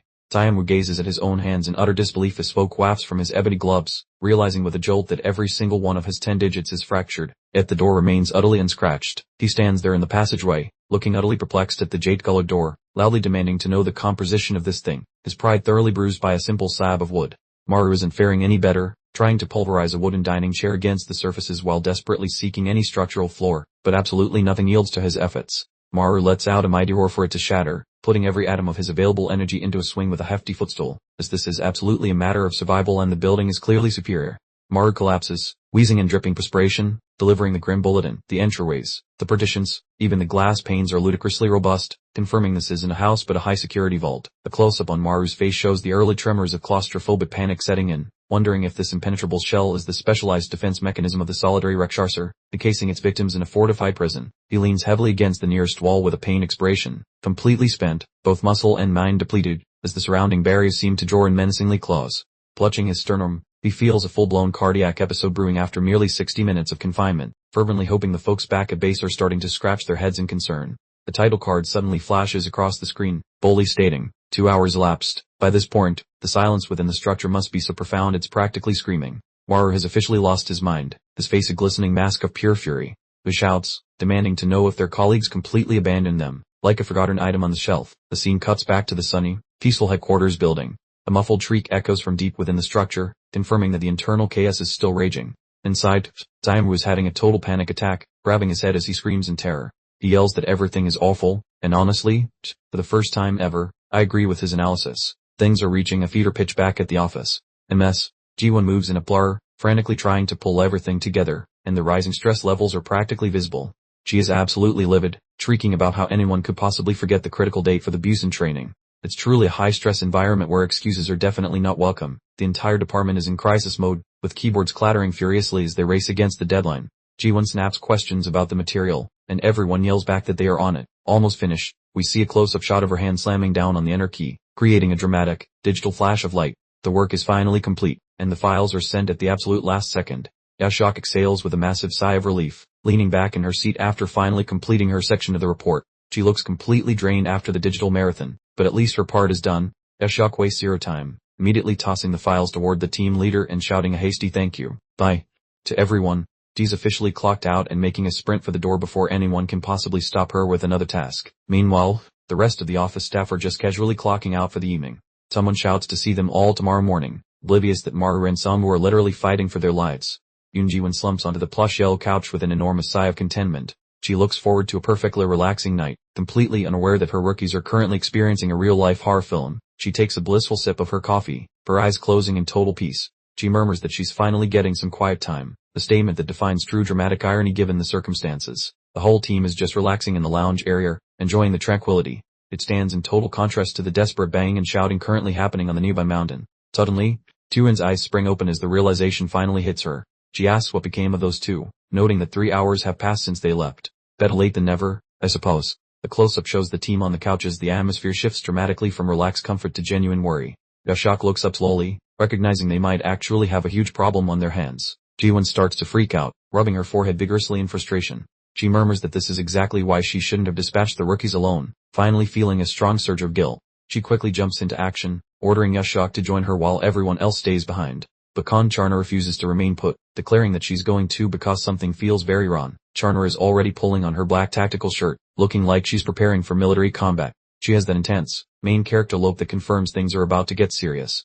Charna looks incredibly focused while preparing, her hair moving behind her with purpose. She's not wasting a single second, and the team quickly follows her decisive leadership. Yashak asks Charna if she is absolutely sure about this, pointing out that the site is close to the dangerous place. Charna responds with a cold, blank stare, appearing totally unconcerned. Charna pulls on her yellow jacket with a sharp, fluid motion. She tells Yashak not to worry and to keep moving, looking like a total boss as she leads the unexpected rescue mission. The scene transitions to the exterior of the old house, now completely enveloped by sinister yellow fog.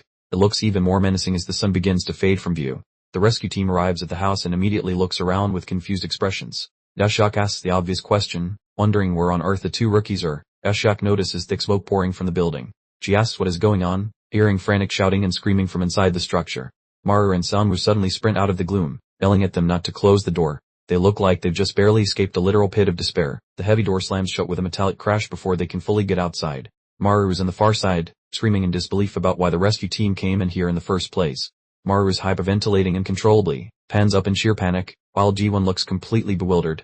She asks what is wrong with them, wondering if they just saw a ghost. Maru and Samu fall to their knees, appearing utterly shattered and defeated. They spend hours trying to escape, only to watch their backup get trapped right along with them. The whole group is now standing directly in front of that mysterious green door. Jiwon asks if it's really true that the Rakshasa refuses to leave the room. Maru, completely soaked in sweat, confirms that the monster is simply sitting there, doing nothing. The entire team looks extraordinarily tiny and vulnerable in the narrow, dusty hallway. Charna struts out, rocking a vibe of icy resolve. She barks at the amateurs to clear out, prepared to school them on tackling a level 7 threat. A tight shot reveals Charna clutching her custom gear. She pumps her spirit into the metal, making the edge shine with a creepy crimson fire. Charna adopts a broad fighting pose, her hair flying like a banner. She appears like a mythic warrior destined to shred the portal without breaking a sweat. She swings a massive, spicy, sideways cut that goes boom. The roar strength is wild, and the atmosphere feels like it is actually catching on fire. Her steel smashes the entrance with a thunderous roar, yet as the fumes vanish, the green barrier stands tall, without even a tiny little dent.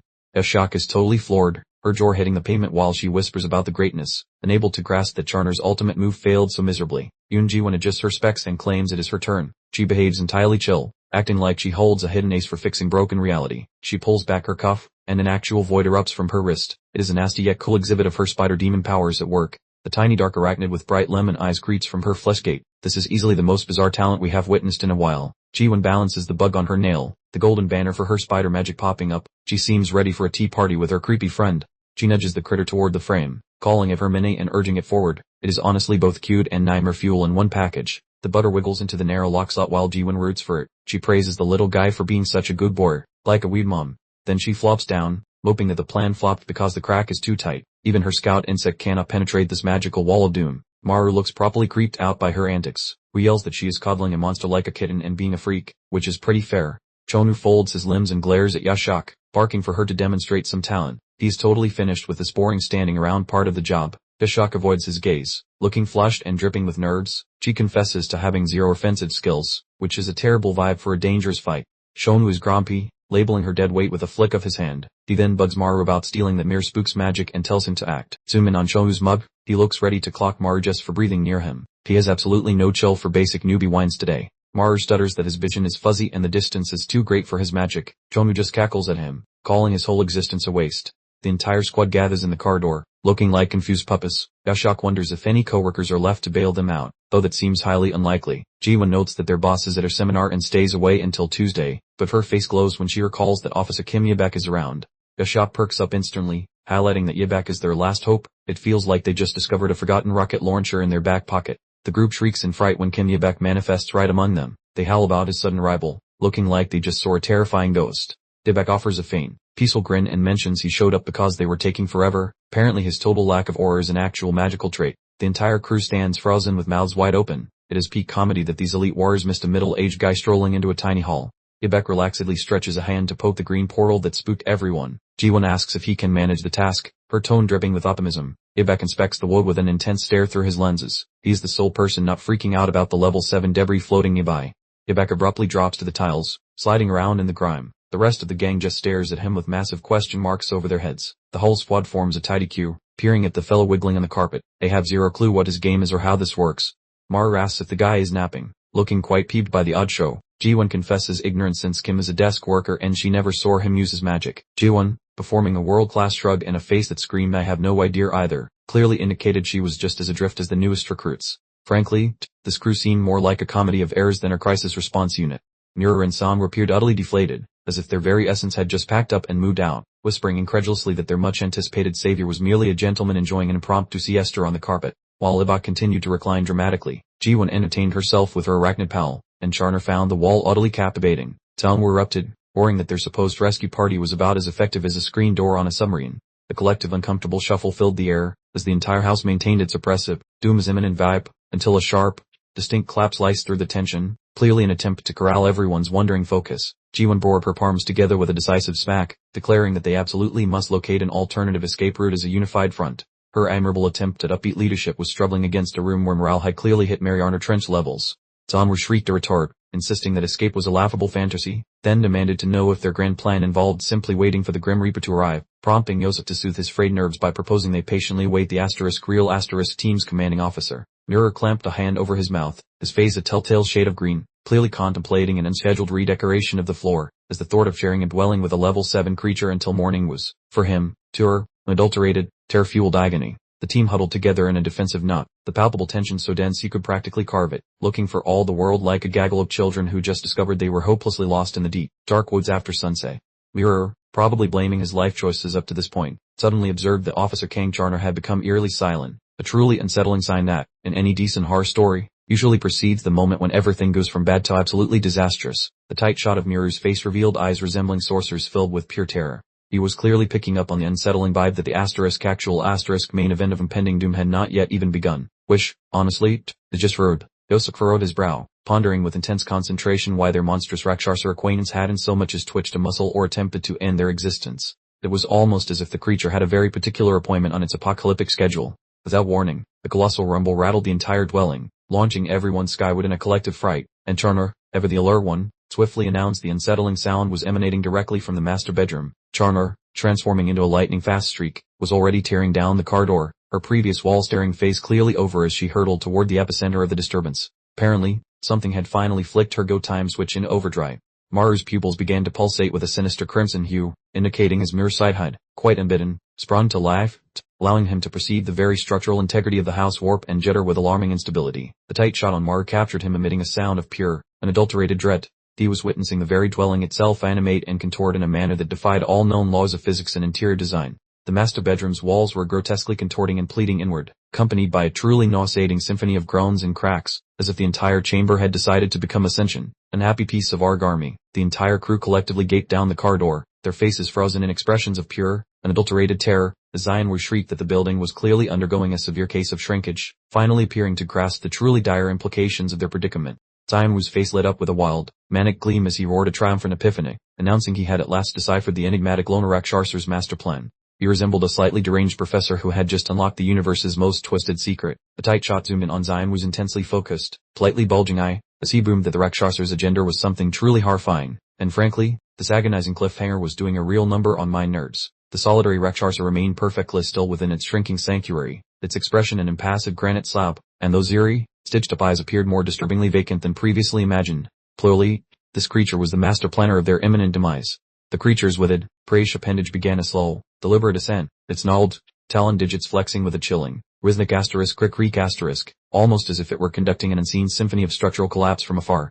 Disturbingly, the demon sported an unsettling array of miserable countenances across its chest and limbs, each one radiating pure despair, as its ultimate goal was now unveiled, to collapse the entire building into oblivion, leaving only the minuscule pocket of air it currently inhabited. The ominous rumbling swelled to a crescendo as the house continued its unsettling architectural self-assembly, and then, the narrative delivered its shocking punchline. The Rakshas's sole desire was to be the undisputed, lonely king of the rubble in this soon-to-be compacted structure. A menacing tableau revealed the Rakshasa looming majestically within its grotesquely distorting, ever-diminishing chamber, prompting Maru to a chilling epiphany. Unless they summarily dispatched the creature this very instant, they would all achieve maximum flatness courtesy of the collapsing architecture. Maru's teeth ground together audibly, his face a slit canvas of sweaty panic, as he finally recognized his cherished safety-first life philosophy wouldn't be saving him today. It was now a stark choice, either fight like his life depended on it or become an extra-large, organic pancake. The entire ensemble was depicted standing utterly dumbfounded in the very center of their rapidly imploding abode, looking about as capable as a bag of wet mice, with the walls aggressively encroaching from every conceivable direction. The chapter dramatically concluded on Maru's wide-eyed, panic-stricken face, as he posed the ultimate, million-dollar query of what in the blazes do we do now, which, I must say, delivered a cliffhanger so epic it practically broke the internet. Honestly, I'm pretty sure everyone's destined to become architectural abstract art next time. The scene opens on a surprisingly idyllic farmhouse, peacefully nestled among golden crops, radiating the sort of calm that screams perfect retirement spot, though by this point, we're all savvy enough to smell the inevitable trouble brewing. The narrative now gracefully rewinds to a moment exactly 4 years prior. Behold, this is merely the serene quietude before the cataclysmic storm that irrevocably altered existence. Her entire reality morphed. A more youthful and bubbly version of Charna shows up at the entrance, hollering for grandma like a lunatic, and she seems blissfully unbothered, acting like every other student on a laundry run. Some tiny human zooms from the residence, yelling for Charna with enough hype to wake the dead, and he is obviously her favorite person, ensuring the future disaster will be absolutely brutal. The elder lady offers a cozy greeting while the small fry performs a professional wrestling tackle on Charna, and the homecoming energy is peak sweetness, enough to cause some serious cavities. Viewed from above, the trio wanders into the residence together, as Gray invites them to enter, and the whole situation feels remarkably standard and free of monster-related stress. This group of three is snuggled onto their floor cushions, looking maximum comfy, while the matron wishes they could live in this loop forever, which is the ultimate omen of doom in comics. That sibling is essentially a ball of pure adrenaline, messing about while Charna giggles and swears to return during every school holiday, and the youngster squeaks his approval, living his best life. Charna's face looks curious as she inspects the wall, spotting some fresh doodles that were definitely not present during her last stay. A messy sketch of the family gang occupies the plaster, so the old woman threatens the brat with consequences for his graffiti, but he is already arguing for his artistic integrity. He brags to Charna that the old lady actually complimented his mural skills, as the little guy is clearly fishing for a high five from his favorite sibling, who glows with satisfaction, presenting his portrait of the cheerful clan, which is a scene so innocently precious that it hurts, mainly because the audience knows things are about to get spicy. Returning to the now, the structure is essentially disintegrating, with cracks spreading across the walls and debris dancing in the air because that solitary beast keeps compressing the architecture. Pop Charna keeps whispering negatives to herself, her pupils dinner plate wide from sheer terror, since the shack is not merely an assignment, it is the birthplace of her personal hell. She bellows her refusal while her high-tech forearm sword begins radiating a fierce golden light, as she refuses to allow this creature to pulverize the final remnant of her childhood. She executes a giant downward strike made of actual fire, and the collision is violent enough to rattle everyone's teeth, though she makes a sound like she stubbed her toe. Her steel meets the ghostly shield with a thunderous boom, as Charna is gambling every single bit of her biological battery on the single, desperate swing of her weapon. She gazes at her tool with a terrifying focus, deciding the blade is feeling a bit thirsty for some hemoglobin, so this lady has definitely stopped messing around and started business. She dodges ahead, her weapon dragging a streak of crimson plasma behind it, as she is traveling with a frantic, murderous velocity that basically breaks the laws of human vision. She clutches her neck, wheezing because the physical cost of changing is hurting, and a voice begs Agent Charna to cease her actions before she explodes, but she has already signed the contract. Jai One howls for the madness to end, her face looking extremely stressed, as Charna zooms past the point where turning back is an option. Charna throws a gigantic sideways blow, her peepers shining with a pissed-off ruby light, so she currently resembles a terrifying demon more than an actual person with a social security number. She lands a follow-up strike with a thunderous bang, her motions becoming a frantic sludge of gore and energy. All at once, Charna's eyes vanish into her skull and one lonely droplet of sadness escapes, while Maru shouts for the lieutenant, wondering about her health as her engine finally stalls. Everything gets fuzzy for the audience as Charna enters nap time, and the earthquake sounds of the dwelling seem to vanish as her awareness slowly drifts away. A giant thud reverberates through the structure, followed by total quiet, and a person mentions that the chaos has ceased while the squad hangs out in the weird stillness. Maru and his buddies glance about, looking like they forgot their passwords, as they are attempting to determine if Charner actually prevented the architectural collapse before she took her nap. Maru snatches Charner before she hits the deck, her limbs acting like cooked noodles, and he is freaking out, asking the unconscious cop if she is fine while she barely mumbles. Jae-won sprints to investigate her heartbeat, her face screaming anxiety, and she notes that the girl likely passed out because her internal plumbing ran too low on red liquid. Maru stares at the lady with a blend of respect and utter bewilderment, wondering why she pushed herself so aggressively, as his expression is basically a collection of question marks. Maru repeats his query, baffled by her intense commitment, as he starts to realize the situation is way more complex than her standard pest control gig. With a summer gaze, Ji-won delivered the ultimate plot twist, confessing that this entire spooky abode was actually Officer Khan Charner's very own grandmother's house. Maru's jaw unhinged itself and took a brief vacation to the floor, as the shocking truth finally explained why Charner had been so fanatically determined to preserve this very specific building. A shadowy echo of Charner's history emerged, depicting her solitary survival and newfound powers amidst an utter bloodbath, essentially marking this house as the catastrophic final chapter of her innocent world. With a solemn lowering of his head, Maru's own heart felt heavier than a lead balloon, finally grasping the immense trauma Charner had secretly endured, whispering to himself that the pieces had now fallen into place. Maru gently laid a hand on Charner's resting head, developing a newfound admiration and profound empathy for his usually terrifying, no-nonsense boss. Yozak gingerly touched the wall, sighing in relief that the building seemed to have calmed its structural jitters for now, expressing gratitude that their entire shelter hadn't simply vanished into thin air. Ji-won wholeheartedly agreed, but quickly issued a stern warning that they absolutely needed to escape before the walls decided to play another round of deadly musical chairs, reminding them they were still in a booby-trapped box. Ji-won adjusted her spectacles, a glint of cunning in her eyes, then inquired if they understood the old adage about persistent water eventually carving through solid stone. Before revealing her ambitious, labor-intensive exit strategy, she flashed a determined, almost mischievous grin, clearly ready to rally the troops and lead the charge, swiftly transitioning from sorrowful reflection straight into her signature problem-solving mode. The team was now working tirelessly, a relentless, rhythmic thudding echoing as they hammered away at the walls, essentially trying to brute force their way through an invisible, supernatural barrier. Chungwoo was putting his formidable back into every swing, yet even he was reaching his breaking point, bellowing that this impossible task was driving him utterly mad, convinced they'd never even chip the paint at this rate. Chungwoo continued to relentlessly pummel the resistant wall with a surprisingly heavy stool, rivulets of sweat streaming down his face, as he physically vented his mounting exasperation with each furious blow. The entire group was huddled together in the exceptionally dusty kitchen, looking utterly depleted, with Maru dramatically gasping for breath while the others struggled heroically just to keep their eyelids from staging a full-scale mutiny. Maru was utterly drained, gulping for air like a fish out of water, prompting Chungwoo to bark at him to switch out immediately, declaring it was finally Maru's turn to bravely face the unyielding wall.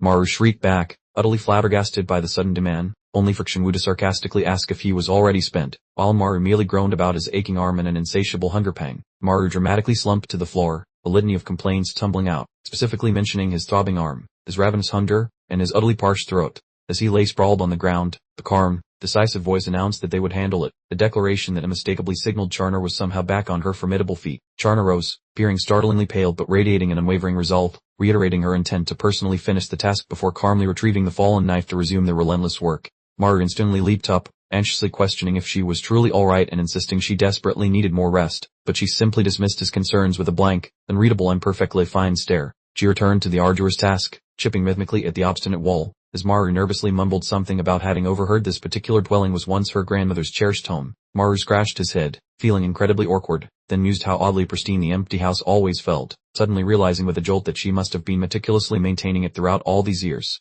Maru fixed her with an intensely curious gaze, genuinely attempting to comprehend the powerful, unspoken force that relentlessly drew her back to this veritable graveyard of painful, treasured memories. Charner glanced over her shoulder, her expression utterly devoid of emotion, stating simply that she was patiently waiting, prompting Maru to bravely inquire what exactly she was expecting. She replied, her voice disturbingly serene, that she was awaiting the very Rakshasa who had mercilessly slaughtered her family, absolutely certain it would eventually return to this precise location, a hunter patiently anticipating its quarry's homecoming to the crime scene. Maru, stating the undeniably obvious, questioned how she could possibly possess such certainty about its return, visibly skeptical of her seemingly far-fetched and chilling theory. A flashback revealed a younger Charner hyperventilating, her face ghastly pale with pure, unadulterated terror, as she stared wide-eyed at a massive, ominously glowing red blade ominously piecing her childhood room. She was huddled desperately in her bed's farthest corner, her once ordinary world violently transforming into a waking nightmare, her heart's furious pounding practically reverberating in the suffocating silence.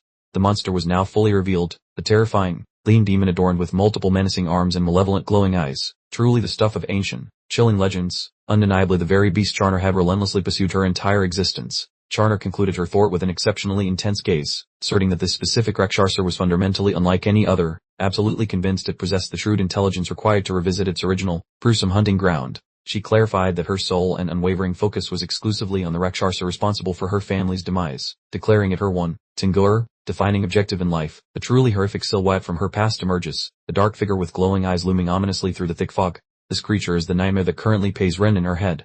We see a close-up of young Charner's eye, reflecting the image of the multi-armed monstrosity. She watched it destroy her family, and that single event completely defined her life. The monster's full form is finally revealed, the slender and terrifying demon with many arms and glowing eyes. It genuinely looks like a literal, physical god of death. Charner stays downward, her face clouded by sorrow.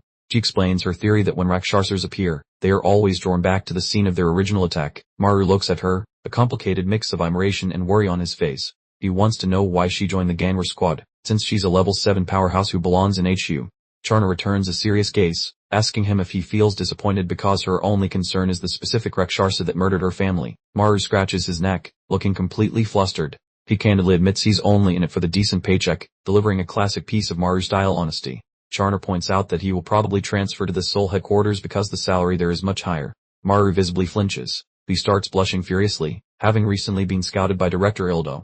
Charner witnessed the entire interaction and knows exactly what he's thinking. Maru stammers and claims he hasn't reached a final decision yet. His face a disaster area of embarrassment. He's completely busted. Charner locks eyes with him, her expression utterly serious. She leans in to say that it's because he's setting up what promises to be a truly profound observation. Without warning, an enormous tremor shakes the foundations of the house again. Charner immediately stares at the ceiling, her eyes bulging in utter disbelief. Dainwu and Yosak instantly lose their composure in panic. Dainwu shrieks, demanding to know what the sound is and if the creature outside is moving again while the structure groans. Dainwu yells that the situation is escalating, instructing everyone to immediately evacuate toward the hallway. The entire group scrambles through the house in a chaotic rush of pounding footsteps. Maru quickly snatches Charner and forces her forward as the building disintegrates around them under heavy impacts. They are in a desperate dash for survival. Maru struggles for breath, fixated on the profound sentence he missed. Even with the house falling down, the man's priority is still the cliffhanger. The perspective jumps forward to the next morning. The building is shown from the outside, encased in a lingering shroud of dense yellow dust. The team is crowded together in the hallway, visibly drained and completely demoralized. Yosak asks in a hoarse whisper if the attack has finally subsided. Dainwu lets out a deep sigh, noting that their only reliable savior now is the team leader.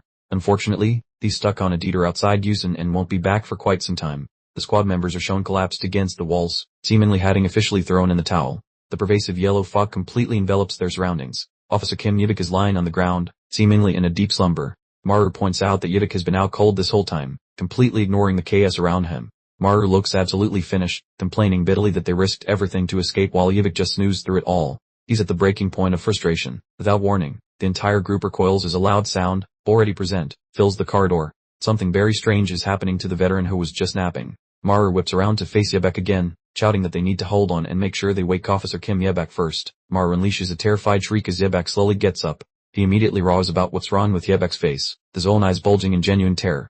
Yebek pivots, revealing a disturbing smile, his face partially obscured by gross, fuzzy mold. He nonchalantly mentions that he decided this was a perfect moment, speaking in a deeply unnerving tone. The door explodes inward with a powerful crash, sending a massive cloud of yellow dust rolling through the opening. This is the very disaster they have been anticipating with terror. A shriveled and leathery demon, featuring a mouth stitch completely closed, lunges through the opening with a terrifying shriek. It's the infamous lone Rakshasa, clearly preparing for immediate slaughter. The entire group is in disbelief. Maru shouts, demanding to know what Yebek did and which power he utilized, while Yebek simply stands there looking totally calm. Yebek explains that he introduced mold spores through the crack in the door to flush the group out. It turns out he possesses the mold spore Rakshasa ability, and yes, it's exactly as unpleasant as you're imagining. The entire squad seemed genuinely impressed. Maru shouted a loud compliment for a job well done, while Jiwon noted that they should have been informed about his power much earlier. Someone immediately yelled at them to put the social hour on hold and look elsewhere. A truly awful, high-pitched screech filled the room as the monsters began to rally for another attack. The supposedly solitary Rakshasa was clutching its head, howling in agony from the mold spores. It was a gruesome sight, but it provided the team with a clear opening to strike. More hands reached from the darkness of the room, pouring at the walls with a sickening sound. The reclusive chant grew steadily louder and more horribly distorted. The monsters were literally flooding from the master bedroom, their faces contorted into grotesque masks of suffering. This encounter was rapidly transforming into a full-scale bloodbath. A multitude of faces belonging to the lone Rakshasa peered out from the room, their eyes glowing with an ominous light. It appeared as though the entire house was completely infested with them. The whole horde of the shriveled creatures charged out, performing a perfectly synchronized chant. This had just escalated from a one-on-one boss fight into a massive horde battle. Maru totally lost control, yelling that this was not a reclusive hikikomori lone Rakshasa, but an entire freaking pack. The creatures were everywhere, crawling on the walls and ceiling. Maru's friend, questioning how they were possibly expected to fight all these level 7 Rakshasas at once, as the team braced itself for certain annihilation. The immense swarm of level 7 recluses came flooding down the tight corridor like a tidal wave. The team prepared to absorb the blow, peering utterly minuscule next to the sheer number of creatures. Officer Kang Charna returned to her fighting stance, though she clearly resembled a car running on an empty gas tank. She instantly snapped at Yosak to conceal the group, volunteering to tackle the front line herself. Yosak responded without a second thought, bringing her hands together to activate her unique power. The golden, sparkling energy quickly burst forth from her palms, forming a defensive dome around them. The Zero Presence ability was now active, encasing Maru and the others inside a protective bubble. They effectively disappeared from view, hopefully rendering them completely undetectable to the approaching stampede. Charna let out a fierce battle cry as she hurtled headfirst into the mass of creatures. She moved with unbelievable velocity, her eyes burning with a truly frightening focus. She transformed into a veritable whirlwind of destruction, her blade whistling through the air with powerful, sweeping cuts. She took out multiple level 7 monsters at once, but the hallway was quickly becoming too narrow for comfort. A powerful horizontal strike tore through the air, hitting the wall and the creatures with a thunderous force. The blow was so immense that it completely pulverized the magically enhanced wood supporting the structure. Charna gritted her teeth, understanding too late that the narrow corridor was ill-suited for her large weapon. She realized her blade was wedged in place as a monster suddenly sprang toward her neck. Charna's eyes grew large as a grayish, with a hand shot out toward her. She was completely defenseless, and the situation instantly degraded from awful to completely disastrous. Maru burst from the safety of the barrier to save her, slamming into a demon that was letting out a truly horrifying shriek. He risked his neck to ensure his captain remained unarmed. It instantly devolved into a chaotic pile-up as Maru was tackled by 3 or 4 demons simultaneously. They began scratching and biting at him relentlessly, filling the corridor with a cacophony of her savage brawl. A monster's hand rose through the settling dust, poised for a killing strike. The team was being overwhelmed by the physical force of the swarm. A massive fist hammered the floor, shaking the entire house to its foundation, as the building began to collapse under the sheer violence of the battle. Maru lay pinned to the floor, struggling for breath with a creature weighing on his spine. A voice shouted that they were finished, as the Rakshasa was actively trying to cause the ceiling to cave in. Yoshioka began to panic, telling no way. As she stared up at the rapidly cracking ceiling, they were moments away from being entombed inside this rapidly crumbling house. Maru looked up, blood trickling from his lips and his eyes glowing intensely. His face set in an expression of sheer resolve. He was sick of failing, and it was clear he was about to try something completely bonkers. Maru unleashed a guttural howl as his teeth fully elongated into sharp, pointed fangs. He had once again given into his inner craving, and the resulting increase in power was clearly reflected in his eyes. The guy was literally reenacting the story of Atlas, supporting the entire disintegrating ceiling with his bare hands. Yoshioka stood frozen behind him, utterly gobsmacked by the strength displayed by the level 1 novice.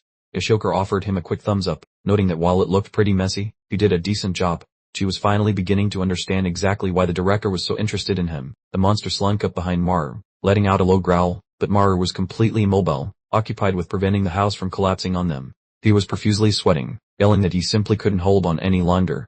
Abruptly, the demon's head was cleanly detached from its body, sent tumbling through the air. The sharp, cracking sound resonated as someone arrived to provide some urgently needed assistance. There was someone more, appearing perfectly calm despite being covered in grime. He instructed Maru to get back inside the barrier, adding that he was completely obstructing the path, a classic Suwonwu move, being rude even in a life-saving situation. Maru's eyes practically pop out of his skull as he screams for Suwonwu to stop and look out. He instantly spotted something the arrogant rookie completely failed to see. A grotesque monster bites down hard on Suwonwu's shoulder with a sickening crunch. Suwonwu yells in pure frustration, realizing his grand entrance just became a huge, embarrassing mistake. Suwonwu gets completely mobbed by the horde, screaming as they drag him down into the pile. It turns out the elite rookie got a quick lesson in humility the hard way. Suddenly, sharp blasts of white energy pierced through the heads of the surrounding monsters. Someone else finally decided to join the party and save the day. The massive, truly terrifying spider with glowing yellow eyes appears in the corridor behind the team.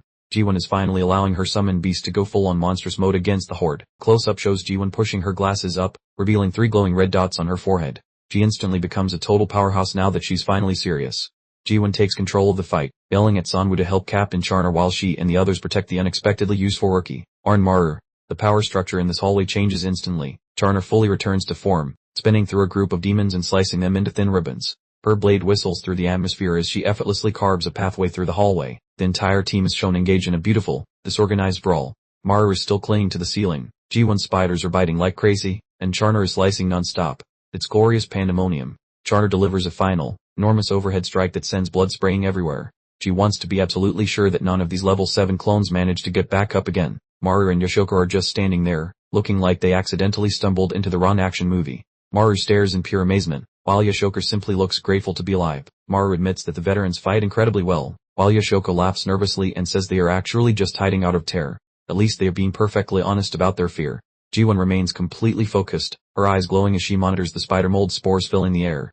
She is undoubtedly the most valuable player of this chaotic hallway fight. Maru continues to pan, but he notices something very strange. The demons keep coming endlessly out of that one room. Ji-won wonders aloud why the source of these monsters seems to be completely inexhaustible. Maru suddenly lets go of the ceiling and takes off running at full speed. Yashoka shouts after him, demanding to know where he is going as he vanishes into the thick yellow vapor. Maru sprints directly toward the master bedroom, his mind completely made up. He has realized that the only solution is to locate and destroy the main body of the monster. He roars at everyone to let him through immediately as he charges through the remaining clones. He has officially given up on playing things cautiously. Charner and Cyanwood can only stare in disbelief as their weakest member charges headlong into the absolute heart of the nest. They cannot believe he is being this incredibly reckless. Maru leaps through the doorway with a ferocious yell and a rapid blur of movement. He displays a level of confidence and determination that hasn't been seen since the epic mountain battle. He skids to a stop in the dark room, his eyes scanning wildly for the intended target. He comes to a halt in the very middle of the living nightmare. Maru looks down with a horrified expression as he finally sees the true, awful form of the recluse Rakshasu's nest. A close-up of Maru's face shows an expression of absolute disgust. He's witnessing something so repulsive that even a veteran demon hunter shouldn't have to look at it. He discovers dozens of pale, intertwined bodies stacked up in the dark room, all of them whispering the word, loner, in a creepy, perfectly synchronized chant. This is genuinely high-level horror movie material.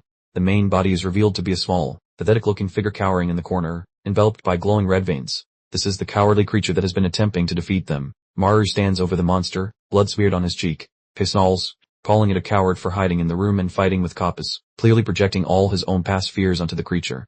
The main body begins to twist and expand with a truly disgusting sound, its face distorting into a mask of pure, unadulterated hatred. It won't be defeated without pulling one final trick. Maru raises his arms high above his head, his dark silhouette visible against the glowing yellow dust. He says, well, in that case, looking like he's about to drop the hammer on this situation. He slams both hands against the floor with a powerful impact and yells for the creature to stay exactly where it is. He's using his mere ability to trap the monster inside its own spatial prison. Maru strains with every fiber of his being, his shirt shredding as waves of energy radiate from him. He is physically forcing the room to remain small while the rest of the house expands around it.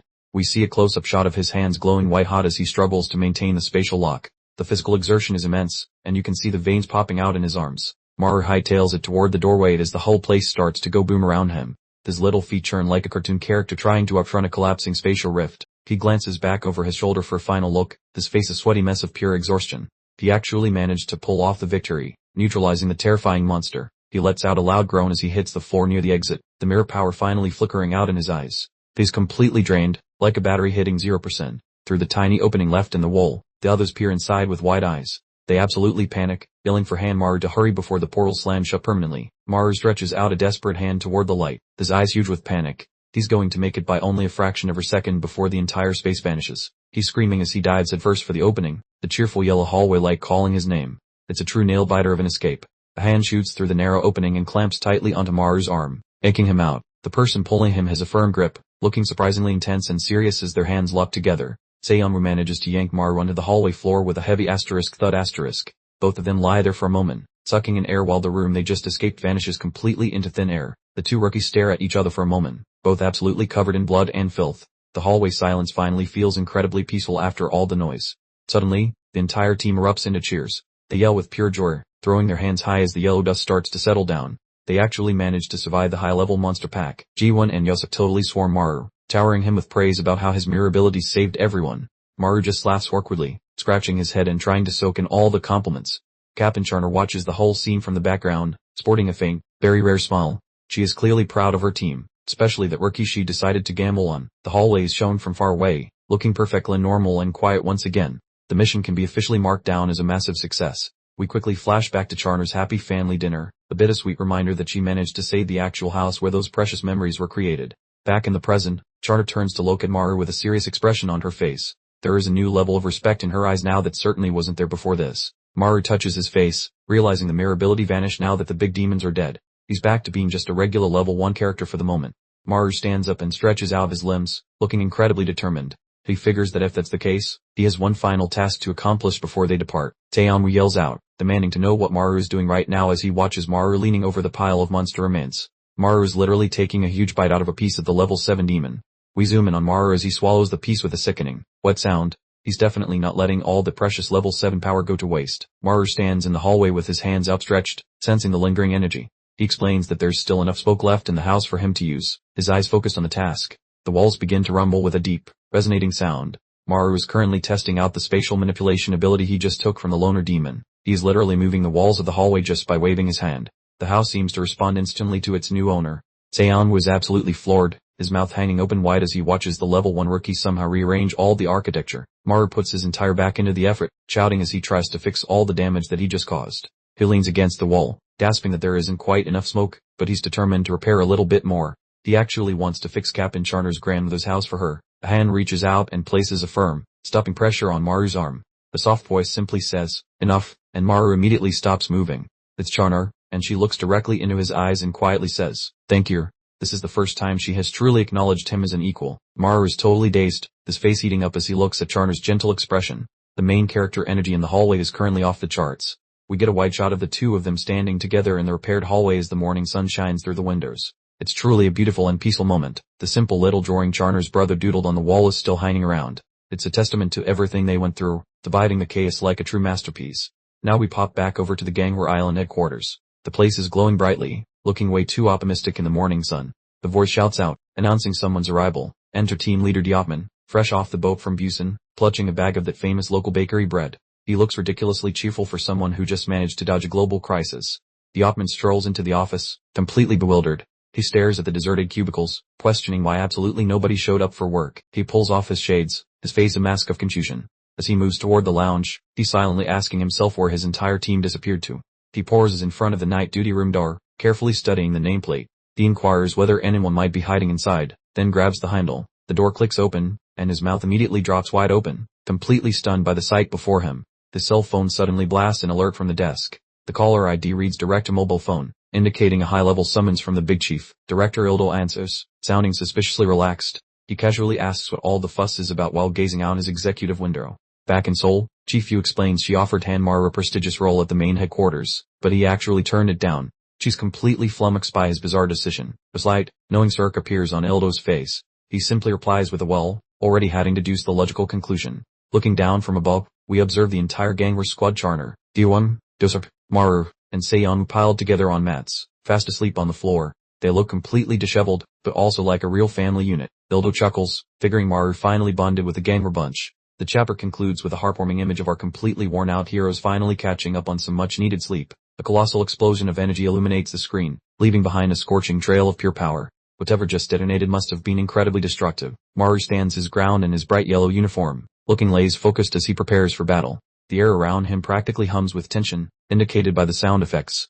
The clock rewinds 7 hours, revealing Maru in his natural state, which is precisely the opposite of heroic. He lets out a huge yawn, clearly wishing he were anywhere else besides the office. Maru shuffles down the sidewalk in his suit, completely exhausted. He mutters to himself about how much he despises the soul-crushing daily routine, especially considering all the high-stakes drama he recently survived. A close-up shows his dress shoes hitting the pavement just as a car horn lets out a piercing blast nearby. It's a loud, irritating beginning to what promises to be a very bad morning. Maru slams on the brakes and glances over his shoulder, the mixture of rage and shock washing over his face.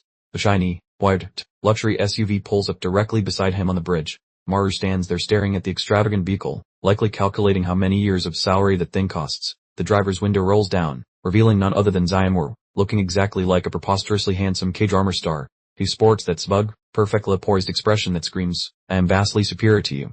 We quickly flash back to the intense chaos of their house, where Maru and Charna barely escaped with their lives. This memory sharply contrasts with the peaceful, affluent energy Zainwu projects. Maru leans toward the car with a massive, clearly forced smile, asking if Zainwu might offer him a lift to work. He's shamelessly attempting to hitch a free ride in that ridiculously expensive vehicle.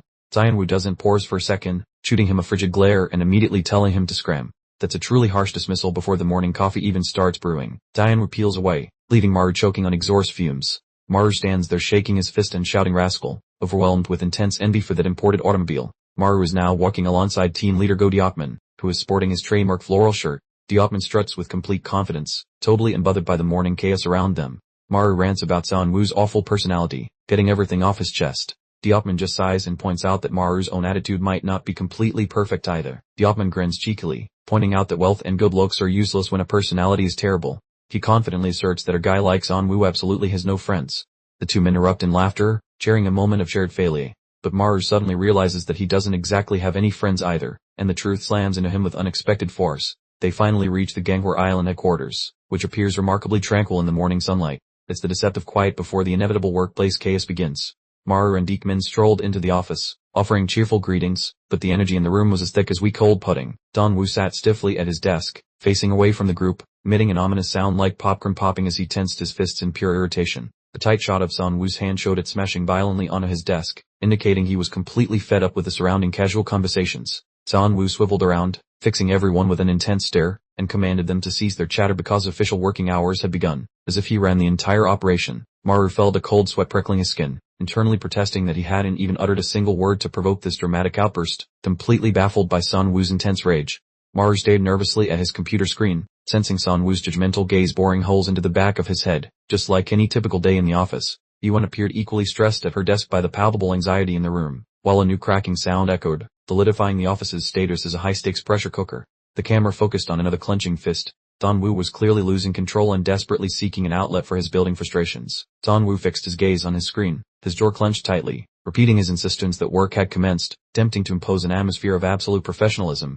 Maru took cover behind his monitor, speculating whether Dongwoo was simply furious because they had been laughing earlier, confirming the man's reputation as a total fun sponge. Out of nowhere, Charner materialized directly behind Maru as he typed, leaning in closely to suggest they talk for a moment, making Maru's heart execute a sudden, terrified leap. Maru lifted his head, wearing an expression of pure astonishment, realizing that a private conversation with the captain was definitely not part of his Monday morning predictions. The wide shot revealed them next to a bright blue vending machine outside, where the building's massive shadow cast a feeling of formality and secrecy over their impromptu meeting. Now seated on a bench, each clutching a soda can, Maru finally shattered the uncomfortable silence, asking what the urgency was with a clearly nervous expression. Charner stayed intently at her beverage, her expression unusually gentle as she softly thanked Maru for his help at her grandmother's place, finally offering a genuine sign of appreciation. Maru took a huge, clumsy swig of his soda, blushing deeply as he stammered that everything was fine and that providing assistance was just standard procedure for teammates.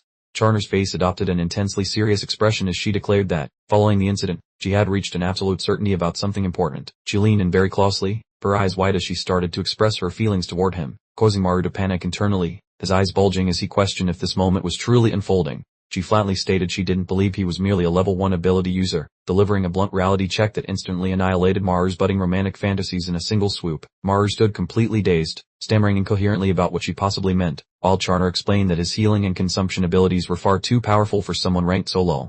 A brief flashback showed the unsettling level 1 demon Maru fought on his very first day, serving as a stark reminder that his journey began with an entity much weaker than his current self. Charner directly questioned whether he had encountered any Rakshasus before officially joining the civil service, attempting to pinpoint the origin of his significant power increase.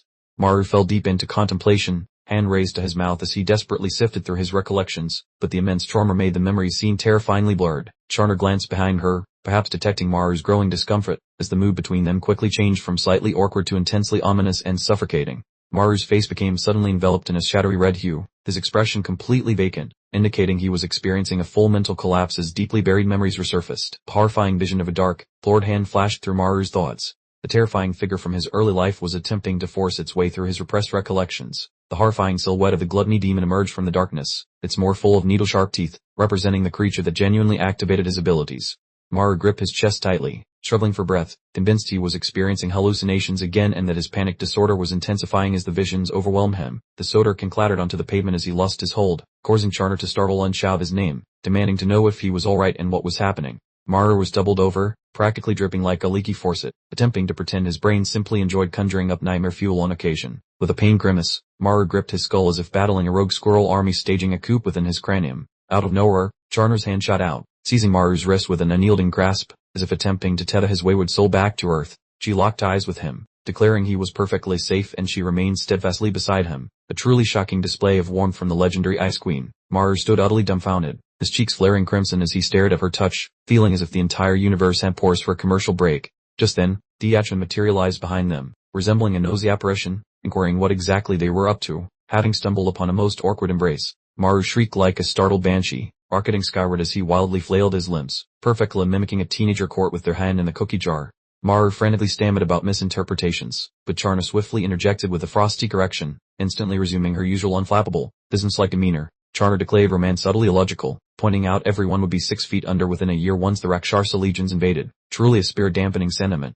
Maru's face puckered as if he'd just gargled with battery acid, convinced her words had landed a direct hit, delivering the knockout blow of final rejection. Maru appeared on the verge of collapsing, his eyeballs performing a dramatic exit, having grasped she either found him utterly unappealing, or simply prioritized survival over courtship. Charner departed without a backward glance, while D. Yachman merely exhaled dramatically, bibbing Maru about his swift dismissal, proving some wounds truly cut deep. Maru tumbled from the bench, landing with a pathetic thud, utterly vanquished, whimpering it wasn't what anyone thought, though his complaints fell on deaf ears. The tight shot of Charner retreating revealed a fleeting, nearly imperceptible crimson flush as she pondered her discomfort, perhaps indicating Maru's romantic efforts weren't entirely doomed. The wall clock stubbornly ticked onward, signaling the universe's refusal to acknowledge relationship drama, as the mundane daily grind slowly reasserted itself. Inside the office, Jia Yuan observed they had precisely 60 minutes until clock out, proposing one final inspection of the ominous yellow dust alerts. A breathtaking vista of verdant peaks unfolded, appearing utterly serene, yet everyone knew those picturesque hills were simply monster vacation homes. Charner and Maru found themselves trudging through the forest once more, bound for a surveillance outpost, with Maru still radiating an aura of profound, rosy-cheeked mortification. Maru wheezed and puffed, sending the path with great effort, grumbling under his breath about Team Leader Go's inexplicable talent for amplifying social discomfort. They arrived at a towering, gleaming monitoring pylon planted squarely in a clearing, where Charner began examining the gadget while Maru, still simmering with unease, stood watch. Charner remained absorbed by her tablet, meticulously sifting through endless charts and figures, while outwardly all appeared fine. Her instincts hunted for the faintest irregularity. Maru gnawed on his lower lip, contemplating their impending doom, convinced he lacked the luxury of distractions given the grim countdown initiated by the ancient prophecy. Staring at Charner's retreating form, Maru suddenly grasped his glaring ignorance regarding Rakshasas, realizing acquiring more data was paramount for surviving the next 12 months. Abruptly, a shrill phone blast shattered the forest's tranquility, causing both of them to leap skyward, startled by the unexpected sonic assault. Charner snatched the rugged field phone, declaring with an urgent cry that it was a backup demand, her expression immediately hardening into battle-ready intensity. The view switched to a shadowy, gore-spattered location as a voice on the line choked out that Team Leader Go had also fallen, indicating a truly catastrophic situation. Yosak appeared on the screen, her chest gushing profusely, just barely managing to wheeze that the monstrosity was actively making a beeline directly towards them. Charner shrieked desperately into the communication device. Her gaze was dilated with sheer dread, frantically craving further details, though it seemed Yosak had likely succumbed to unconsciousness.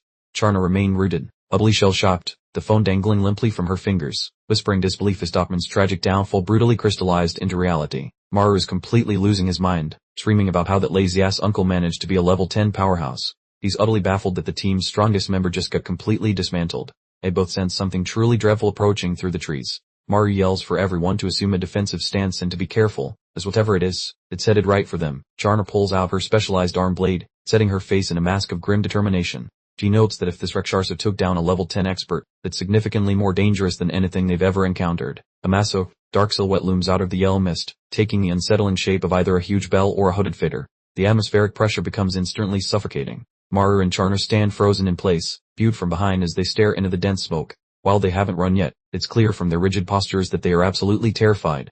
The monster finally steps into view, a tall, skeletal demon wearing traditional robes. It has a single massive red eye for a face, giving it the appearance of a terrifying priest from some unholy dimension. Maru and Charner are frozen solid in pure shock.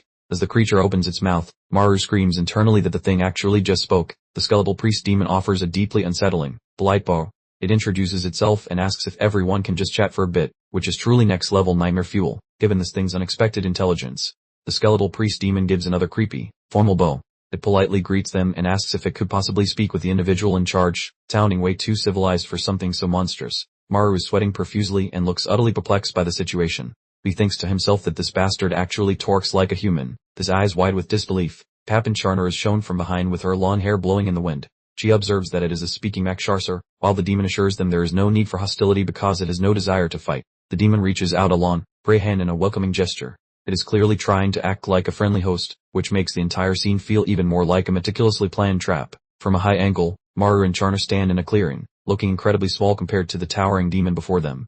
Maru wonders exactly what kind of conversation this thing is trying to have. A quick flashback shows Charner's brother being dragged away, a haunting memory that still traumatizes her. Her face darkens as she urgently warns Maru not to engage in dialogue with this particular bastard. Maru looks conflicted, pressing his hand to his chin as he weighs the risks. He rationalizes that this is a valuable opportunity to learn more about the Rakshasa, since they currently have almost no information on them. Maru steps forward and asks the first major question, where exactly are you from? He attempts to be the brave diplomat, but his shaking hands betray his fear. The demon points a long, leathery finger straight down to the ground with a chilling smile. Its red eye glows intensely as it whispers that they originate from a place called Narkar. Maru looks completely baffled by the cryptic answer. He asks where Narkar is, probably hoping against all odds that it's just a strange little village somewhere in the mountains. The demon's mouth opens wide, revealing rows of sharp, yellow teeth. It cheerfully reveals that Narkar is actually the very bottom of hell itself, which, in retrospect, sounds about right for where these things lie. We see a hellish vision of red, mangled bodies piled high in overwhelming darkness. It's a place where those who committed great sins are trapped and forced into eternal combat. The vision grows even grimmer, showing more screaming figures trapped in the red static. The demon casually mentions their previous lives, heavily implying that these monsters were once something else entirely. Maru's face immediately turns pale as the horrific realization finally sinks in. He stammers that it simply cannot be true, his heart pounding in his chest with a new, existential dread. The camera focuses on the stark contrast between the demon's smug, wide grin and Maru's terrified profile. The psychological warfare is clearly having its full effect on our rookie hero. Turner watches the scene with a mask of pure intensity, her eyes narrowing as she observes Maru's struggle. She understands perfectly what kind of mental game the demon is playing with him. A truly horrifying visual. An image of a Rakshasa being ripped apart reveals a human-like form on the inside. Maru suddenly understands with a deep, sickening lurch in his gut that the monster he just fought was actually a person. Maru covers his mouth, looking like he's about to lose his lunch right there in the clearing. He internally screams about all the things he's been consuming, entering a full-blown cannibalism panic. Maru actually starts retching, spilling yellow bile as he collapses to the ground. He is completely disgusted by the nature of his own powers and everything he now knows. The demon points its lengthy finger directly at Maru with a mocking tone. It asks if it can finally ask a question this time, seizing complete control of the conversation and the situation. Maru looks up, dazed and pale, offering a pathetic question in return. He is clearly in absolutely no state to be answering anything right now. A hand suddenly clamps down on Maru's arm with a vice-like grip, yanking him out of his rapidly accelerating mental freefall. It turns out to be Charner, who pulls him back forcibly, shouting for him to ignore the creature. She knows the demon is just spreading psychological poison with its lies. Charner draws her blade and makes a dramatic, self-inflicted cut across her palm. She declares that even if they look friendly on the surface, these creatures are completely heartless monsters underneath. Charner is absolutely furious, reminding everyone that this is the same group responsible for attacking Chief Go and Officer Nam. She's shifting into full-on combat mode, ready to end this conversation immediately. Charner stands tall with her blade raised, radiating pure boss energy in her silhouette. The demon just holds its hands up in mock surrender, claiming it hates violence like a true master of sarcasm. A powerful shockwave of energy explodes outward. Charner has officially exhausted her patience, which, honestly, wasn't very high to begin with, and makes her move. Charner lunges forward like a blur, her hair flying and her blade glowing with a fiery red ore. She's moving too fast to track as she aims for the demon's throat. Charner leaps high into the air, closing the distance between them with incredible speed. She's committing every ounce of her power to this one-shot, decisive attack. The demon simply offers a calm smile as she approaches. It mockingly whispers that killing it now won't bring her brother back, delivering a perfect strike directly to her emotional weak spot. Charner's face instantly turns pale as she freezes in midair. She gasps in shock as the demon continues its cruel monologue about her family's fate. The demon extends a skeletal finger toward her, its sinister red eye glowing brighter than a neon sign. It has successfully trapped her exactly where it wants her, immobilized by guilt. The close-up focuses on that creepy, wide-toothed mouth. It hisses that her brother's death was entirely her fault, and the mental damage lands like a physical punch. Charner is shown with an expression of pure devastation, her hand trembling uncontrollably. The psychological assault has completely dismantled our strongest fighter. Suddenly, the dark spike or beam pierces through a white shirt. Someone was just struck by an invisible attack while everyone was distracted by the demon's verbal sparring. A quick flash of memory shows a younger Charner standing between a terrifying monster and her brother. It's the moment from the night her family was torn apart. And Charner's brother screams at his sister to run away, sacrificing himself to save her life. It's a genuinely heartbreaking flashback designed for maximum tragedy. The dark blade slices straight through the little boy's chest with a sickening, wet sound. The sheer brutality of this memory is absolute nightmare fuel. And Charner is shown falling backward, her mouth agape in a silent scream of horror. She was forced to watch her only family member butchered right in front of her eyes. And Charner is shown kneeling over her brother's bloody, lifeless body on the ground. The specific moment of tragedy created the cold, emotionally distant captain we know today. We zoom in on his fall, limp hand as it loses its grip completely. The life has officially left her brother, leaving Charner entirely isolated in the darkness. Back in the present, Charner lets out a blood-curdling scream of pure anguish, tears pouring down her face. The demon's emotional manipulation has successfully shattered her resolve. Charner's eyes are empty voids as she stares off into the distance, the small trickle of blood on her lip.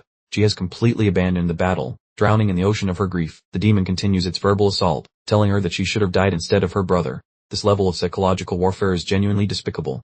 Maru screams for Officer Kang as he watches her begin to collapse. He realizes he's the only remaining person capable of stopping the demon from delivering the final blow. Maru catches Charner in mid-fall, his expression contorted into a mask of pure terror. He clutches her tightly, treating her like the last valuable thing on earth. Maru suddenly notices a large, spreading stain of blood appearing on Charner's chest. He screams in shock, finally comprehending that she's been stabbed straight through the heart. The demon stands there calmly, finger pressed to its lips, looking extremely satisfied with its work. It boasts that the attack happened so fast Maru couldn't possibly have perceived it. The demon begins walking toward them with a slow, deliberate cadence. It mockingly suggests they continue their little chat, now that Charner has been effectively removed from the discussion. Maru hunches over Charner's body, his head bowed low in despair. He softly whispers no, revealing he is teetering right on the edge of a total breakdown. Maru suddenly tells the demon to silence itself, his face completely shadowed by dark, surging energy. He has finally reached the breaking point with the psychological manipulation. Maru hollers at the demon to keep its trap shut about Officer Kang Charner's suffering, finally getting to his feet and flexing his muscles. Maru throws a massive, desperate punch directly at the demon's ugly mug, channeling every ounce of his fury into this wild swing. The fist connects with a gross squishy noise, proving that Maru actually managed to land a solid hit on the Major League monster. The demon stares blankly at Maru, completely unfazed, then mockingly asks who's talking. Suggesting Maru was dumped by his crush, Maru tries to throw another haymaker, but he suddenly freezes solid, realizing his arms are locked in place mid-swing. A thin, invisible laser beam slices through the air, making a ridiculous little pinging sound as it strikes. The demon resorts to using its sturdy invisible tricks again. Maru gasps for air as a sudden, agonizing jolt hits his chest, making him think his heart was just skewered, eyes wide in disbelief. Maru coughs up an impressive fountain of plasma as his body fails, still yelling that he was never dumped, arguing about romance right before he goes. Maru doubles over as his vision starts to fade, trying to convince himself that he never actually liked her romantically, even though his subconscious is giving him away. Charner lies motionless on the ground nearby, and Maru realizes he failed to protect the single person he genuinely respected. Maru subs, apologizing to Charner's lifeless form, feeling just as useless as he did when he failed those darn civil service exams all over again. Maru stares blankly ahead, blood dribbling from his chin, as his brain completely shuts down from a catastrophic overload of grief and trauma. Maru takes a sharp inhale as another wave of mental agony washes over him, realizing the psychological damage is far worse than the bleeding wounds. A massive puddle of blood expands around him as the demon coolly observes that emotions just make people weak, which is a truly cold-blooded philosophy. Maru desperately tries to claw his way through the dirt, muttering that he's never felt so helpless, the strength fading into the red fuzziness in his vision. The demon looms over Maru, a dark silhouette against the toxic yellow haze, and Maru realizes he is completely immobilized, no matter how hard he tries. The demon gets right up in his face, screaming about why he won't answer and asking if he swallowed his tongue, clearly reveling in every second of his pain. Maru gives a look of utter defeat, realizing that as long as humans have emotions, they are just puppets for this psycho monster. The demon picks up a massive boulder with its bony claws, announcing that it's time to finish this little game and bring everything to an end. Maru lies in his own blood, just waiting for the inevitable end, wishing for some heartless jerk, immune to psychological attacks, to save them all. The boulder is raised high, casting a dark shadow over Maru, and this truly looks like the end of Maru's chapter. The demon suddenly stiffens as its arms begin to tremble, repeating that its voice box is tough as nails, even though something is clearly going wrong.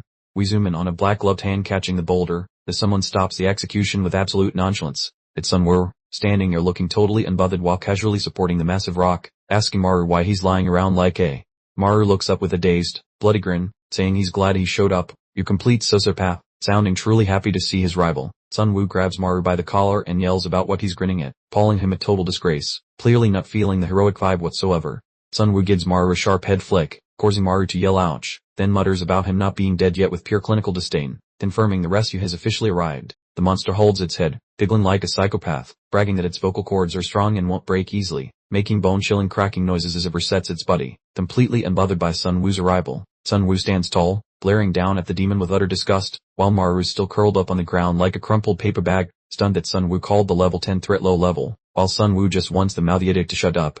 The whole mood flips as Sunwoo gives the demon priest a frosty glare, clearly itching for a massive beatdown, while Miru is still coughing up vital fluids amidst a backdrop of erupting orange inferno, signaling the true brawl is imminent. Miru and Sunwoo, sporting matching canary-colored uniforms, stand shoulder to shoulder, peering through the thick, yellow haze at the priest demon, a truly tense standoff against a fiend that managed to hand their bosses lunch. Miru shouts a desperate heads up to Sunwoo, cautioning him about the foe's mind-reading tricks and psychological warfare, having witnessed the absolute mess this beast made of Cheener and determined to spare Sunwoo the same unpleasantness. Sunwoo merely tosses a look of utter boredom and supreme confidence his way while fiddling with his gloves, retorting that he needs no advice from someone so pedestrian, instructing the other fellow to just remain silent and observe his masterful control.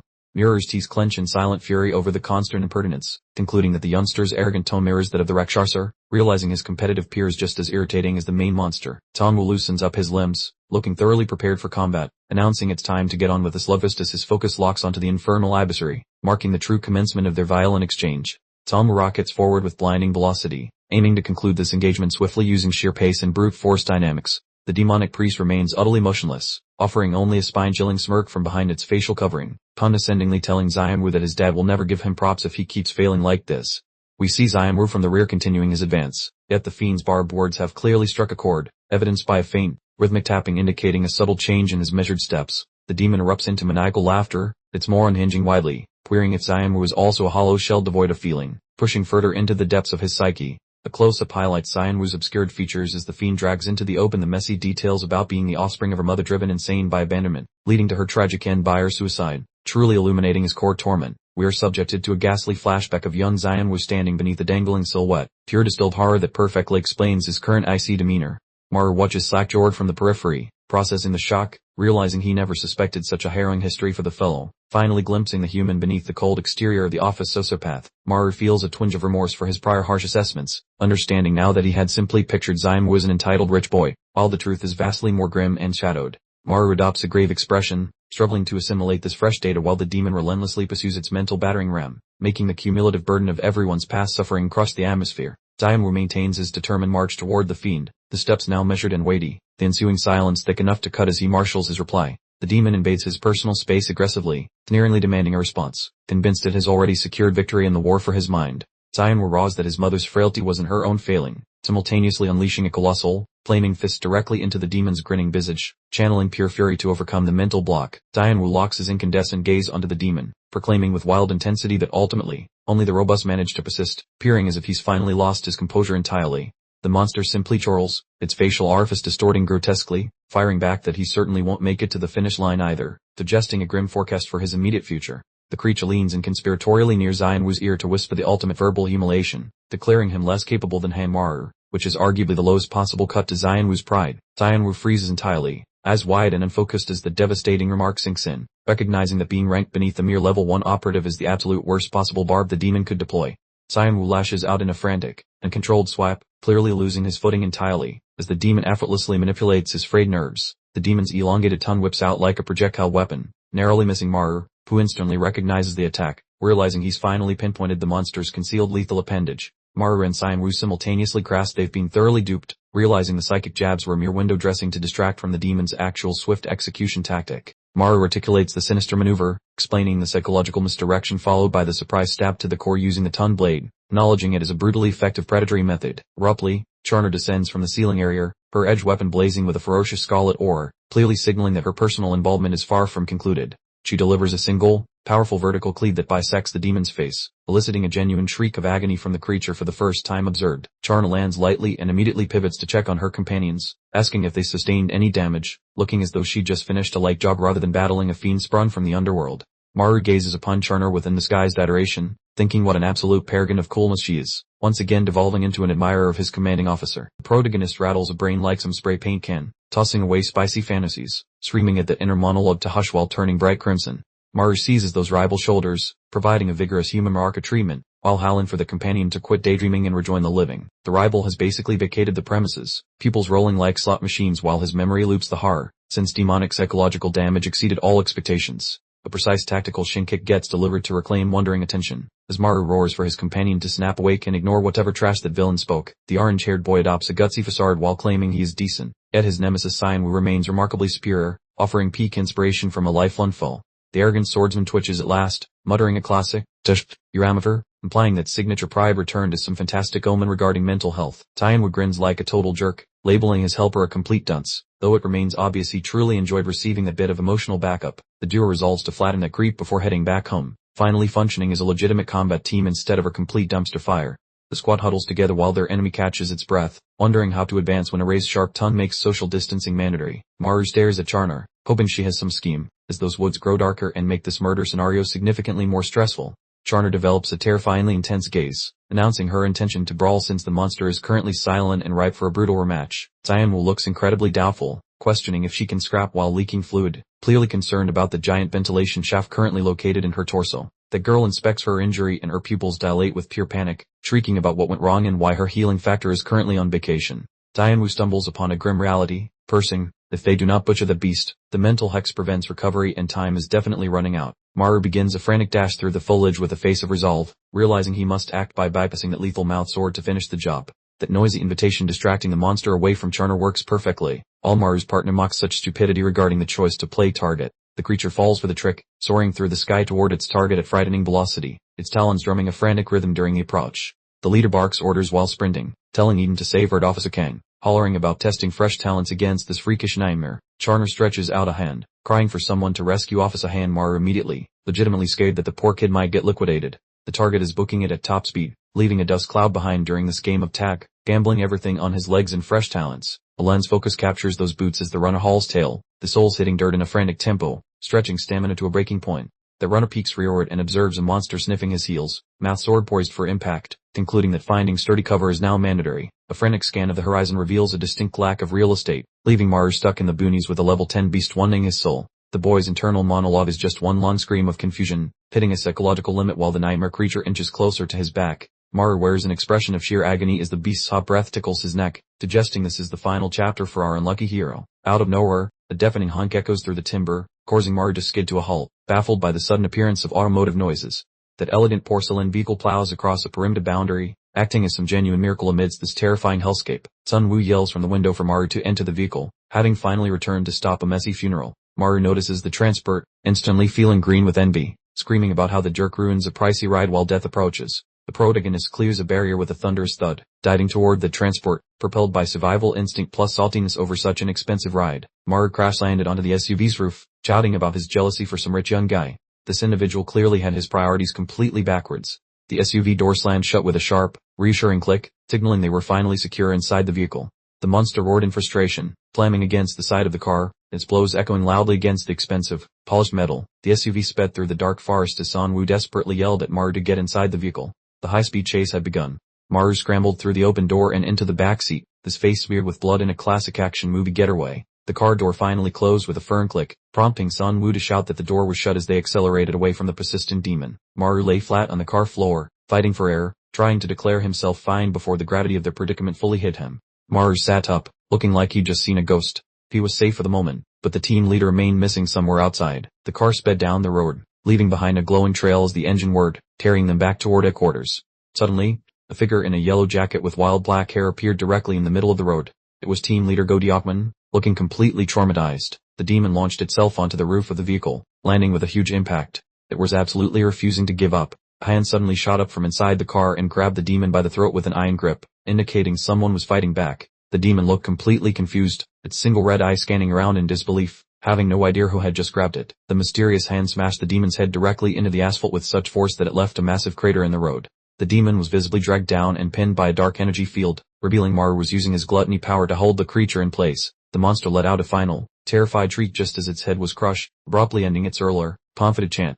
The gruesome sight showed Maru literally swarming the demon's body with shadowy projections, consuming the formidable level 10 threat. The hunger had completely taken over. Maru completely lost control, literally taking a huge bite out of the priest demon's head, causing a massive amount of blood to splatter everywhere as he surrendered to the primal hunger. A total frenzy ensued as multiple shadowy versions of Maru swarmed the monster, tearing at the level 10 threat until it was shredded into pieces from every direction. Back in reality, Zayanru was losing his patience, slamming his fist against the car window and bellowing for Hanmaru, unaware of the chaos unfolding inside. A close-up on Zayanru showed him looking thoroughly annoyed. He muttered about the bastard not getting out, likely assuming Maru was simply napping after the crash. Churna ran up, clutching her chest wound and shouting to find out what happened and where Hanmaru was, clearly the only person actually concerned about him right now. Inside the gluttony dimension, the demon continued to be shredded but still had the nerve to speak, mockingly asking if all this violence was really necessary or if Maru was simply a naturally violent person. Mental Maru stared back with a blank, pointing expression as the demon whispered the ultimate trigger, just like your father, inflicting immediate mental trauma. We saw a brief flash of young Maru huddled and crying, whimpering as the trauma of his childhood was forcibly dragged back to the surface. A close-up on the child's tear-filled eyes showed his panic spiking, with heartbeat lines on a monitor confirming he was reliving his worst memories. The dark, looming silhouette of his father stood over the terrified child. Pooh pleaded for him to stop, but the shadow only continued to grow larger. Adult Maru appeared in the void, looking completely empty.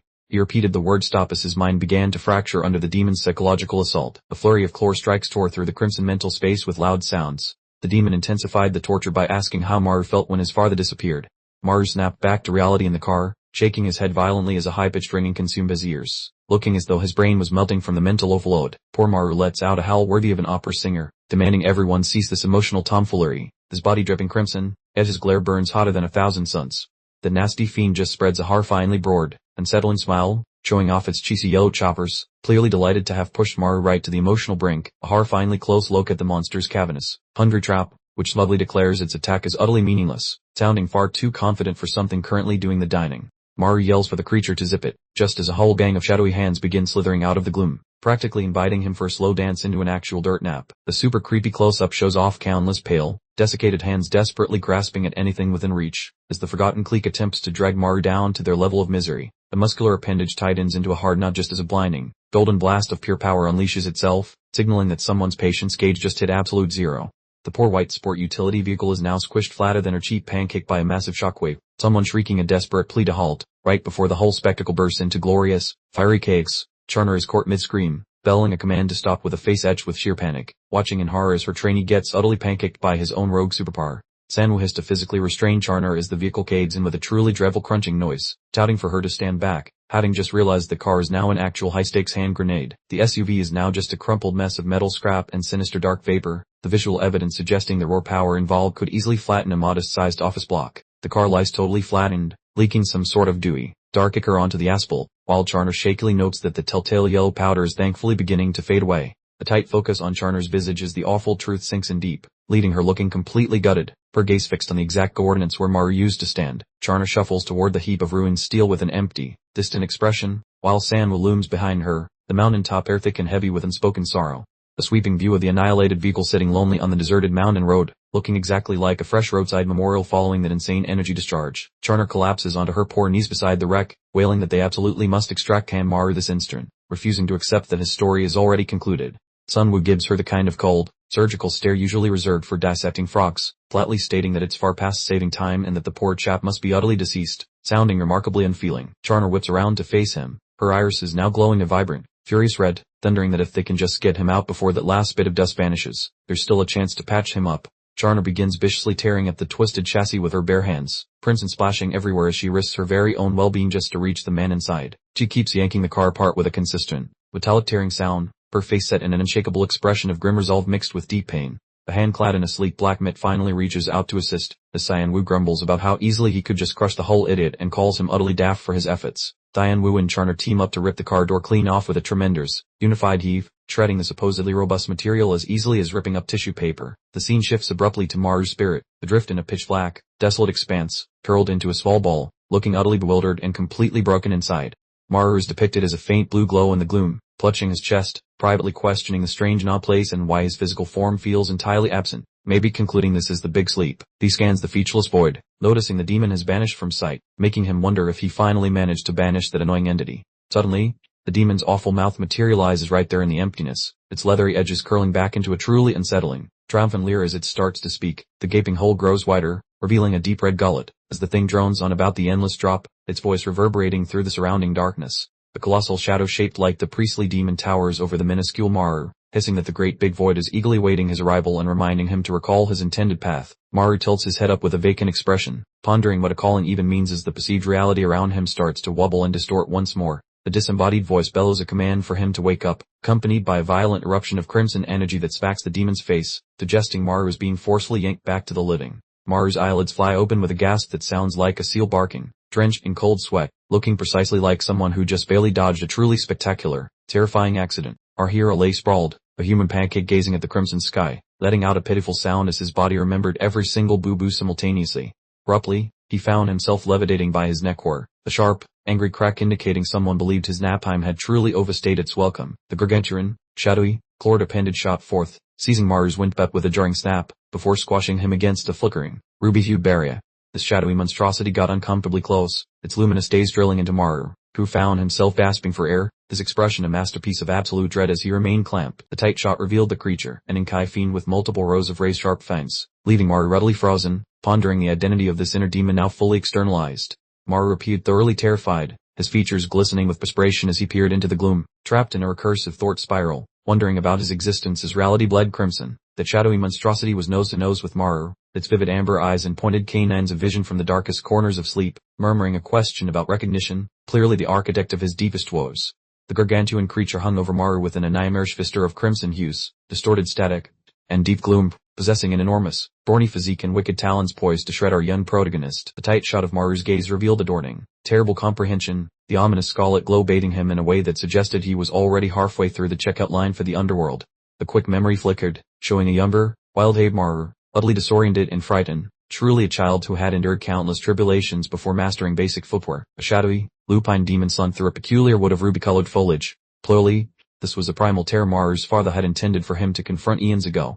The fiend emitted an unheard growl, its elongated tongue and jagged canines oozing pure malevolence. Truly, a textbook example of a particularly potent antagonist. Little Maru clutched frantically at his father's trousers, imploring him to flee, screaming about a monster and their urgent need to escape, yet his dad remained steadfastly rooted. Abruptly, his father seized him by the neck of his shirt, lifting him sharply, leaving Maru looking utterly horrified as he was compelled to stare their predicament directly in its terrifying face. Maru's father wore an intimidatingly stern expression, his eyes obscured by deep shadow, declaring that from this moment forward, they would engage in combat, sounding less like a guardian and more like a hardened military instructor. The unfortunate youngster was practically gasping for breath, questioning the purpose and logic, simply yearning for the comfort of home. Yet his father harbored significantly different intentions for their day. His father then unveiled the startling truth. They absolutely required that creatures distinct source of power, evidently exploiting his own offspring as a means or implement for achieving greater influence.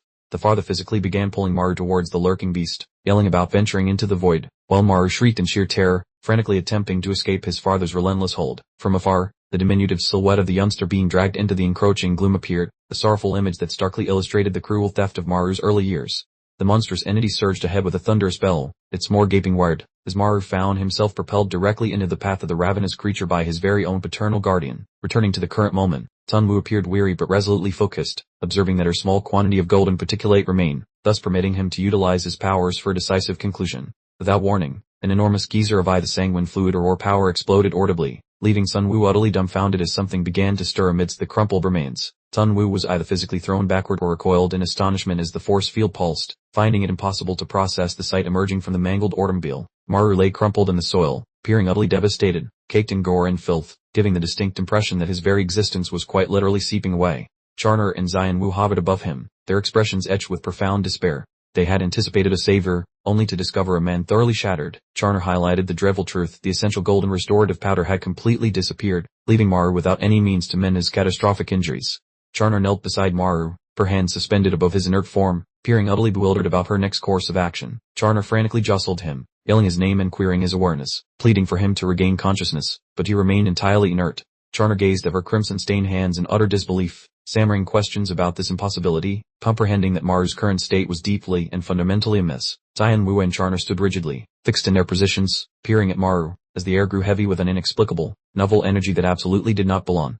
Maru's face gets a high-definition close-up, and let's just say his expression looks less hero and more exorcism needed. Charner, doing a mental double-take, realizes this guy can produce yellow dust all on his own, basically making him a DIY Rakshasa. A mysterious yellow haze starts to plume dramatically from Maru's body, complete with an unsettling crackling effect. The ultimate irony, he's turning into the very monsters he once dedicated his life to exterminating. Maru is absolutely covered in gore, his pupils are shining a menacing yellow, and he gives off strong "I'm here to destroy everything" vibes. Congratulations, Maru has unlocked the official monster achievement.